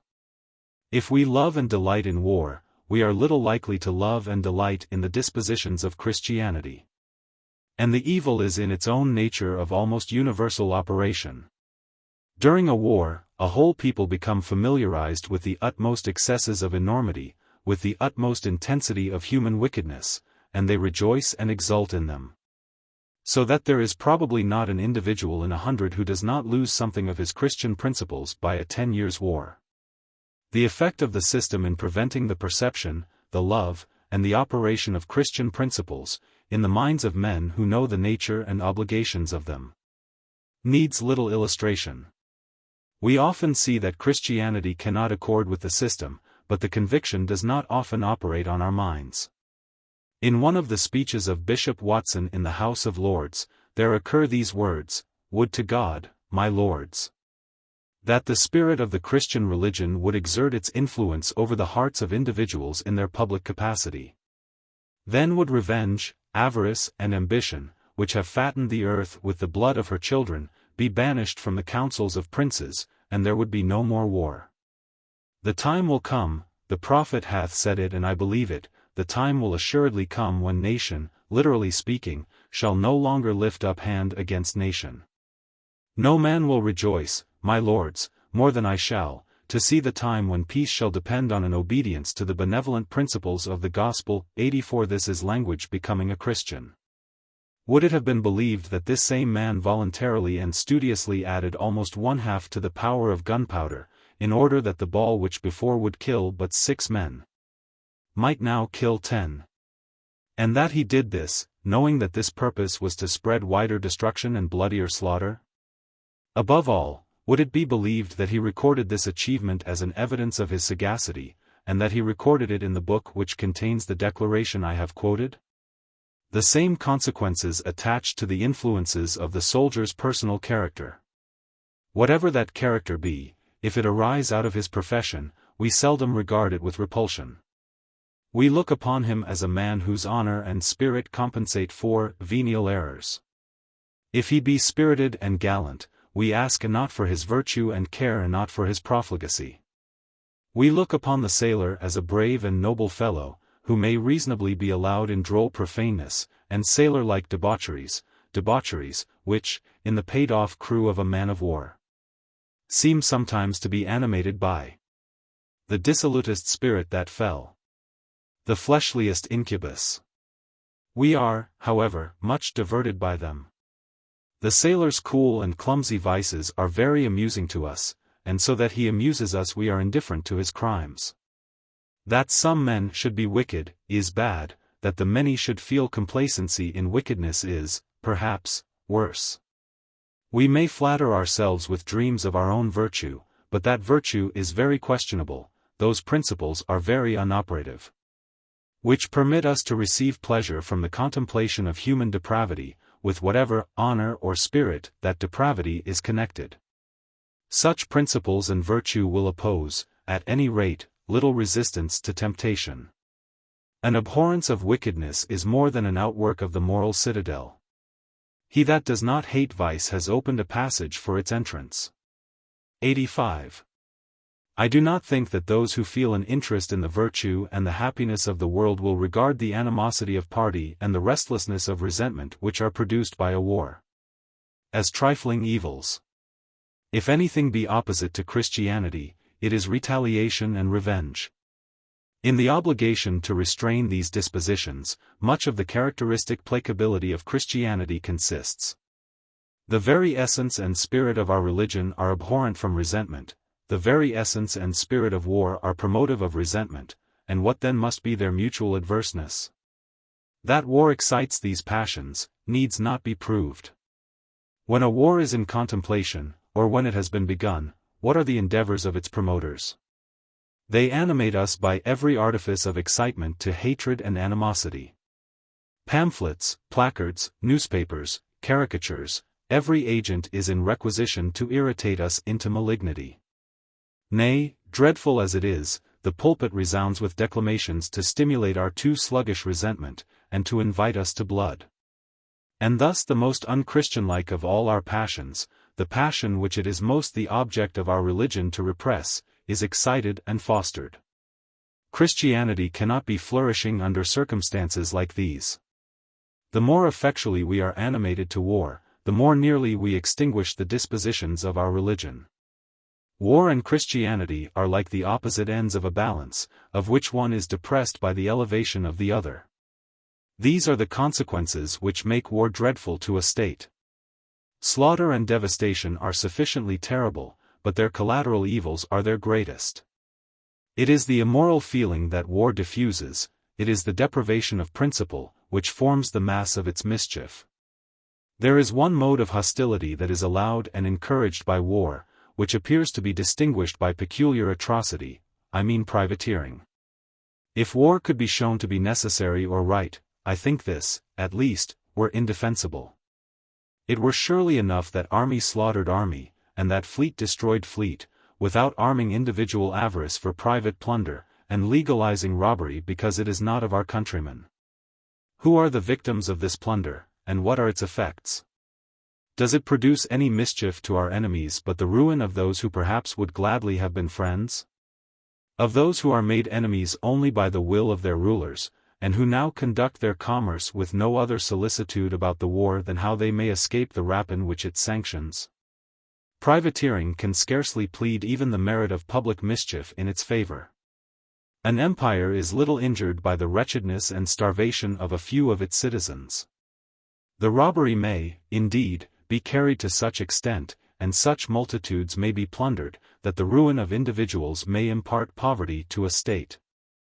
But for this mischief the privateer can seldom hope, and what is that practice, of which the only topic of defense is the enormity of its mischief? There is a yet more dreadful consideration: the privateer is not only a robber, but a murderer. If he cannot otherwise plunder his victim, human life is no obstacle to his rapine. Robbery is his object, and his object he will attain. Nor has he the ordinary excuses of slaughter in his defense. His government does not require it of him, he makes no pretext of patriotism, but robs and murders of his own choice, and simply for gain. The soldier makes a bad apology when he pleads the command of his superior, but the privateer has no command to plead. And with no object but plunder, he deliberately seeks a set of ruffians who are unprincipled enough for robbery and ferocious enough for murder, and sallies with them upon the ocean. Like tigers upon a desert, and like tigers prowling for prey. To talk of Christianity, as permitting these monstrous proceedings, implies deplorable fatuity or more deplorable profaneness. I would, however, hope that he who sends out a privateer has not so little shame as to pretend to conscience or honesty. If he will be a robber and a murderer, let him at least not be a hypocrite. For it is hypocrisy for such men to pretend to religion or morality. He that thus robs the subjects of another country, wants nothing but impunity to make him rob his neighbor. He has no restraint from principle. I know not how it happens that men make pretensions to Christianity whilst they sanction or promote such prodigious wickedness. It is sufficiently certain, that whatever be their pretensions to it, it is not operative upon their conduct. Such men may talk of religion, but they neither possess nor regard it, and although I would not embrace in such censure those who, without immediate or remote participation in the crime, look upon it with secret approbation because it injures their enemies, I would nevertheless suggest to their consideration whether their moral principles are at that point in the scale of purity and benevolence which religion enjoins. We often hear, during a war, of subsidies from one nation to another for the loan of an army. And we hear of this without any emotion, except perhaps of joy at the greater probability of triumph, or of anger that our money is expended. Yet, surely, if we contemplate such a bargain for a moment, we shall perceive that our first and greatest emotion ought to be abhorrence. To borrow 10,000 men who know nothing of our quarrel, and care nothing for it, to help us to slaughter their fellows. To pay for their help in guineas to their sovereign. Well has it been exclaimed. War is a game, that were their subjects wise, kings would not play at. A king sells his subjects as a farmer sells his cattle, and sends them to destroy a people, whom, if they had been higher bidders, he would perhaps have sent them to defend. That kings should do this may grieve, but it cannot surprise us. Avarice has been as unprincipled in humbler life. The possible malignity of individual wickedness is perhaps without any limit. But that a large number of persons, with the feelings and reason of men, should coolly listen to the bargain of their sale, should compute the guineas that will pay for their blood, and should then quietly be led to a place where they are to kill people towards whom they have no animosity, is simply wonderful. To what has inveteracy of habit reconciled mankind? I have no capacity of supposing a case of slavery, if slavery be denied in this. Men have been sold in another continent, and England has been shocked and aroused to interference. Yet these men were sold, not to be slaughtered, but to work. But of the purchases and sales of the world's political butchers, England cares nothing and thinks nothing. Nay, she is a participator in the bargains. There is no reason to doubt that upon other subjects of horror, similar familiarity of habit would produce similar effects. Or that he who heedlessly contemplates the purchase of an army, wants nothing but this familiarity to make him heedlessly look on at the commission of parricide. If we could for one moment emancipate ourselves from this power of habit, how would it change the scene that is before us? Little would remain to war of splendor or glory, but we should be left with one wide waste of iniquity and wretchedness. It is the custom, during the continuance of a war, to offer public prayers for the success of our arms, and our enemies pray also for the success of theirs.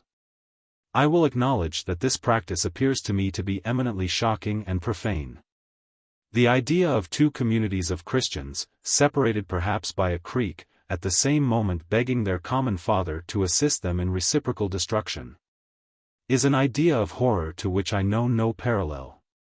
Lord, assist us to slaughter our enemies, this is our petition. Father, forgive them, they know not what they do. This is the petition of Christ. It is certain that of two contending communities, both cannot be in the right. Yet both appeal to heaven to avouch the justice of their cause, and both mingle with their petitions for the increase, perhaps, of Christian dispositions. importunities to the God of mercy to assist them in the destruction of one another. Taking into account the ferocity of the request, the solemnity of its circumstances, the falsehood of its representations, the fact that both parties are Christians, and that their importunities are simultaneous to their common Lord, I do not think that the world exhibits another example of such irreverent and shocking iniquity. Surely it were enough that we slaughter one another alone in our pygmy quarrels, without soliciting the Father of the universe to be concerned in them. Surely it were enough that each reviles the other with the iniquity of his cause, without each assuring heaven that he only is in the right, an assurance that is false, probably in both, and certainly in one. To attempt to pursue the consequences of war through all her ramifications of evil, were, however, both endless and vain.